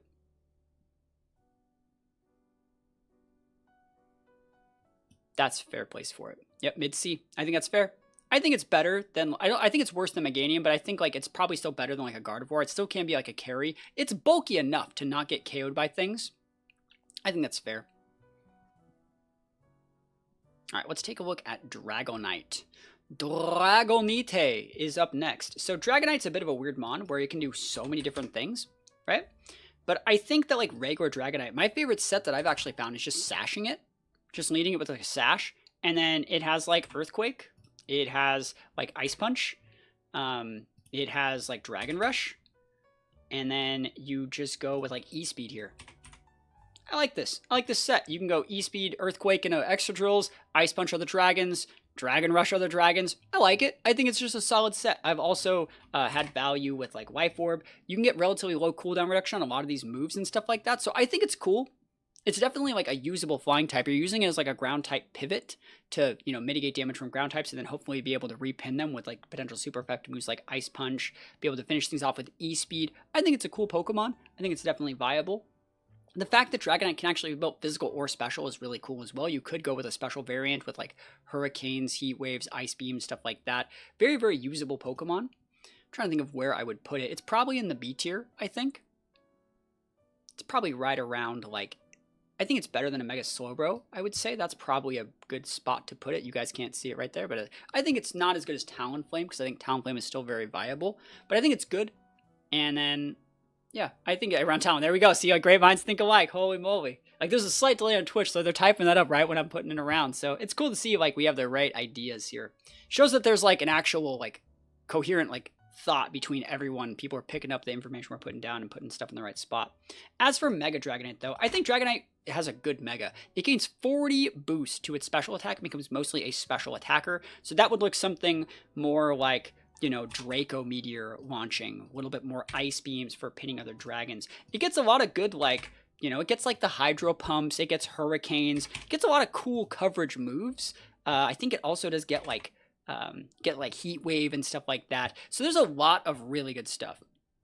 Yep, I think that Mega Dragonite might still. I think that there's potential for it to be in B, but I think that it is a high C-Mon. I think that it's probably right around here. I like Mega Dragonite, but again, having a 4x weakness to Ice is almost unplayable in these formats. Weakness to Zern is really bad. But I do like Mega Dragonite. It is one of those Pokemon that can come out in the right time and just like absolutely not get KO'd unless you have the right coverage. So it's one of like the worst Pokemon to see in like some situations. Just like, holy moly, I have no check for that. And then it launches that massive Draco and can get so many KOs at once. Like a lot of the moves it uses are big AoE moves too. So like all the beams, all the Dracos. So like it's a definite like come from behind Mega, but if you can get it going, it's definitely good. Definitely usable. I would say right around here is where like things kind of cut off into being like the really usable stuff that can still like win you games if you have the right partners. How many Mons do we have left? Holy moly. 20, 40, 60, 80. 1, 2, 3, 4, 5, 6, 7, 8, 9. 89. Whew. Yeah, Protect is really good on Dragonite. I agree. Taking a look at Venusaur next. Venusaur is definitely a usable Mon. So Venusaur is good. It can use a couple different things. When I played Venusaur, I played it with an Assault Vest. And I thought it was good. It gets access to like Earth Power, which is cool. Sludge Wave, which is cool. I used it with like Energy Ball and Solar Beam, right? And I liked both of those coverage options. The problem is it just doesn't get any KOs. Even if it's hitting for super effective, if you're hitting a Zerm with a Sludge Wave, they probably have a Geo Boost, which means they have a Spadef Boost, which means you don't get the KO. You don't stab this Earth Power, so even if you're hitting a Chandelure, you're not getting any KOs. You could Oko things that are weak against Grass, but like nothing is weak against Grass. It's all neutral, right? Gyarados neutral, Garchomp neutral, Excadrill neutral, right? Worst Roserade has to wait to snipe for KOs. Yes, that's kind of how it's going to work. It's going to be like a C tier Roserade. It gets Earth Power, which is cool, but suboptimal. I don't even be in the C tier. It's probably like a D tier. I think right around. I like Meganium actually more than it now that I think about it. It's probably right around here, actually. Yeah, Mewtwo Fodder. Yeah, that's fair. It's a lot lower than I thought. I think Mega Venusaur is a little bit more viable, though, if I'm being honest. I think Mega Venusaur, it gains a lot of bulk in the defense stat. So, like, the cool thing about Mega Venusaur is when you Solar Beam, right, it's just completely plus boosted. It gets, I think they get growth. I believe that it does. So, like, that's kind of worth it. Roughly the same set, though. You know, but now you can actually KO something if you hit it, right? Because you have like, you know, you have the damage. So I like Mega Venusaur just a little bit more. I don't think it's that much better. It's probably in the C tier, but probably right around like here. From everything Tiger Aura has said about Go-Goat, I'm going to put it in the C tier under Go-Goat. But like, it takes a lot of babysitting. Yeah, whenever I'm Venusaur too, I've also tried like screen sets with like Reflect. It gets Reflect but not Light Screen. So it's a cool Mon, but not as great as it is in like singles or VGC, right? Charizard. Now, I actually think that regular Charizard is viable. You can build it with Life Orb, but I think Sash Zard is very, very cool. So Stab Heat Wave is good, right? It gets like Air Slash and Hurricane. Doesn't really matter which one you want to put. Both are viable. And then if we sort it by like special, sometimes you still want to go with like a Flamethrower or a Fire Blast here. Focus Blast is good. It gets a lot of cool tech moves. I think that like Sash Zard is very, very cool. I think it's up probably in the middle of C. Probably right around here, actually. Upper middle of C. The reason why I want to put it this high is because it's a ground pivot, and a good anti-meta sash. Because if the Excadrill is actually not carrying the Rock Slide, if they have the Mega Horn or the Iron Head, you just delete the Excadrill doesn't get to play, right? And I really like that as like a foil to like the most common lead in the game. I really vibe with it. It's definitely usable as if you're using Sash. You have to be using Sash. If it's not Sashed, you're down in the dumps. Sash Zard is the way that I like to use it. So really cool stuff. Mega Zard X. I think Zard X is very good. If you're taking a look at both of these Zards, Zard X goes to 130 on both physical and special, but Zard X is cool because it gets access to, I think it gets Bulk Up or Swords Dance, right? I think Swords Dance might be what it gets. Swords Dance, and then it gets like Flare Blitz. It gets Earthquake, which I really like, and it gets like, well, it just goes Dragon Rush, right? Dragon Rush, and then usually Thunder Punch here, just because you will get automatically tapped like a Gyarados. Sometimes, though, they cut the Thunder Punch for Earthquake, which is really good.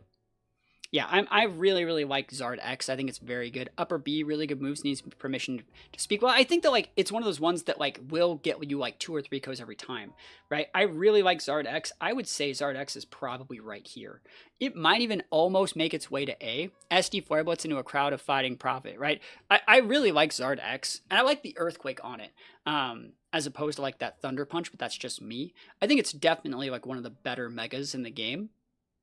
So it's really good. And I think if we're going to be talking about Zard, we have to also talk about Zard Y, which, like, it's good.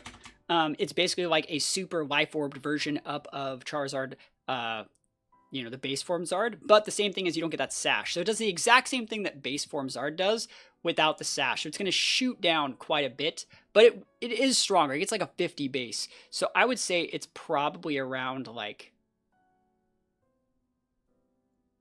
probably right around here. I think that these guys are still better because it does cost your Mega. Like, the middle of C is fine for Zard Y, I think. If you're looking for a big fire Mega, the first things you're going to take a look at are like Chandelure, Delphox, and you're like, ooh, I can't stack another ground weakness. There's your Zard. So, like, it has to have the right team. So, like, you could build a team that has, like, a ground weakness, a Xerneas, and a Zard Y. Solar Beam, yeah, I really like it too. Go Overheat and Protect. Yeah, Overheat's great on it. Yeah, Overheat, Protect. I think that Zard Y is definitely usable. Middle of C is definitely usable. It's a good spot for it. So, Blastoise. Big Man Blastoise. I made a team with Blastoise last week, a week and a half ago. Mega Blastoise. I like Mega Blastoise, but regular Blastoise is still viable. It gets all the same stuff that, like, Vaporeon gets, but without the Calm Mind, right? So it's maybe not even like Vaporeon's not a good one. Maybe Slowbro's a better one. Blastoise just saw play in, like, VGC Regionals and, like, Stuttgart too. So that's a decent spread. A good bulk here, subpar special attack, right? So you can get access to, like, Surf and, like, Ice Beam, but, like, you're kind of left not getting any KOs, even if you have, like, these super Omega effective moves. You're not really getting anything off of these, right? So that being said, like, regular Blastoise is probably pretty low. I'd probably put regular Blastoise in, like, probably the top of the E tier, just because, like, water types are still very good. But then Mega Blastoise, you see the difference between them. You gain, like, you go from 85 special attack all the way up to, like, oh, that's G-Max, hold on, wrong button. Right there.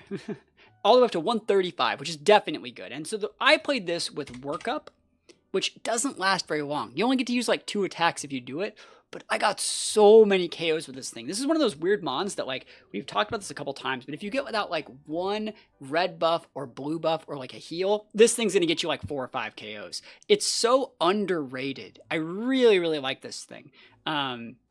See, I don't think it has the same problem as Base Venu, because the problem with Base Venu is none of its moves are stabbed or hit things for super effective. This thing has the coverage. Like, Surf hits everything. Dragons are still really, like, it's just really good. Like, double big beams is just nice. Yeah, maybe Blastoise. Yeah, maybe Blastoise. Yeah, regular Blastoise is not great. I really like Mega Blastoise, though. It's going to be in the C tier, probably right above. I think that's a good spot for it. It takes a lot of resources. Boosting EQ is interesting. Yeah, I thought about that. I actually thought about putting EQ on it too. I did. I really did, to have, like, a mix sweeper. I just didn't really have the time, and I didn't want to cut Surf for that, because I really do like Surf. But I think in between, like, Guard and Emboar is probably a pretty good spot. It's viable, super viable. But it does require a lot of babysitting, and Thunderbolts and Zern give it a big hard time. Thank you for the follow, appreciate it. So Stunfisk. So Stunfisk has been like a bit of a meme, you know? The cool thing about this guy is you can never see it when it's on the ground. You never see this thing, right? You never see it when it's like just hanging out on the ground, and it gets access to like Thunderbolt. It gets access to like Earth Power. It's hard to target this thing, and you know, it's just kind of, you know, it gets charged. What's the last move that people run on this thing? They still tend to Life Orb it a lot of the time, or Shuckleberry it. There's one other move that people run on this thing. Is it like a secondary electric attack? Does it get, do they run it with Surf? Does they even get Surf in this game? What's the other move that people run on this thing? Water move. Is it Surf? Does it get Surf? Sludge Wave. Sludge Wave is actually kind of good on this thing. This guy is actually viable. I think people tend to sleep on this, but having like multiple like immunities and resistances is actually really good. Being like an electric type that doesn't have to worry about the whole like taking any electric moves, you can always swap in on those things. It's a good mon. I think, yeah, Sludge Bomb and Sludge Wave usually what it runs, I think. And it's solid, right? I really think it's a solid mon. Also, while they're trying to fight Xerneas, and Stunfisk almost killed me, right? They're always crazy, right? It's what the Dene wants to be. So yeah, I think this is definitely like a C tier mon at least. I don't think it's B anymore, but how all the legendaries coming out have really weakened it, but it's still usable. I think it's in the C tier. It's probably right in between Zard and Scolipede, Mega Scolipede, I think. Right around Camel. See, like, I still rate this thing higher than I should. Stab Electric is really good, right? There's these guys, but then other than that, it's like electric, you know? But maybe I am putting it too high. You're right. I don't think it's as good as Machamp. You sit around Camel. I think I'm going to put it here. I'm going to go down a little bit more because you're right. I think it's good, but I think that like the fact that it's not a Mega and it doesn't need the orb, because you could just use it with an Expert Belt or even a Magnet or even like a Shuckleberry. It's one of the few mons that can do that. You can also vest it. I think it's actually really good because it has like a decent stat line. People think it's bad, but like 109 base HP is really good. 81 special attack is usable to pick up KOs, especially if using plus moves. And then like 84, 99 on respective defenses. Like, I vibe with it. Now, what I don't vibe with is its Galarian counterpart. It gains more attack, and it gains, like, it swaps the defenses here, but it doesn't have, like, it has to use Metal Claw. And, like, it gets the Curse, and it gets the Earthquake, but it doesn't, like, it gets all this coverage, but then it doesn't get, like, Iron Head. Why do we keep saying the Camel? That is right here, Camerupt. You say F tier. We're gonna find out. I wish it had a real steel move, cause like this guy gets hit with water, fire, ground, fighting. Like, holy moly.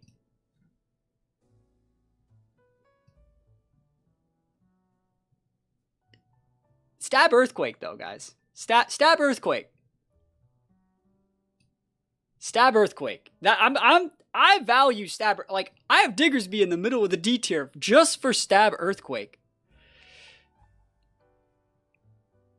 I'm putting it here.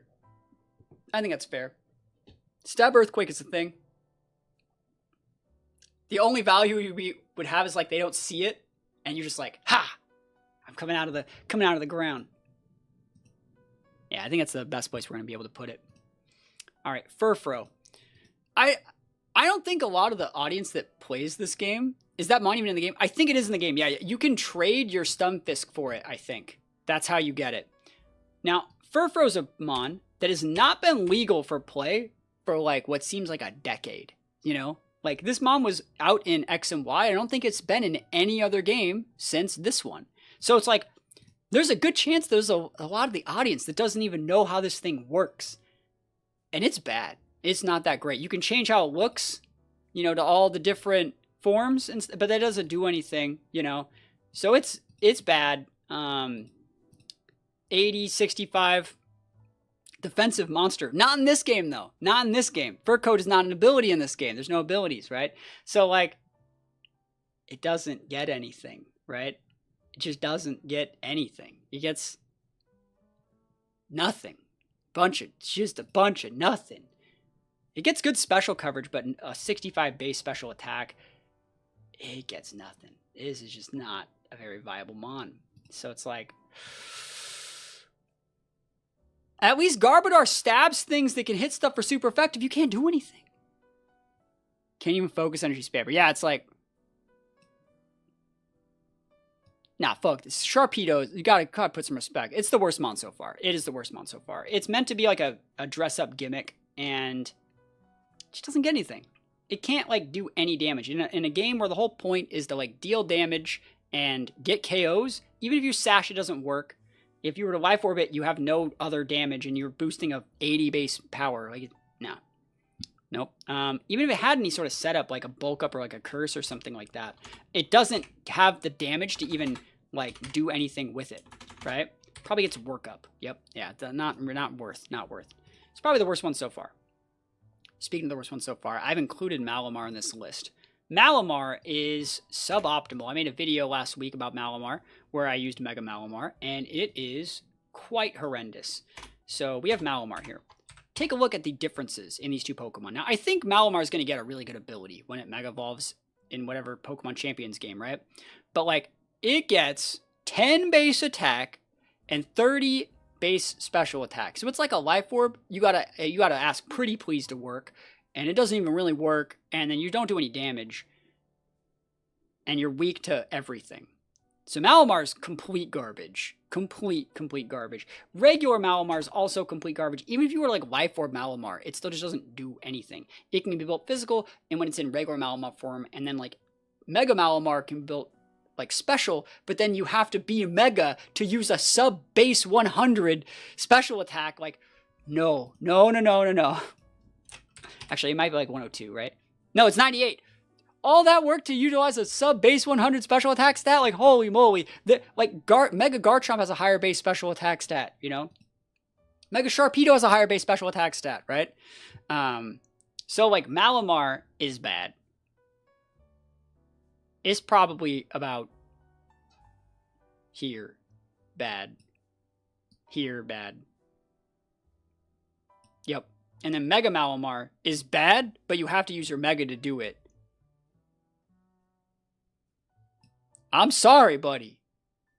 They just don't make them like they used to. Yeah. It's gonna... Mega Malamar could get, like, a really good ability, but, like, as far as what we have now, it is bad. It is just really not great. It is so underwhelming. What was it? There was, I used a red buff... I used the red buff Night Slash from my full attack Mega Malamar into a Metagross, and it didn't kill that shit, dude. It wasn't even Mega Metagross, it was a regular Metagross. I was like, this is so garbage. Like a plus move, like Mega Malamar, Night Slash, red buff. That being said, it's going to be viable when Champions comes out, I'm sure. I want to include Dragology, just because I think that, like, AV Dragology sets, Shucka Berry sets, Life Orb sets are viable. So, like, taking a look at these two. So Dragology is actually really cool. Has 97 base special attack, which is a little bit low, but has very good coverage, right? And the Mega Dragology gets a decent boost to its Mega. But this thing gets really good coverage. It gets things like Hydro Pump. It gets that Sludge Wave we were talking about. I paired this when I played with Sharpedo the other day. It was a lot of fun. Still gets a big Draco Meteor, one of the better mons for that there. And then from there, like, I think it also gets access to, like, Focus Blast. It gets Thunderbolt. That's great coverage. Like, this is premium coverage. The Pokemon I compare this most to in this game is probably going to be Drampa. But I think that, like, so far, it's decent. I think that regular Dragology is probably in the middle of, like, D tier. I'd say regular Dragology just because, like, the Mewtwo typing, Mewtwo being out just makes it a lot harder to use, but it's good against things like Zern and a bunch of other stuff. I'd probably put regular Dragology here. And then the Mega, I'd put the Mega at the very bottom of C tier. Because I still think that it's viable, but Mewtwo being everywhere makes it just so much harder to use. You'd have to be pairing this thing with a Dark type, which means if you're using a Dragology and you're using a Dark type, which means your last Pokemon has to be a Legendary, it just makes things a little bit hard to use. But, like, a team of, like, Dragology, Pangoro, like, I don't know, Dragology, Pangoro, Zern sounds viable, you know? Yeah, EQ food and Mewtwo food makes it hard to use. This guy should be better, but it's just the fact that it, like, doesn't really stack up against what's really good in the game. So Quaxar, we featured a lot of Quaxar on this channel. I think I might be the person that made this Pokemon popular on accident, because I started using Quaxar in my tournaments, And Clawitser's been good for a while. And then Austin John started, you know, taking a look at our tournaments and taking a look at all the Clawitzers that were doing well in our tournaments. So while I wasn't the person that used Clawitzer to like win the tournament to make it popular, I featured the content and featured the tournaments to make it popular. So this guy's usually built with Life Orb. And the cool thing about this guy is it gets like the big Hydro Pump. It gets access to like the big Ice Beam, similar to like Vaporeon, but without the stat boosting moves. And then you can go with like Focus Blast here. It just gets better coverage, right? Than, you know, a lot of the other stuff like that. It's really good. I like it like with AV. I like it with Life Orb. I like it with Surf. I like to run it with Double Water. I think we're where we are now in the meta because it has a higher base special attack than like a lot of those other water types like Vaporeon. Like let's compare it to a Vaporeon right here, who is what I would say is the best water mon in the game right now for these beam moves. So it has 10 more base special attack than Vaporeon. Vaporeon has like 60 more base HP. Vaporeon has a little bit less defense, and Vaporeon has more base SPDF. So I actually think that Vaporeon is better than Clawitzer now, because it's just bulkier, and it has Calm Mind. That being said, Clawitzer is still very, very good. It's definitely in the B tier. I would say it's probably right around where Glaceon is. I would put it behind Pangoro, but I think it's better than Glaceon is right now. You say you like the Dark Pulse for Metagross, so that's the thing. Like, I'll show you a damage calculator. I'm gonna educate you on something today. So we have Clawitzer. I want to show you something. This is you're gonna level up your knowledge here. You have Metagross, right? That's what you said. Metagross and Mewtwo. Doesn't really matter which one we want to do. Well, let's plug it in versus Metagross, a Mega Metagross, right? So you have Dark Pulse here, right? And let's give you like 252. Modest, Life Orb, like all that good stuff, right?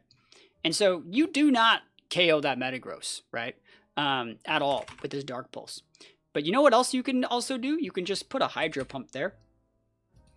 And you see how Hydro Pump, it's not the same, but it's almost the same. Let's make it the plus right there. You see how it's like the same damage when you plus both of them? Now the reason that is because Dark Pulse is only an 80 base move and you don't have an ability. So an 80 base move doubled is to a 160.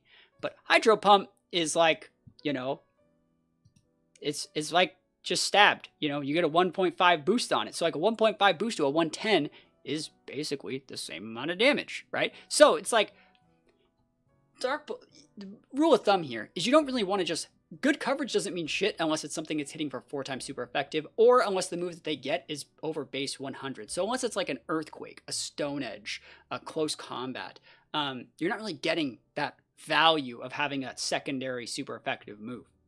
You're better off with just your main stabs.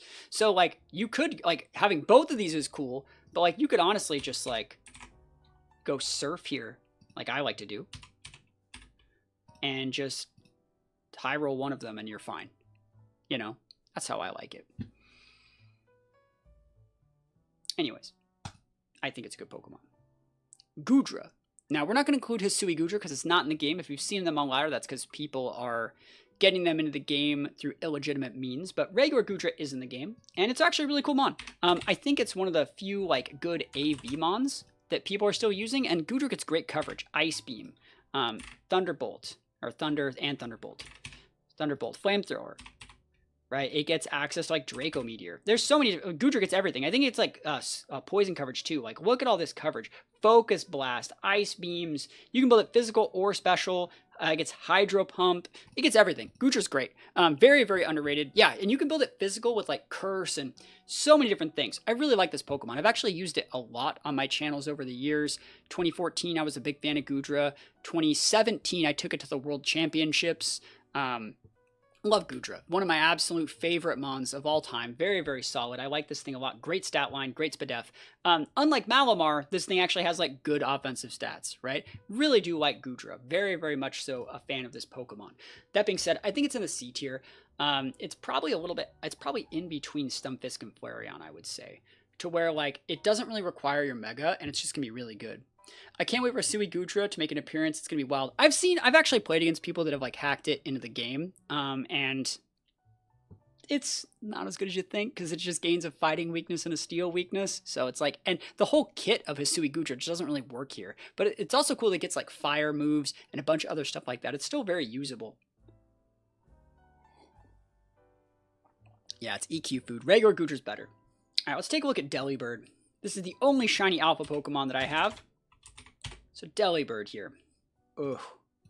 Why do I even include this thing? The only reason I included this thing is because it gets freeze dry. And it can't kill it. You can't even kill Gyarados with this. Like, you might. Hold on. Delibird. Full special attack. Modest. Freeze dry. Into Gyarados. Bro. Bro. Stop it. No. Plus move. Save me. That was the plus move.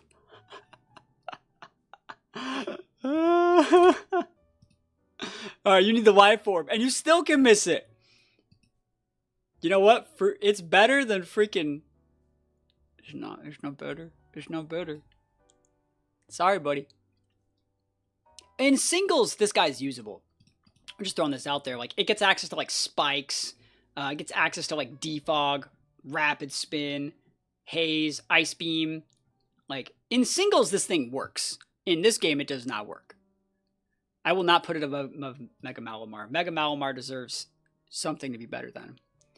Speaking of some other things that are just absolute garbage, Glalie. We're not even going to talk about regular Glalie. We're talking about Mega Glalie because it only gains 40 attack to its special attack and 40 to its attack, and it does nothing. Chat made me use this thing. Y'all remember when you griefed me for a while, like an hour? This is the garbage Mega. Malamar at least has like 2 stabs it can do stuff with. Mega Glalie doesn't KO Garchomp with Ice Beam, right? You know, it's just like, what? You know? Yeah, we had to explode with it. We were using explosion sets. This thing really needs its ability, which it doesn't have in this game, which is Refrigerate, to turn like self-destructs into like boosted ice self-destructs and explosions. It doesn't get that. It just doesn't really get any coverage. Yeah, I built like a weird mix sweeper set to capitalize on the 120, 120, and it just didn't do anything. I think this guy might be better than Delibird. That's it. Yeah. It's better than Delibird. It's not better than Malamar. Malamar's pretty bad, but dark typing is good right now. You have no good typing. Mono ice, not good. You got freeze dry, and that's it, my guy. And it doesn't even KO things. So there's that. It's a Bionicle Head. That is correct, Mr. Bionicle Head. Okay, we're taking a look at Frostlass here. Frostlass. Now, I like Frostlass. And I think Mega Frostlass is very viable. But regular Frostlass does not have a very high base special attack stat. So if you're going to be playing this thing, you have to sash it. So the issue with that is like, it doesn't do any damage at all. So like you could sash it and it gets access to like, you know, Thunderbolt, which is great. It gets access to Nasty Plot, which is great. But this thing is slow. It is slow. This is the moveset. And this is the moveset that you use when you Mega it as well, usually. But this form is probably not great. I love Frostlass as one of my favorite Pokemon of all time. I've always been a fan of this thing. But it's probably in the E tier for its base form, just because it's reliant on Sash. And it's probably right around here. Because like Sash with Stab Ice Beam is good, right? It wants Sash and Mega, but can't have both. And then the Mega, I think, is a lot more viable. But like, it's one of those situations to where like, at best, it's down like here, at best. At best. This thing is still very slow and clunky. The reason why I'm putting it in C instead of D is because I think it does stack up a little bit better into a Mewtwo meta with Stab Shadow Ball. But I think that that's probably the best you're going to get out of this Pokemon. It's still usable. It's just very clunky. We're seeing a little bit less steel coverage and fire coverage as opposed to like more stuff to deal with Mewtwo, and I think this can deal with the things that deal with Mewtwo pretty well. Psystrike wrecks it. Psystrike doesn't OHKO it, but yeah, it doesn't OHKO, but it almost does. Like, it's a lot. But like, you know, you can hit them with Shadow Ball too. So it's like, I think that C tier is fine because it has a really good like lineup into like Garchomp and other stuff like that. Abomasnow. I know Richie's been a big fan of Abomasnow. I'm not seeing it. But like, I don't think it's really that great. I think it's another Sashmon, you know, with like Ice Beam, Solar Beam. It's like a weird, like Frostlass Venusaur. Right?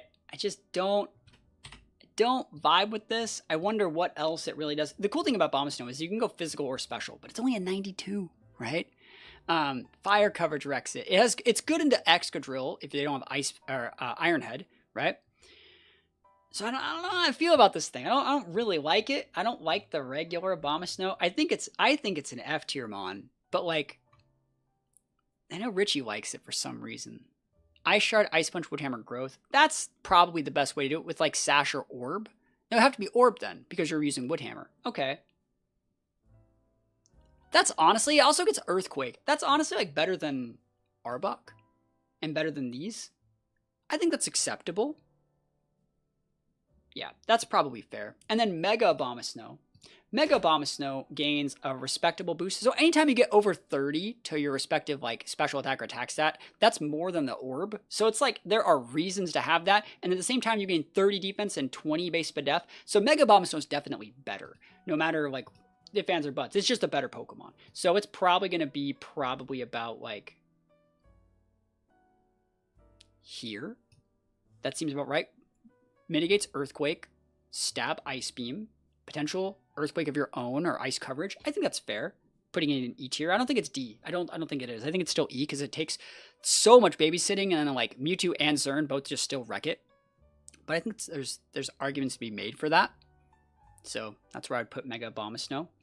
And take a look at Avlug, another Pokemon that we've featured on this channel a bunch of times before. Definitely like the Avlug, like AV Avlug, Expert Belt Avlug, like really, really good. I like Avlug. I think like this is a perfect example of like a mon that finally is like hitting its stride and can do really good stuff. Like Assault Vest is good. It gets that good old Heavy Slam for gap closing. Icicle Crash is going to be great.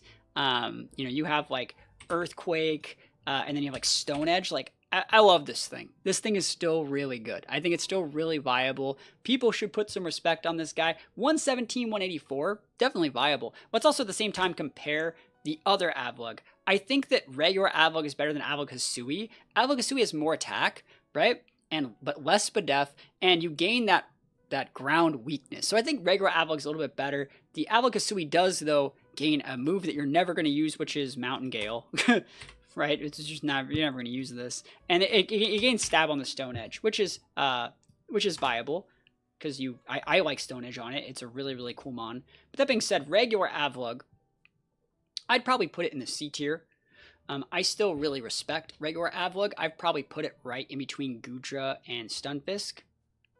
Probably better than Stunfisk. I like it better than Stunfisk. And then the Hisui version, I'd put in the D tier, actually. Because, like, I really don't like that weakness that it gains. I'd probably put it near the bottom. I'd probably put it, like, right here in the D tier. Man, there's so many Pokemon on this list. Holy moly, there's so many Pokemon on this list. I can't believe I'm actually doing this today. We're over 3 hours into this stream, and we're still just chucking along, trying to get all these Pokemon done. There's still 63 more. So let's take a look at Scizor. I've only seen a few people really utilize Scizor.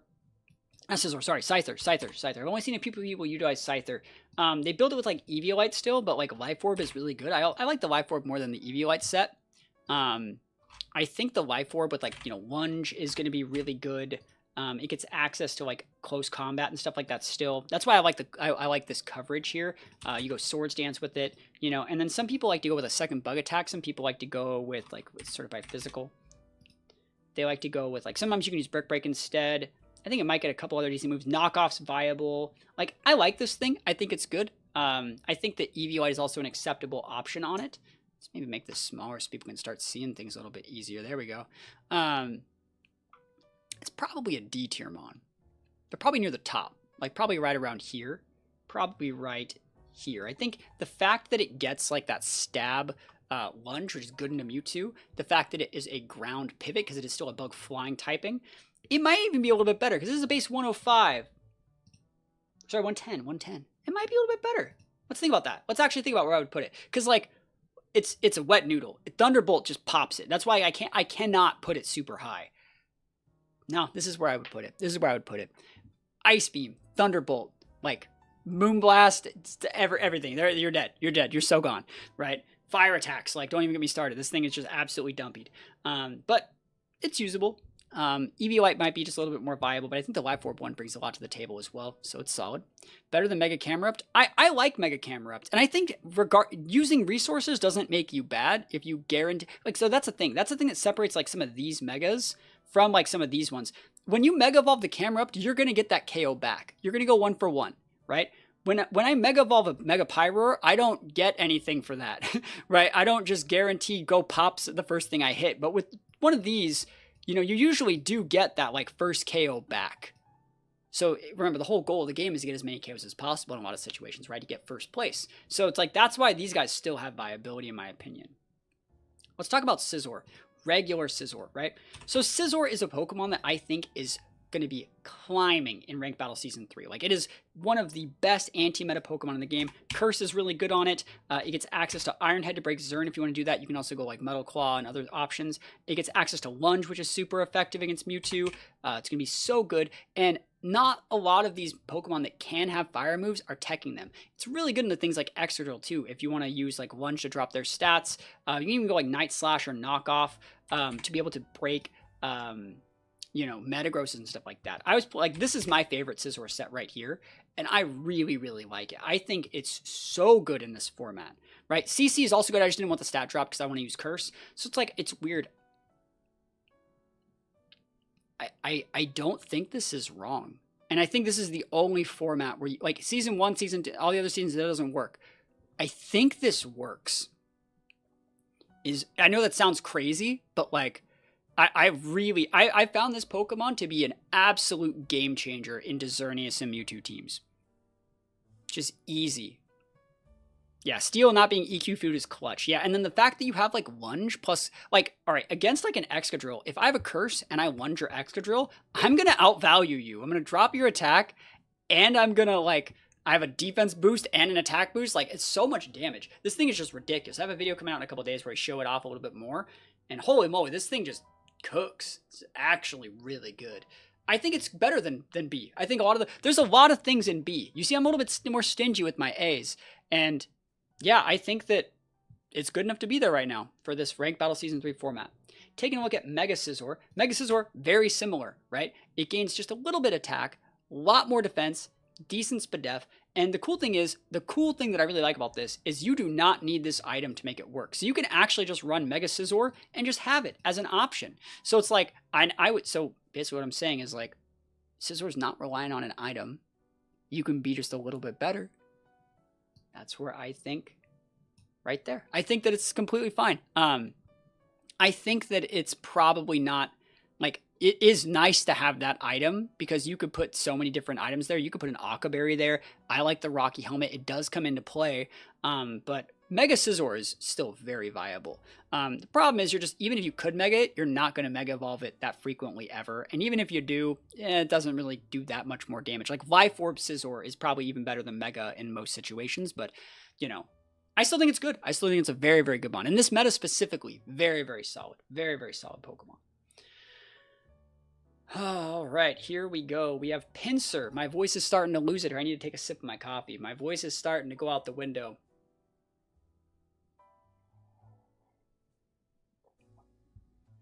Oh, man, we've been doing this for a while. Like, this list is going to be my magnum opus, my shining crown jewel achievement. It's just so much. All right, Mega Pinsir here. I think Pinsir as a Pokemon is fine. It is a standard bug type, right? So it's standard bug, and it has 125 base attack, which means it actually does damage. And being a bug means it is a resist to ground. So it's a bug that gets moves that pin Excadrill, like Close Combat, like Earthquake. It gets access to, I don't think it might get Mega Horn. No, it gets Lunge though. So Lunge is good. And then like, as far as other moves, it gets Bulk Up, you know, it gets, Knock Off. I think it still does get Quick Attack, which is actually really good if you wanted to sash it. Gets Stone Edge. So it gets a lot of good moves. I think it's good. I think it's definitely like more usable than people give it credit for. It's probably in about the D tier range because like it can probably the fact that Pinsir is able to have like a decent base 100 defense here means it's pretty good into Mewtwo as well. It's just that Zern gives it like a big problem. Just because, you know, you don't hit it very well, and it hits you really hard. You just get tapped by, like, Moonblast. So I think it's probably in the D tier, but, like, probably right around here for regular Pinsir. You can build it with AV. You can build it with a Life Orb. You think it's better than Scyther? See, I think Scyther, being just a flying type, being able to come in and just mitigate the EQ is better. And I think Scyther having access to, like, like a couple other different moves and stab options could be better. But that's just my opinion. I think it's probably right here because like Pinsir's really slow. Like it's really slow in its movement. It's kind of built like a Heracross kind of, but without the other stabs. And the Mega Pinsir though, I think Mega Pinsir is better than people give it credit for. It gains 30 on its attack stat, 20, right? And I like Mega Pinsir. It's similar to Clefable, where it's not really doing anything with this stab, but is cool. Like, is a cool mon. I like it. I think that it's worse than regular Pinsir, but I like it. So it's still, like, Mega Pinsir is still a D tier mon, but it's not as worse as, like, some of these. It's probably right around here is for the Mega Pinsir, just because, like, you don't need to gain that weakness. Like, you turn into a really bad Scyther that you have to ask for permission to be a really bad Scyther, right? And, yeah, that's just kind of what it is. Mid to bottom of D tier is pretty respectable enough for Pinsir. Shoutouts to Mewtwo for being in the meta, so actually having something that we can like have an auto like homing attack into. So Heracross, right? Heracross is really good. Like Heracross is dat boys. You know, I think everyone has used the Heracross that given out in the game. I think Heracross is really, really good in this game. Multiple gap closers. Lunge is good. Like close combat is good. Right? Having access to like bulk up and other things like that is good. Having access to even like Rock Blast, Bullet Seed, all those other moves, very, very solid. Earthquake, good.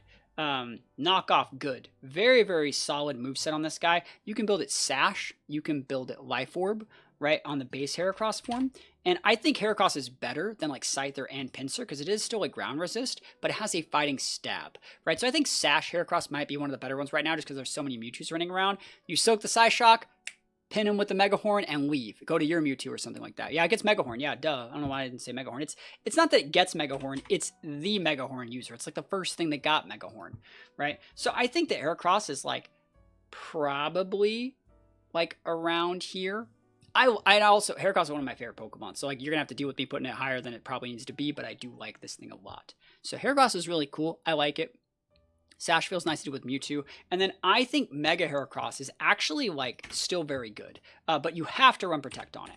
You have to run Protect on it just so you don't have to die to the Xerneas Moonblast. You don't have to die to the Mewtwo Psy Strike. And then from there, I think that, again, like you have the Mega Horns or the Lunge. I think Lunge might be just a little bit safer because you are just getting the big KOs because you have a 185 base attack. And then like I like to go Earthquake when I build this guy and build it a little bit differently with like close combat. So like this is the set that I use when I use Mega Heracross right now. So I like this set. I think it's a little bit better than people give it credit for. I think it's like middle, maybe right about here. Right about here, but I put a lot of value in Heracross, so that's just me. Like I think I overvalue it, but where the meta is right now, I think it's very viable. You have to use Protect. You have to use Protect on this set to make it work. But it's one of those ones where it's like if they're trying to roll you with like this, you Protect just says no. Like Protect, you have a good lineup into a lot of those Pokemon, and you're gonna be able to out trade them correctly. So Emolga, I made a video with Emolga. It is garbage, but what Emolga does bring to the table is it's an electric type without a ground weakness. So that's cool. You can build it with charge. I built it with AV when I had it. So like I built it with AV, no charge, and I just filled it with like, you know, we get like Energy Ball, Thunderbolt, and the whole point of this thing was just to like go help me gather as much Mega Energy as possible with like a really small target. And it was cool. It did stuff. Like, there are Pokemon on this list that do not do things. They're down here. It's also one of them, but it's more like the thing that it does is like right here. It's a thing. And unlike Dedenne, its secondary stab is not used for offense at all. You have Air Slash, but it doesn't even, like, you don't even KO, like, anything with it. You won't KO the Pangoro with it, you know? So it's bad, but it's funny, and it might work if you're using it in some way. I think it's okay. It's just kind of not great. All right, and then we have Hawlucha. So there's two different Hawluchas, right? There is, yeah, it gets Solar Beam too, it does, yeah. So you have base form Hawlucha and Hawlucha Mega. Now, I really think that Sash, regular Hawlucha, is very good. You're starting to see a pattern here where like these really aggressive mons just glom onto the Sash. But you get like close combat, you get fly, you get flying press. You can go for Swords Dance, right? There's so many different things you can do with this guy. It gets access to like Earthquake, or sorry, it doesn't get access to Earthquake. Let's sort by physical. I thought it did. But you get access to Brave Bird if you want to go Life Orb. You can go Elemental Punches and like Fire Punch. You get Iron Head. You get Lunge. That's actually really cool that it gets that. Throat Chop. I don't think it gets Throat Chop in this game. But good coverage, right? Was what I mean. Good coverage. I think I like this guy with Sash. I think I've used this with Sash just kind of messing around. I think I had Stone Edge on it too. And I think it's a good Sash mod. It's not as good as something like Lucario, who gets more Elemental Punches and Extreme Speed. But it's definitely like a budget Lucario that has a ground immunity. So I would probably put it about right here. It has that Psychic weakness and the Fairy weakness, but you're sashed, right? So you don't care as much, but it's still definitely viable. Like base form Hawlucha could be the perfect Pokemon on a team that has like a massive ground weakness. Like let's say you want to utilize like Diancie as your legendary and a Mega Metagross, because those two could have a lot of synergy. That's 2 ground weaknesses. Hawlucha could be a good sash user in between those to cover up for that. That would still give you a lot of value, right? You have electric weak to, yeah, you're weak to like ice, electric, fairy, psychic. You're weak to everything. Like you need sash on base form Hawlucha. And so by proxy, Mega Hawlucha is still going to struggle with all of those weaknesses, but you get a lot more bulk to where you can eat like one move from a lot of those if they're not stabbed. If it's a non-stab Thunderbolt, non-stab Ice Beam and things like that, you're going to be able to live. And, you know, this guy tends to be built a lot more with like standard tech with like Bulk Up, Brave Bird. You're built kind of more like a Skarmory here, you know, kind of like this, right? And I think it's cool, you know. I always forget Hawlucha's immune to ground when playing ranked because it walks in the ground. I know, right? It doesn't seem like it would, like, it seems like you'd be able to hit it, right? But I like Mega Hawlucha, but I do think base form Hawlucha is just going to be a little bit better. I think that it's probably, like, it's still probably a C tier, but it's probably not. It's probably with these 3 in the, like, we wish we didn't have to ask for permission to utilize our kit, and we wish we could have a sash or a different item. Right? I think that's probably fair. Yeah, Flying Press, Bounce, and Fly, though. I love that. Yeah, I really do like that. And that's one. But the thing is, that set is also even better on a Sash set because it makes you immune to damage for longer. Way worse than Skarm because it can't really afford to protect. Yeah, I know it's definitely worse than Skarm. Skarm's great. It's definitely worse than Skarm. But, you know, it sucks it goes to D because I kind of want to feature one relatively soon. But it has so many weaknesses. All right, so Trevenant is up next. And I made a video where I used Sharpedo, Mega Dragalge, and Trevenant. And, like, that team was cool. That team was actually cool. Trevenant is very, very unique in this meta right here. So Trev is fun. The set that I used was Assault Vest Trevenant with like Wood Hammer, Phantom Force for gap closing. I had Rock Slide for coverage on like Zards and things like that.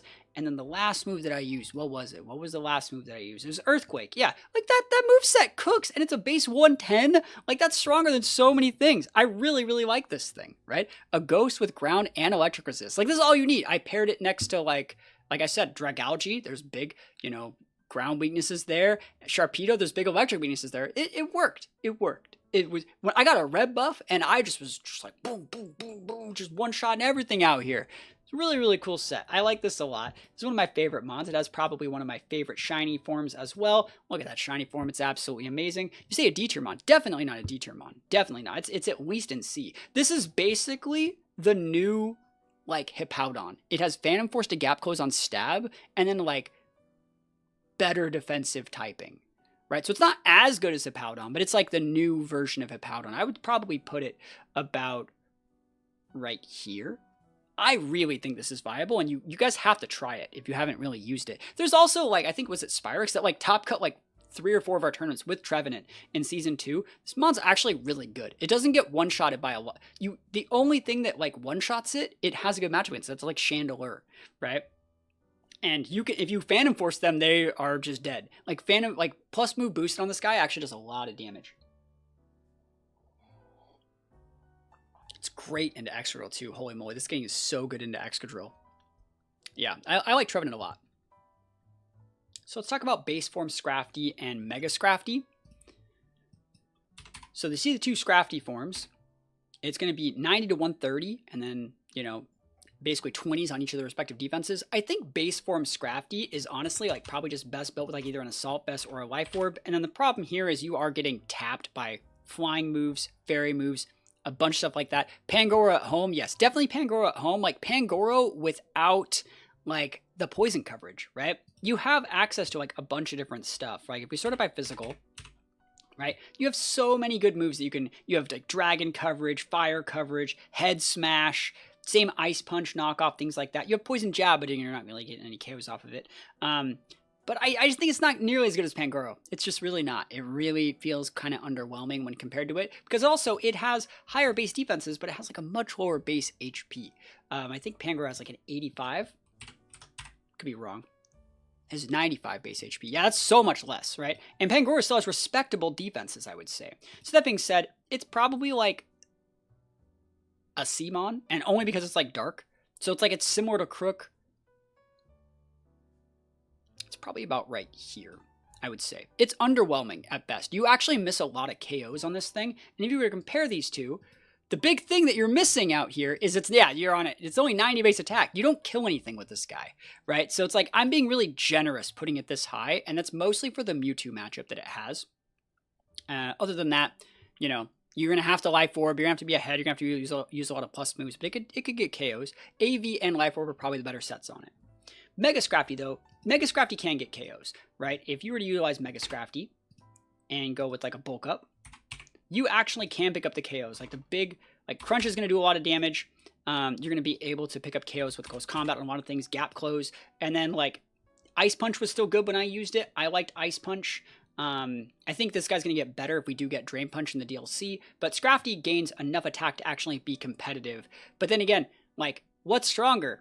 A Scrafty, a Mega Scrafty at 130, or a Life Orb 124 Pangoro? It's Pangoro. Pangoro is still better than Mega Scrafty because it doesn't have to ask for permission. And what we always say by asking for permission is you have to be in a position where you have the Mega energy to click the Mega Evolution button, go into that Mega, which means you can't open the game like that, which means you're not able to exude that amount of pressure for like a wide variety of time. So Mega Scrafty is good. I think it's better than regular Scrafty, but not by much. It's probably about here is where I would put Mega Scrafty. Both of these are viable in the C tier, but I do not think that they're two Pokemon that are just like changing the way the game works. I think that we're just kind of keeping them where they go in the C tier because like they just get pinned by so many things. 4 times weakness to Fairy is also a lot. So we got Aggron and Mega Aggron.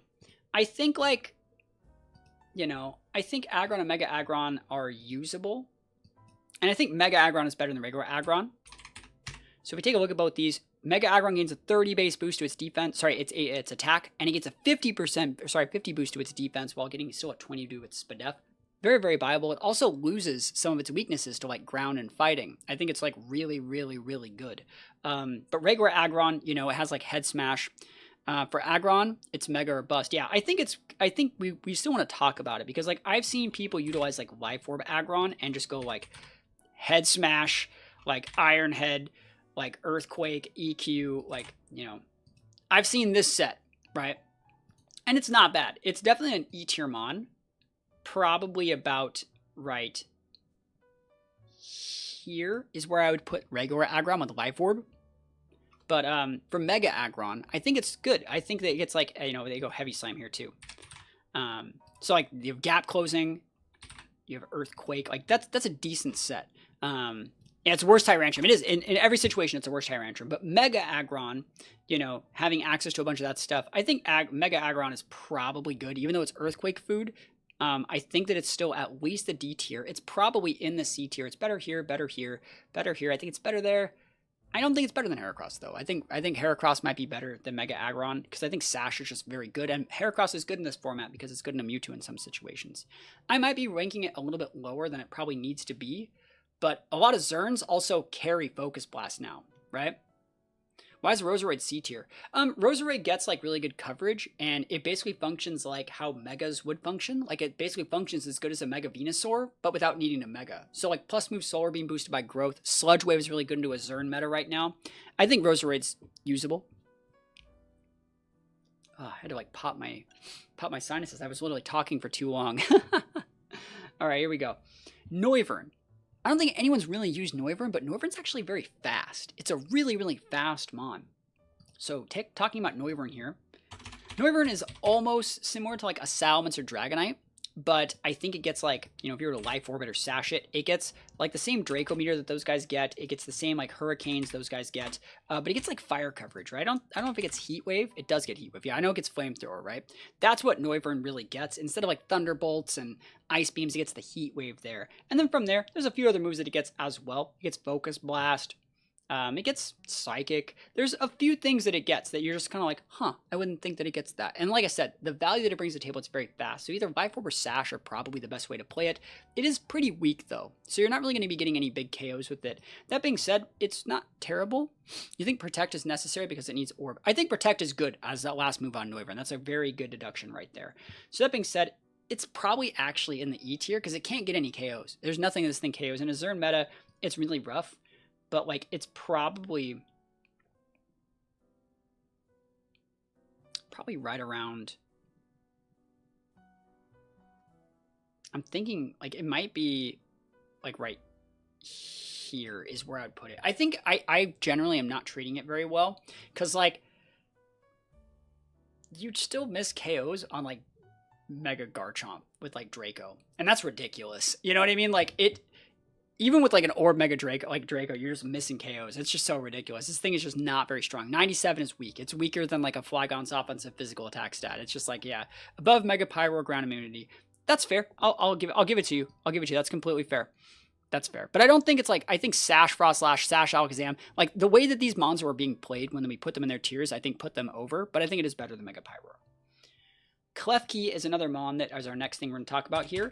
And unfortunately, similar to Carbink, it gets screens, but that's like it. Its whole kit kind of just falls apart and doesn't really work in this format. I don't even think it gets like Moonblast, right? Yeah, it doesn't. It just gets like Dazzle. Unfortunate, right? It just does not get a lot of really good stuff. Its whole kit does not work in this format. Yeah, I think that bad stats, EQ fodder. We finally found, like, we found more worse. Better than these guys. Screens are good, man. Screens are good. But yeah. So screens are there. That's what it is, right? All right. How many mons do we have left? We have less than 40. Holy moly. I've been doing this for almost 4 hours. Because the stream was live before we started the little list here. All right, so we're going to talk about Chandelure. Now, Chandelure can be built like 8 different ways. Really, really good mon. Right? So we have regular Chandelure and Mega Chandelure. Chandelure is great. It can be built with a Shuka Berry to be able to mitigate damage to ground. It can be built with a Life Orb to be able to boost its attack stats. It can be built with like a Charcoal, specifically to boost just its fire attacks. But I think the best set, most popular set right now is just a Sash. It's a Sash mon, really, really good. It's one of the counters to Excadrill because you hit them, they hit you, but the thing is you hit them before they hit you because your moves are ranged, right? So you have access to like Heat Wave, which is really good, Overheat, which is really good. You have access to like Shadow Ball, which is really good. You can also go into like weird Calm Mind sets, or maybe even into a like Solar Beam of a Calm Mind set. Really, really good. Yeah, this is one of like the best mons in the game. I think this is actually like, you know, people are saying like, oh, it might be S. I actually think it is an S tier mon, but probably near the bottom, because it checks all the other Sash mons other than Garchomp, right? And then it is like the bread and butter that makes like Xerneas work. I think this is like the best Pokemon to pair with Xerneas, one of the best ones. Yeah, I think it's an S tier. I like Garchomp and Excadrill more, but I think like it is, you're starting to see the best Sash users are really popping at the top of the list here. It's good into Mewtwo, it's good into Excadrill, it's good into every other Sash user. It keeps a lot of things honest, and I would say Chandelure, probably more than any other Pokemon, is like the jank stopper, right? Chandelure is like here, here, here, here, here, here,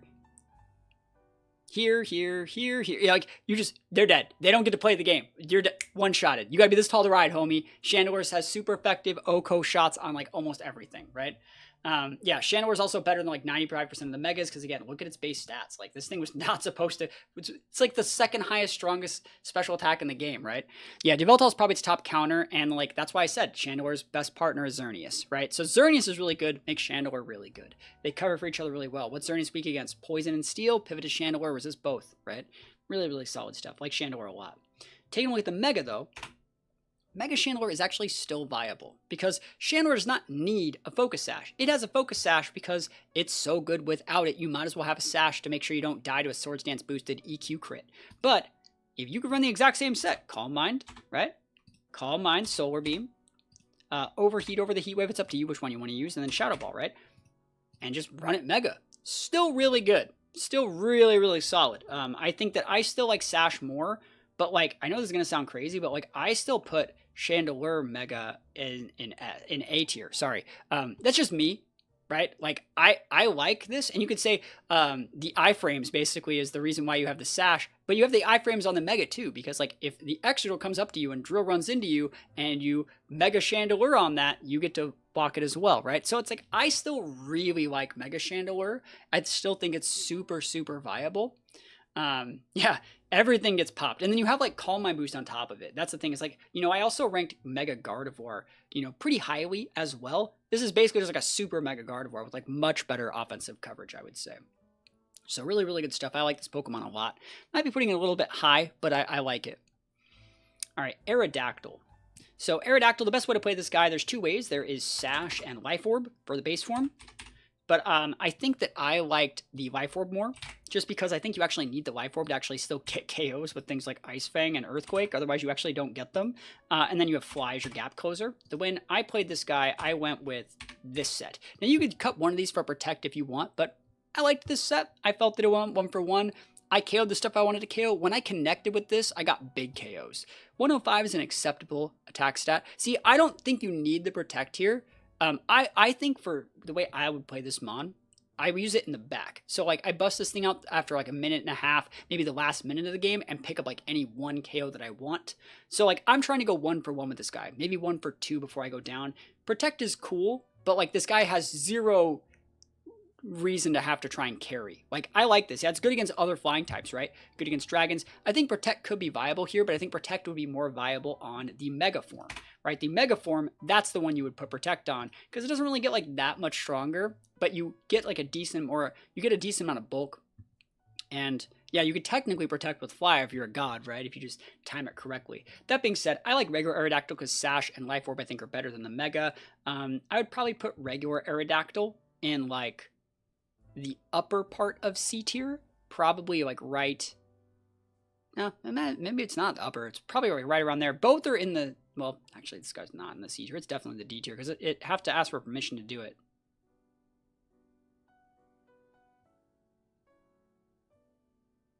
Probably right about there. I'd put it in C and D respectively, just because I think that like Ice weakness, Rock weakness, electric weakness, water weakness, like it's steel weakness, holy moly, like it's everything, right?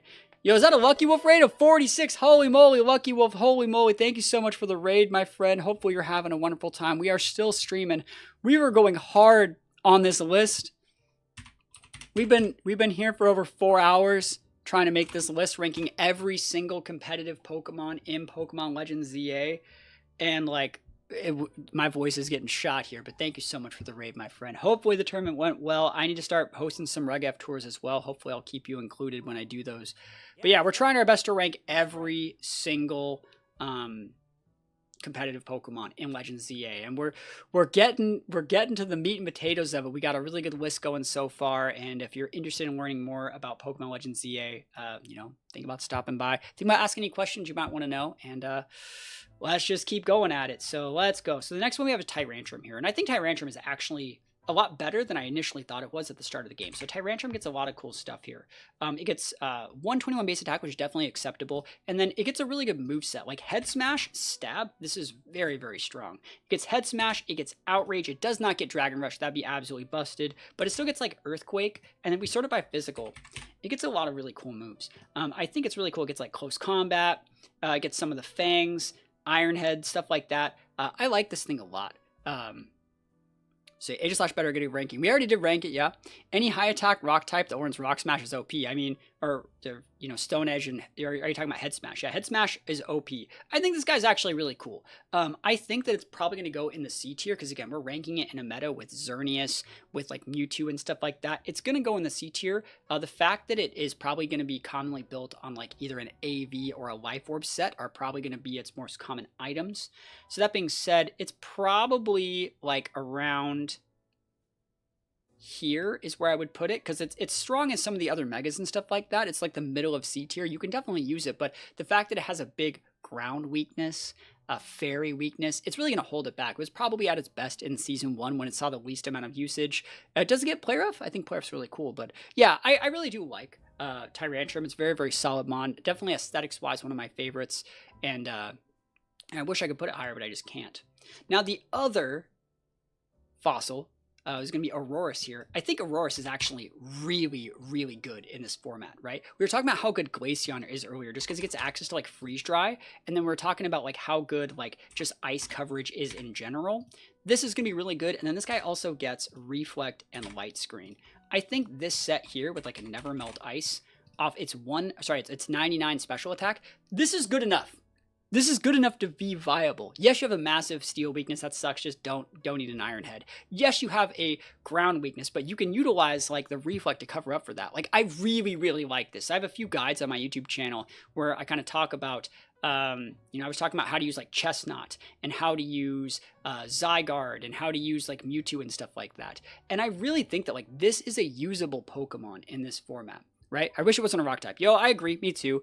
Rock typing is not really helping it out much here, but I think it's very viable. I think it's at least a C tier mon because it's one of the better screens users. So I would actually probably put it all the way up right here. I think it's like I think it's a little bit better than Machamp because it's a good, unique screen user that punishes the over aggressive play from like a lot of these guys. Like Chandler might not want to mess with you because at best they hit you for neutral unless they're using Solar Beam and they don't know that you don't have rock coverage. Garchomps aren't going to mess with you. You have a decent matchup into the Ampharos, great into Gyarados. Like you're good against a lot of the things that are good. Because I couldn't believe Glalie can't kill Garchomp, I put Mega Glalie into a calculator and try Icy Wind. Does 204 against Mega Garchomp and only needs 36 speed for that 125 threshold. I mean, it doesn't KO though, you know, like against like bulky Garchomps, you know. I played ZA and beat the main game, but not really a fan of Mega. I thought it was okay, just not my type of game. I mean, I still think this is a really fun game. I think like obviously, if you guys know who I am because you all came from Lucky Wolf stream, but like I'm a VGC player. Like, you know, there's 4,500 videos on this stream, and if you stroll back after a month, it's all VGC. Like, we do VGC things here. And I think one of the cool things about this game is you can take a lot of the stuff that works in VGC and optimize it and understand it a little bit and reverse engineer it, put it through Team Builder and find the right EV spreads and make it work in this game. So I think that this game is still a lot of fun. It's just like a different way to play. Imagine if like Smash Brothers had like VGC like math attached to it. That's how I've seen this game been played for a while. And I don't know, I'm having a good time with it. I'm going to have a lot more fun when I'm done with this tier list. Holy moly, I can't believe I've been talking for this long. Steelix and Mega Steelix are going to be the next on our list here. And I think Steelix is like probably best built AV in this format because like it doesn't really get anything off Life Orb. You're not KOing anything there. So like AV would probably be your best, or maybe like a damage reduction berry. There might even be an argument to be made for making a weakness policy Steelix work with like Curse. That might be the best with like, you know, you could go Stone Edge. You could go Heavy Slam and maybe like an Earthquake, right? That's probably the best you're going to get. That's a cool set, but again, that's not really optimal. Loses to like Surf, Hydro Pumps, Ground, Fighting, everything, right? Not going to be great. Mega Steelix, on the other hand, is kind of cool, right? It gains 40 base attack, which is going to be more than like a Life Orb boost would be. So like, it's a cool mon. Gets all the same moves though, right? So it's the same idea. It's just that you have to ask for permission to do it. Yes, 6v6 singles is a lot of fun. We play a lot of singles on this channel as well. So yeah, I think Steelix and Mega Steelix, like this is definitely like an E tier mon. Probably right here. It's probably the bottom of E because like I think that it's doing a lot of things right, but like 85 base attack means it's so item reliant. And then Mega Steelix I think is a little bit better, but it's still, I would say, an E tier mon just because like it's going to struggle, but I think it's more near the top. I'd probably put it right there. Water weakness sucks. It's water, it's fighting, it's ground, it's fire. Nah, you know, like Steelix is just up the creek without a paddle over here. It's not doing too hot. So we're going to have to, you know, punish it for it. But we're going to go Gourgeist next. Now, Gourgeist gets a couple unique moves here. Gourgeist, I think, can be... They've kind of thrown out the window all the different stat boosts that you get from Gourgeist. So you just have regular Gourgeist here. And then it gets Trick or Treat, which is, like, cool. Which adds Ghost type into the target. But it doesn't, like, really do anything in this game. Like, the difference between this game and, like, a singles or VGC game is, like, you can add the type to it. And then they're just going to get killed by another person targeting stuff. Because it's, like, 4. Yeah, Mega Steelix looks insane. Mega Steelix is kind of sick. Like, it looks ridiculous. It's huge. It's awesome. Use it. It's fun. But this guy just doesn't really do a lot. You compare it to, like, Trevenant, right? And Trevenant is basically, in this game, just a lot better. They have, like, it has less HP, it has less attack, it has more defense, but it just doesn't do any damage. I made a video right around here. This is my Halloween video, just to do it. This Pokemon does not do any damage. Like, we found the best way to optimize it. We tried it with AV, we tried it with Life Orb. It's basically everything Trevenant is, but you will not KO anything. What's the shiny on Mega Steelix look like? I think it's blue? No, it's gold. It's still gold. Yeah, it's gold. Mega Steelix is kind of sick. You should try it sometime. But yeah, as far as not Pumpkaboo, the Gourgeist goes, it's an E tier mon. Just because, like, Grass Ghost is good typing, but, like, it's probably right around here. Probably the bottom of E. No, I think I think all of them actually share the same base. Because I did a lot of... They might be a little bit different. It might. There might only be, like, 2 sizes now that actually have, like, a difference in size. But there used to be all these different sizes of Gourgeists, like, share different base stats. And from what I can tell, you can't get, like, any of them anymore. No, I'm not talking about alphas. I'm just talking about Gourgeist in general. Like, the sizes happened, but the base stats, from what I could tell in this game, stayed the same. Because, like, it would have been nice to have had, like, a supersized one that had 100 base attack, but I don't think I could get one. Because I think they just have, like, the super... They are super sized, but they're still... This is the stat line for them. From what I could tell. Either way, it doesn't really matter. It's not that good. We'll take a look at Heliolisk next. I think Heliolisk is actually a really cool mon. But I don't really like it. 109 base special attack is good. 94 base special defense is usable, right? I think it still gets charge. People have been wanting me to use this thing for, like, a really long time. This guy does not get the coverage that you need. It's like a bad Ampharos, right? Let's see. What else does it get? It gets, like, light screen. Does it get reflect? I don't think it gets reflect. It gets surf. Yeah, it's the last move that it gets, I think. It's okay. You know, it's okay. It gets enough coverage. Yeah, it's better than Manectric, let's say. You guys think it's in C? Focus Blast is actually really good coverage on it. I think it could be in C tier. It'd be near the bottom for sure. Put it above Mega Dragalge because Mega Dragalge does require Mega. But, like, I think that's probably the best that we're going to get out of it, right? That seems fair. That seems fair. Yeah, I think that's probably about right. So we're taking a look at Trantar next. Now, Trantar can be built a few different ways. Trantar can actually be built physical or special in this game. It has really, really good special coverage on, you know, a special side, Ice Beams, Thunderbolts, things like that, Earth Power. It can also be built like AV at the same time. I think AV is going to be really good on T-Tar. That's probably the best way to play it in this format is AV physical with things like Stone Edge, you know, Knockoff or Crunch, sorry. So you got Crunch, and then like from there you can just go like Earthquake, and then like I think Dig is good. But there are also like a bunch of other options. Elemental Punches, like an Ice Punch or something here, could be how you probably want to run your T-Tar in this format. That being said, I do think that Trantar is very usable. The fact that like it's I think it's perfect in like a Mewtwo meta, where like if you can avoid these Earthquakes, you're going to be able to 100% wall their Mewtwo and force it off. But that being said, T-Tar I think is viable. It might be in the B tier. I uploaded a video today on YouTube showcasing Mewtwo, and this is Mewtwo with Mega T-Tar, and holy moly, Mega T-Tar is amazing. And I would imagine that AV T-Tar works in a very similar way. You can also build T-Tar with, like I said, like a Life Orb if you want, go special. You can also build it with like a weakness policy. It's one of those mons that like has inherent enough bulk to make it actually work. So hopefully, you know, Mega T-Tar can work. Says someone saying the ads are insane. Next time this is on YouTube. I mean, Twitch is fiending with ads for the holiday season, right? That hopefully YouTube's not going to put nearly as many ads, I don't think. But yeah, I think that T-Tar is viable, right? I think T-Tar is probably in the B tier. Shuka is also very good. I think T-Tar is in the B tier, probably right about here in this format. I think Tyranitar is very usable right now. If we were to take a look at like what the B tier looks like, I think it's at like the middle of pack B tier, very, very solid.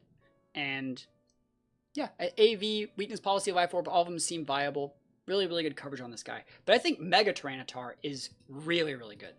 Look at the differences. You gain 30 on your attack, 40 on your defense, 20 on your SPDEF. Like, that's a lot. And this is one of those Pokemon to where I brought it out, right? You go for Curse. Again, I don't know if you guys watched the newest YouTube, but it was cracked. Stone Edge, like EQ, and like Knockoff, I think, or Crunch. Bro, this thing is unbreakable. This thing is unbreakable. This just never dies. This thing was such a carry. I was one-shot Mewtwo's left and right. I was dump trucking everything. I might have had Ice Punch on it over the EQ. I think I probably did. Yeah, like I just was absolutely destroying everything. I really like Mega T-Tar in this format. So like I think Mega T-Tar is still a B, but I think it's probably one of those ones that comes up like right here, where like against it can just soak damage versus earn really well. It can soak damage versus these guys as well. Against that Shandy as well, it's very, very good into Shandy, even if they want to go for Solar Beam. It's good into all these different things here. Big, super effective options. I really, really like it. And I would really recommend you guys trying out Mega Tyranitar in Ranked Battle Season 3 if you can.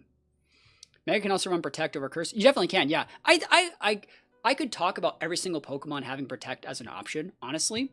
But, like, the option is, like, if you Protect and they use their attack, like, and then you get hit with by a teammate, right? There's so much RNG involved with like who's doubling up into you, and Protect's either the best move in the game or the worst move in the game, right? In some Pokemon, like we're talking about Mega Aerodactyl, there's definitely room for that there, but I think in a lot of situations you're going to be better optimized for more coverage. Mega T-Tar gives Kaiju vibes. Yep, it definitely does. So let's talk about Greninja and Mega Greninja. I think it's so weird. Like one of the reasons why Greninja's bad, right? Let's take a look at Greninja here. Greninja. Excadrill, right? Plug these two into the damage calculator. This is the damage calculator that's optimized for the Legends ZA, 70% like less damage, you know, thing here. Water Shuriken doesn't even KO Excadrill.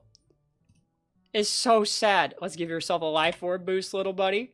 Let's give yourself a plus move boost. And so you say, like, haha, it will KO now. That's the way to beat Sash Excadrill right there. And then it's like they just go, they're alpha. And like, you don't always get that KO, bro. Like, that's not worth it. It's just not worth it, right? And so, like, it's so sad that that doesn't just always get the KO. And again, if it's at the start of the game, you can't do this, which means you can't KO, right? So if you're trying to use like Sash or like Life Orb Greninja to like check things, it's really underwhelming. It's more underwhelming than a Starmie is. It's probably a little bit better now that Mewtwo's around because you can Dark Pulse, but like you honestly don't even KO the Mewtwo's. That being said, I don't think it's as good as Starmie. I think it's probably in the C tier, but probably more near the front, probably right about here. Let's move this back down a little bit. There we go.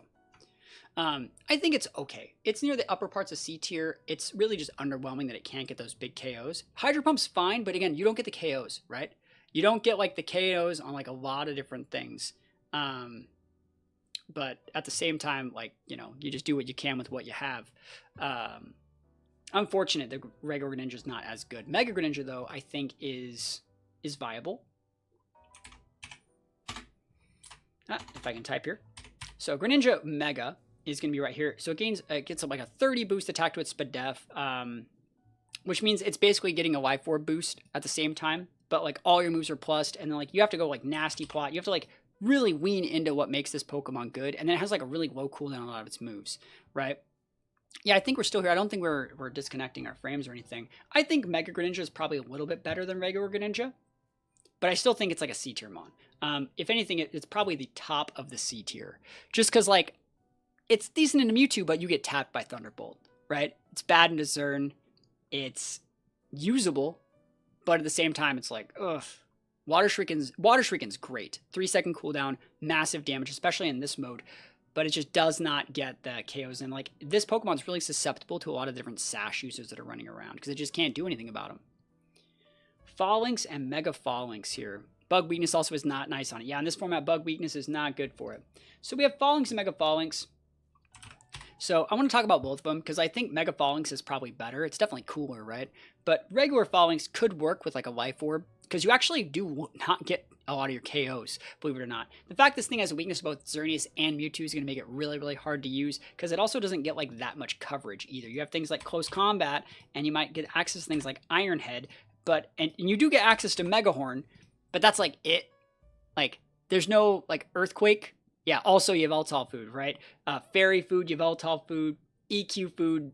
And the fact that, like, all right, its whole thing is built around no retreat. It raises all of your stats by 1, but then you can't switch.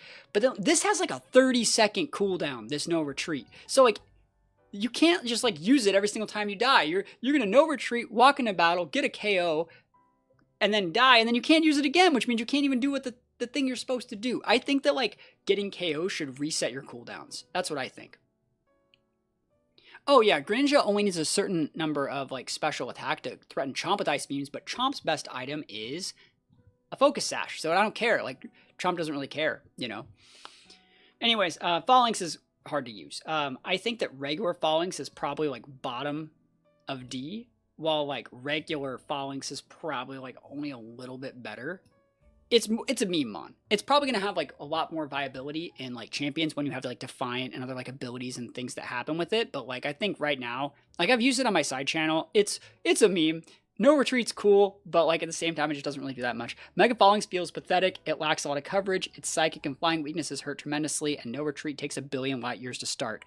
Yeah, it does. It's a meme, but like, it's funny. I wish I had Earthquake, right? So we have Chestnut and Mega Chestnut here, and I think both of the Chestnut forms are actually usable.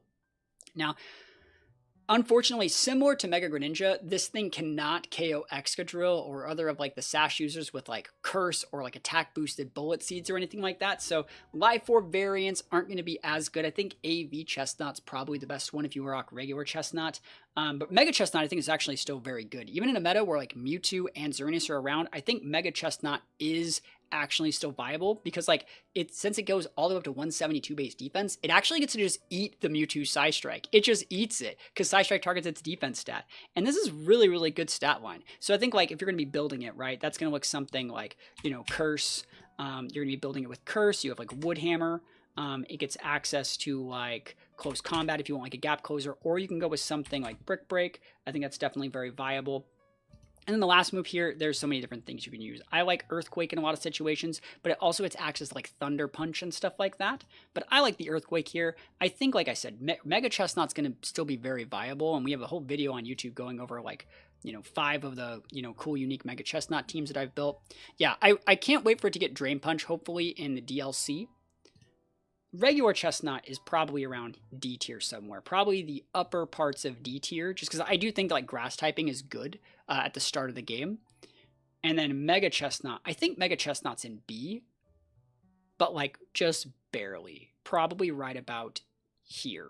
And again, having 2 weaknesses to the 2 most common types in the game, or 2 most common Pokemon in the game being Mewtwo and Xerneas, give it a real hard time, but I still think it is viable, and I think it's definitely worth using in a lot of situations. So yeah, give this guy a shot if you've not tried it yet while you can, and let me know what you think. Speaking about Brave Bird food, we got the Brave Bird King over here, Mega Skarmory, right?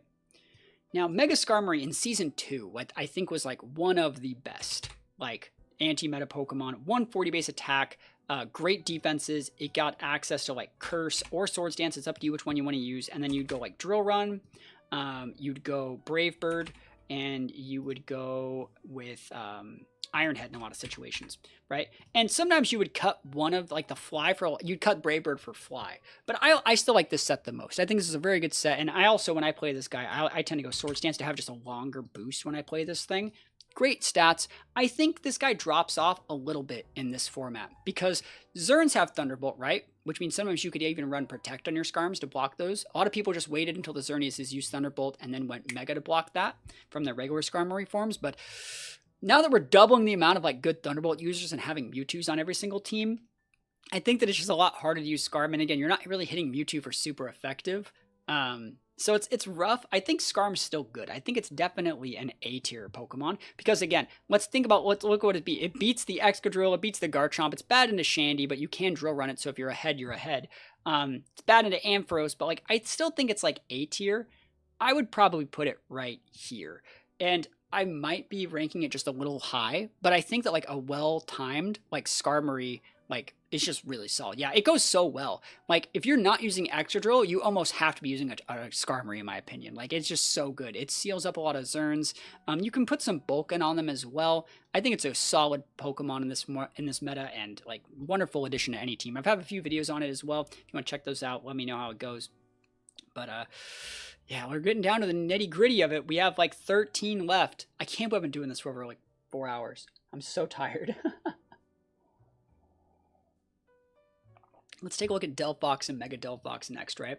So if we take a look at Delphox, right?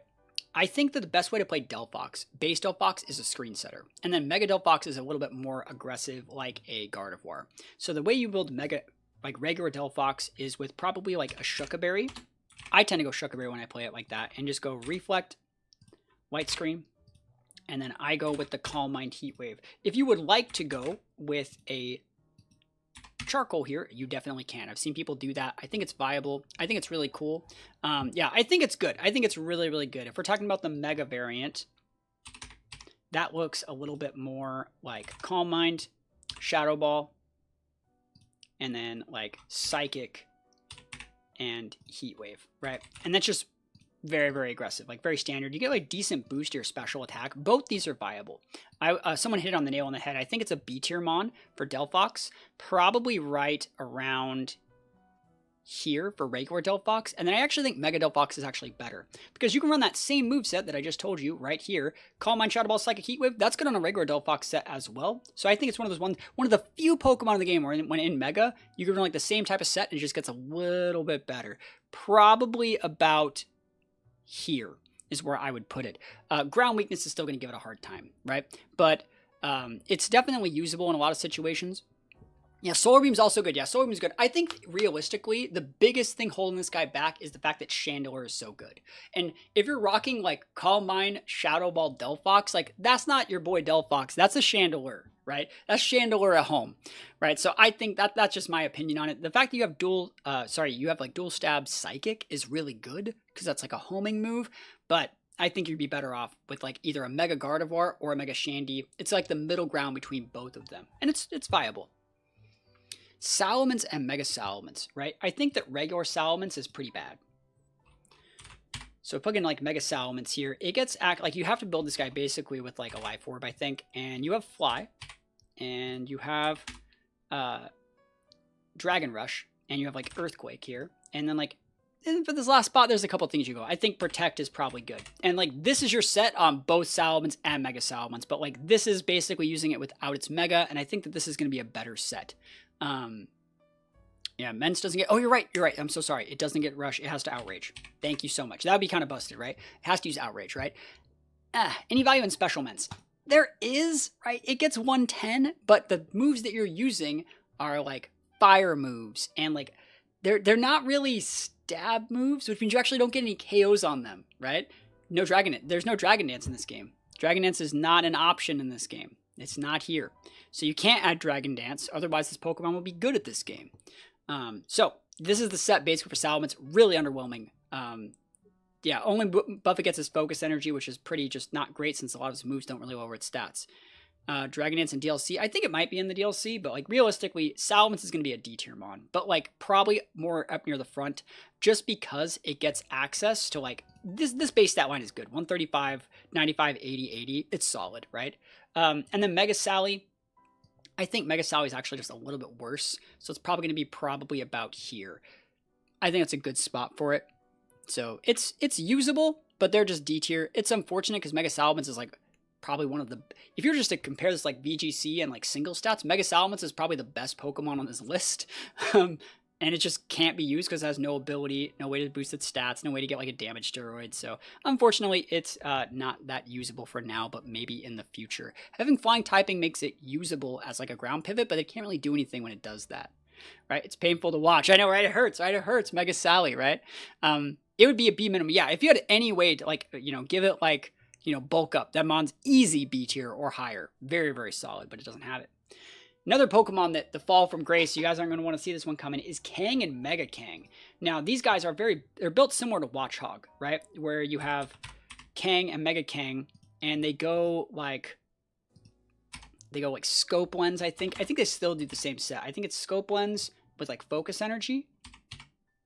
And they go like Giga Impact off like a Bulk Up, right?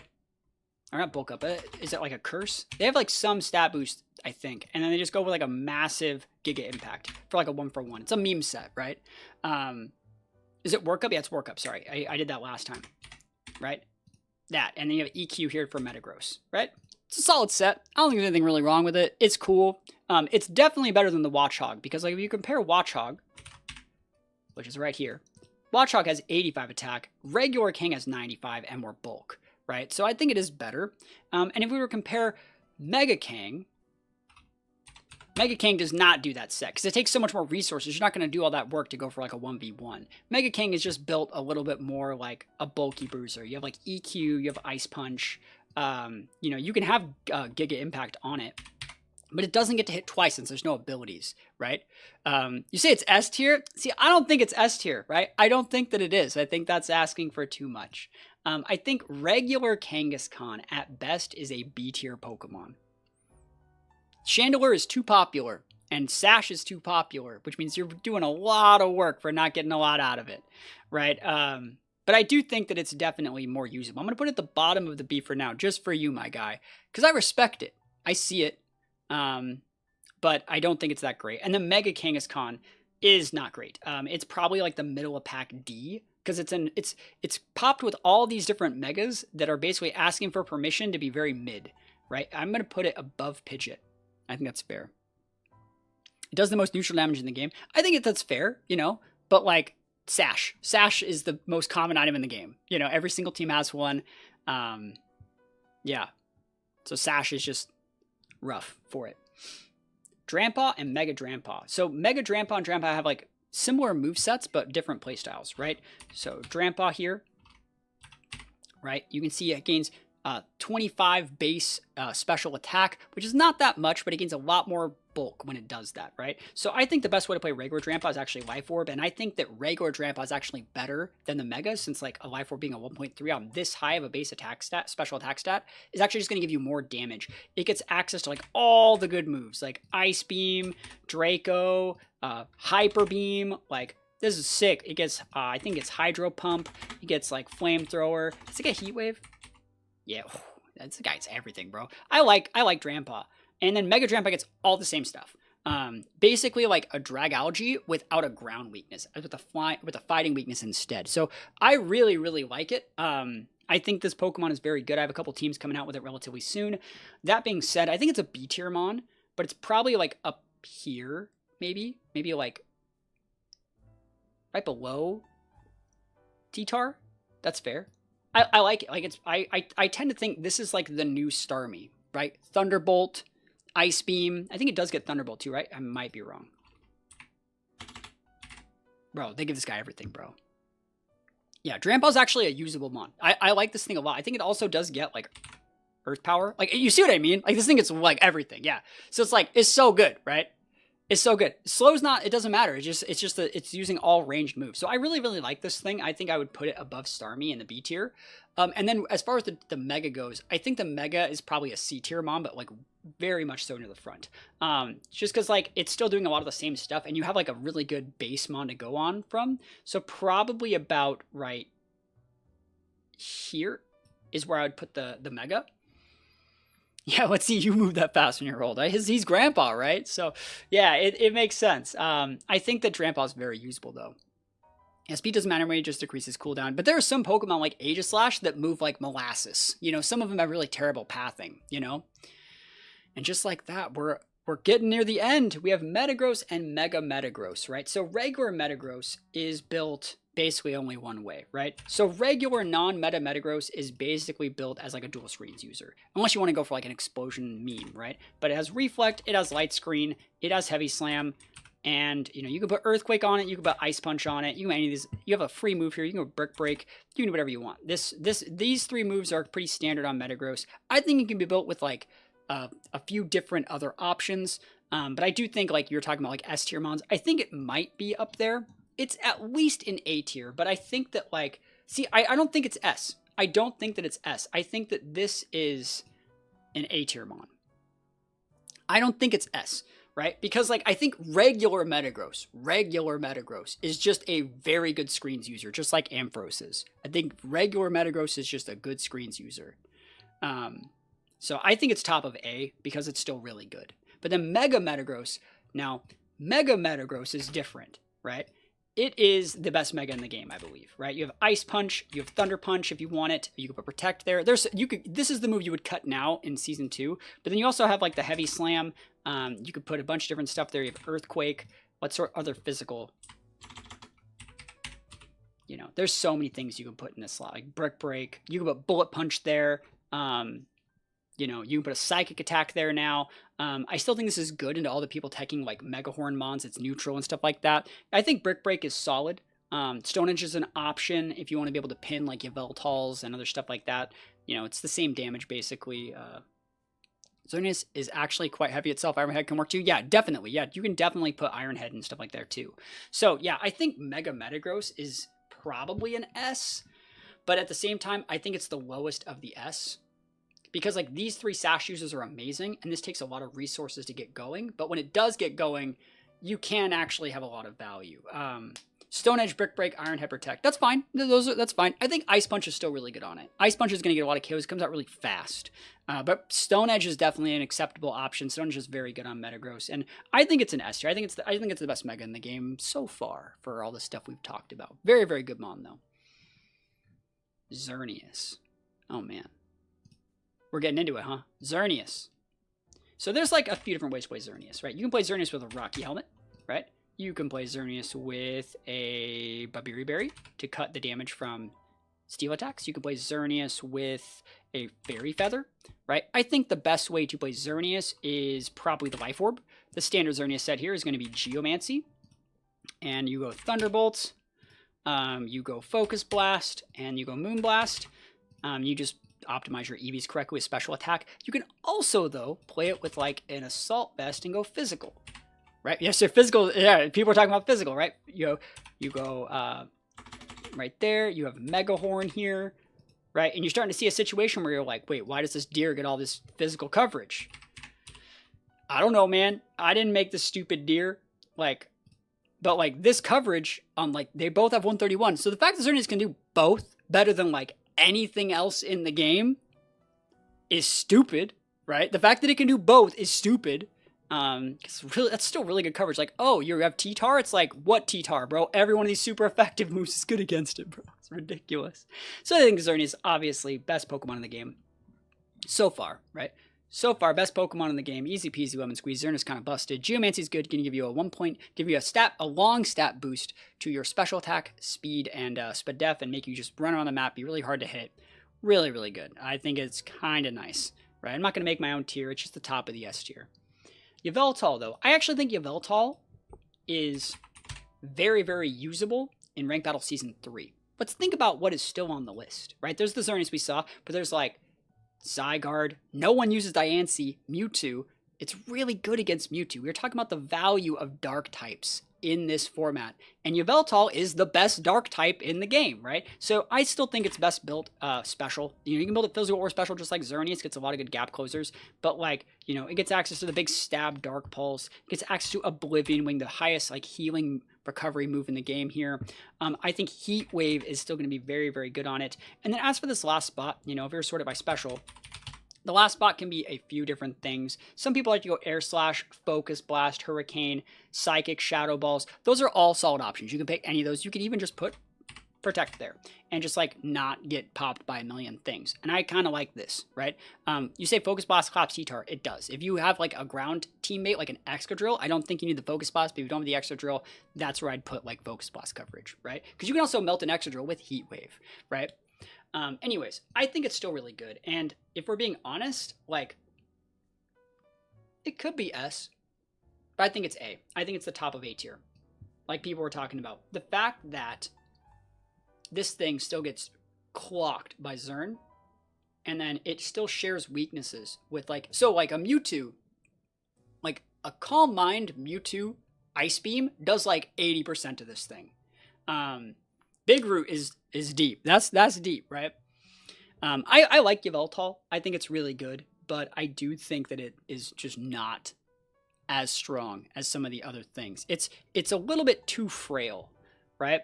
And it's unfortunate, but I just don't think that it has like as much of a, you know, sticky power as some of the others. It doesn't get the stat boosts, right? It doesn't get Nasty Plot or Calm Mind, right? And it has really long cooldowns. Yeah, so it's like it's good, but not the best. And we're gonna start ranking all the different Zygarde forms. Now, realistically, there's only so much you can do with Zygarde, right? You have the Doggo form, and you have the... Let's plug in just all of them and take a look at them.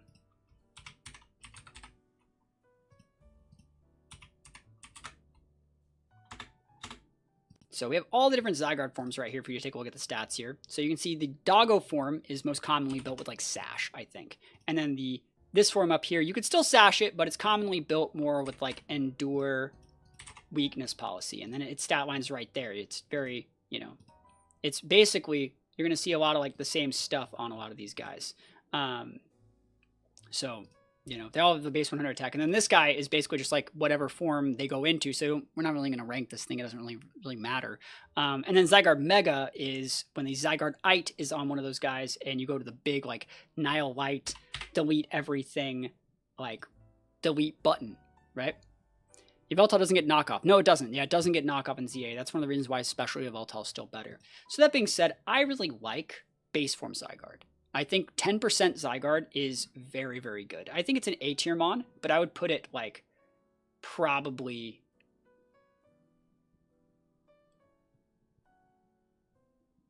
here. I would put it at the very bottom, right?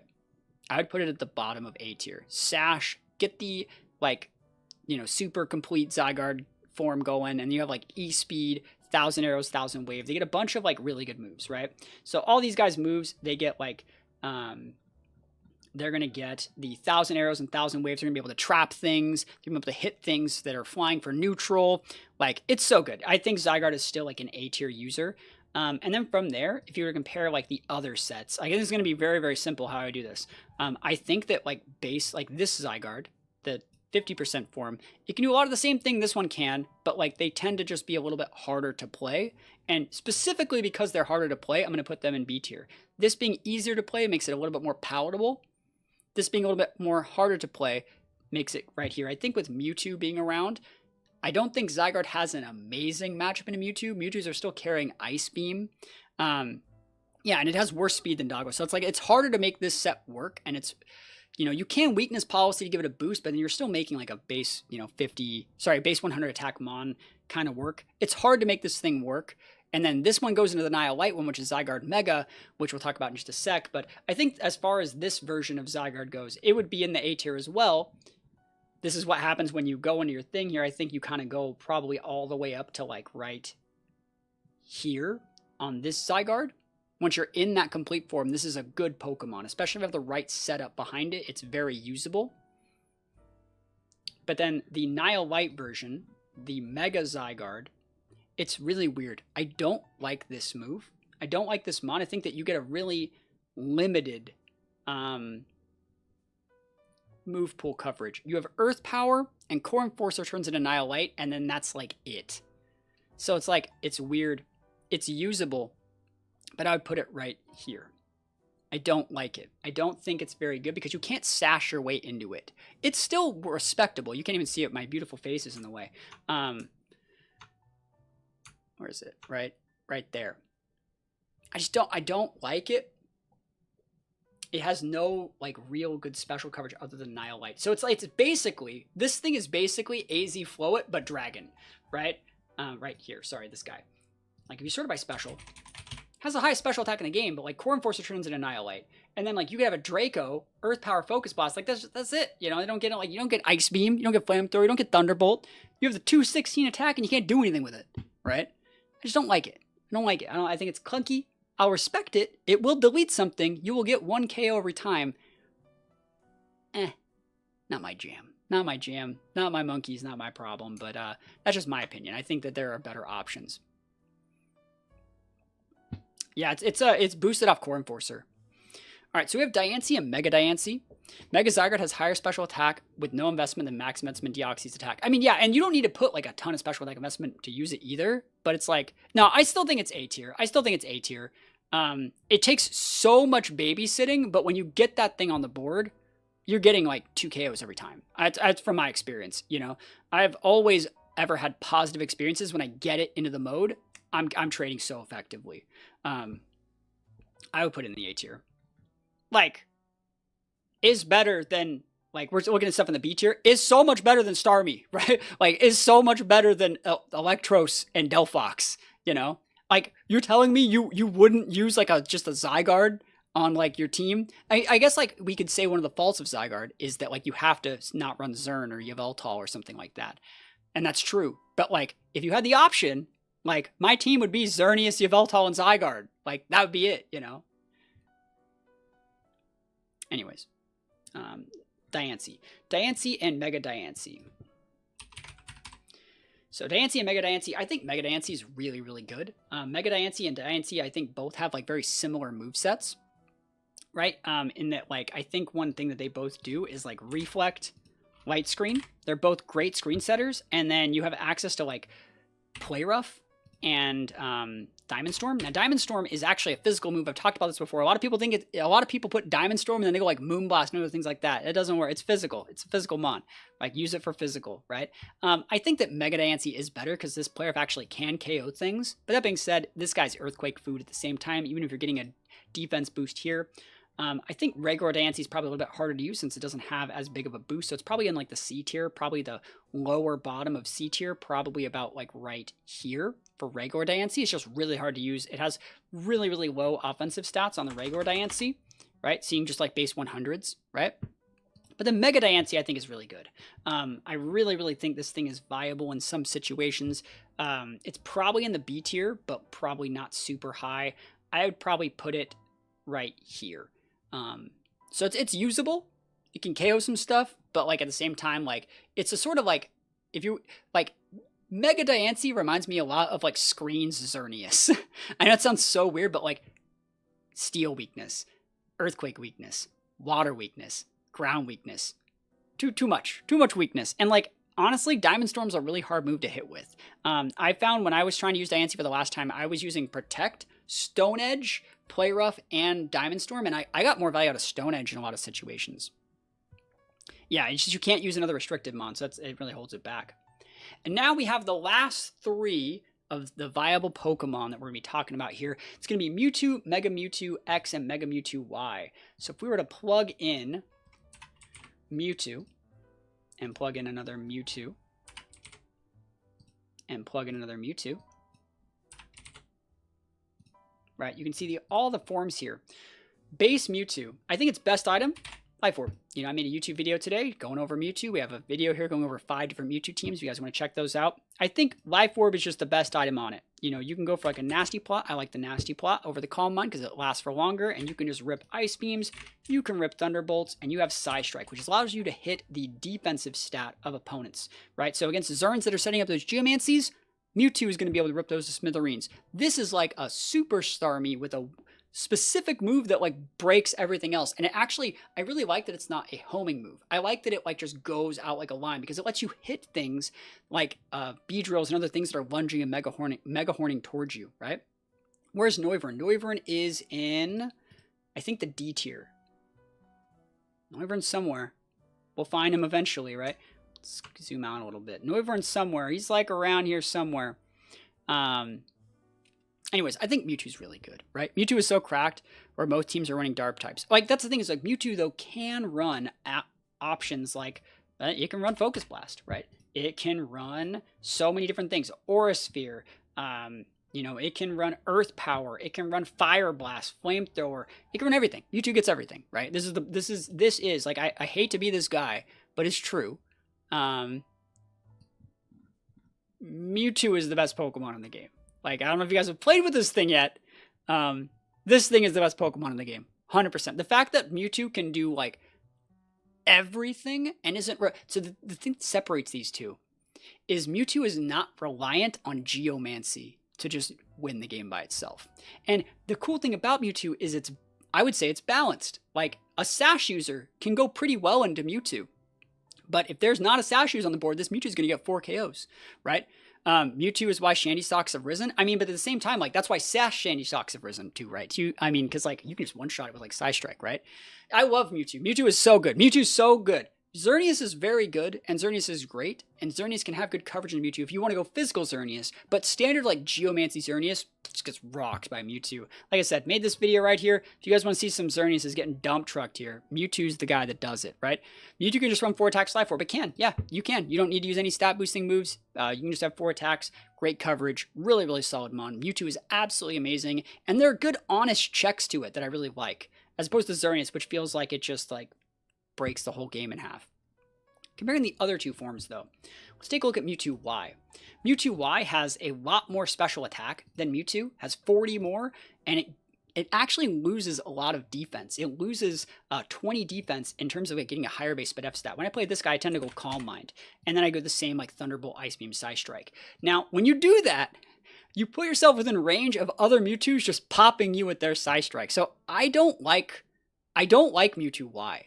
I really don't. I think Mewtwo Y is really not as good at all as people are saying, because what you are when you are Mewtwo Y is you're a Mewtwo for the first half of the game without your Life Orb, which means you don't get those KOs, right? You're not getting those KOs with like a base form Mewtwo. Without this Life Orb, you need the setup moves. And if you just, like, an Ice Beam just won't KO something. A Thunderbolt just won't, you won't KO a Skarmory with like a Mewtwo. Like, I'll show you what I'm talking about here. Mewtwo. So Mewtwo, let's plug it in versus Mega Skarm, right? 252 Modest, Thunderbolt. Where is it? Thunderbolt right there. And so that just doesn't KO. You know, even if you were to plus it, you don't get the KO without your Life Orb, right? So you need the Orb. It's the Orb that makes it work, right? And then even when you got the Orb, it's still a roll, which means you actually really need the stat boost. Right? Wrong stat, but you get what I'm putting down over here, right? So, like, I really don't think that Mega Mewtwo is all that good. Mega Mewtwo Y. I would say Mega Mewtwo Y is probably about, right, I'm going to put it there, and that's being generous. I just don't like it. I think that it also is way too squishy. Way too squishy. I think it's still an A tier. But it's asking for permission to use its Life Orb, and then gaining that, like, losing that 20 base defense has always been the fault between this Pokemon. It puts it within range for Sucker Punch in, like, VGC and singles. It's just like this game. I think it's good. I think it's good in this tier, but that's where I would put it, right? That thing gets so many kills. I mean, it gets a lot of kills, but, yeah, lack of Fighting Stab. Yeah, it does. Fighting Stab is rough. Now, the last Pokemon running ranking is Mega Mewtwo X. Now, in every other format, Mewtwo X has been legal, it's been bad. It's just been bad. And this whole gimmick they're going for doesn't work. In this game, this Pokemon, this might be the hardest carry Pokemon I've ever seen. I've recorded a video that goes up in a couple days. This Pokemon is unbelievably cracked, right? All of its moves have a really low cooldown, so you have such a high base speed. So you have like Brick Break, right? I love Brick Break on this thing. It does not get close combat, as some of you guys have pointed out. I love it with Earthquake, because you can just do really good damage to things like Metagross. You have the Bulk up here. And then the last move I just go with is Ice Punch. You know, standard Ice Punch. Your moves all go so fast and have such low cooldowns. It's Zardex on steroids. That is the exact way to look at it. Now, the problem with this guy is that it is basically unusable unless you have your Mega. But I will say, we talked about this a little bit, is you know when you get that red buff or that blue buff or that heal, when you get that, that turns this Pokemon into one that will go like 1 for 2, 1 for 3, into one that goes, I'm going to get 10 KOs. I'm going to get 10. How about I get 10 KOs every time from just seeing a buff on the board? It is so ridiculous, and it feels so unbelievably hard to break it with just a little bit of SPDF investment. I really, really like this thing. You say it's high A? It's definitely an S. It is so strong. It's right there is where I would put it. Right there. I think it's a little bit better than Sash Shandy. Sash Shandy's good, right? There's a lot of things. Sash Shandy's good in the Mega Mewtwo Y, right? Or Mega Mewtwo X, right? But I think it's that strong. I think it is that strong. Better than Mega Metagross as the de facto best Mega in the game. It's just so good. I really, really like Mega Mewtwo X. And it feels like Mega Mewtwo X kind of feels to me like what they're kind of going into with the whole Z move evolution. Its movements are so fluid, its attacks come out so seamlessly and so fast. It feels like it is like a Z evolution where it doesn't have like a lot of the same startup that a lot of the other Pokemon have. I just feel so comfortable playing with it. Maybe that's just me. It might just be a me thing, but I really think that Mewtwo X feels like how the game like should be working. And you have so many different options. You have Brick Break, you have Poison coverage for fairies, Steel coverage, Earthquake coverage, Elemental punches, like so good. I think it's a very, very good Pokemon. I'd highly recommend you guys try it out if you have not tried it out yet. And you know what? That's it. That's the list. Is that a sub? Yo, we hit the 5 subs. We did it. Yo, we got to host a tournament later this week. Holy moly. Can you guys believe that we got through this whole list? Can you guys actually believe that we got through every single competitive Pokemon in this list? Thank you so much for the subs. I appreciate it. I did this for you guys. I'm happy to hear you guys like what we put down here. But I'm so tired, man. Look at the list. It's so beautiful. It's so beautiful. A wonderful little list right here. Oh, this took so long to do. I can't believe it. Yeah, this took about 5 hours. So if you, the only Pokemon I really left out were like Victory Bell, base form Absol, base form Mawile, but like, this list is here. If you guys want to see the rest of our content here, think about checking out some of the stuff on the YouTube channel. We make a bunch of daily content over here. We're also going to be hosting a tournament that features the Mewtwo Ranked Battle Season 3 rules relatively soon. And, yeah, I just want to say thank you guys for joining me here today. Hopefully you guys like this content. If you guys want to see more tier lists and more stuff like that, think about let me know. You guys can also join the Discord. Link to the Discord will be around. The best place to kind of know when we're going to go live when we're hosting tournaments and stuff like that. But Gible is not ranked right here. Gible probably would be, like, honestly, in the D tier. I think Gible's better than, like, Dedenne. Like, Gible might be better than Noivern. It's possible. But, guys, thank you so much for watching. Hopefully you enjoyed this video. Hopefully you enjoyed this. And, yeah, I'm out of here. Peace. I'll see you guys in the next one. And hopefully you guys have a great rest of your day.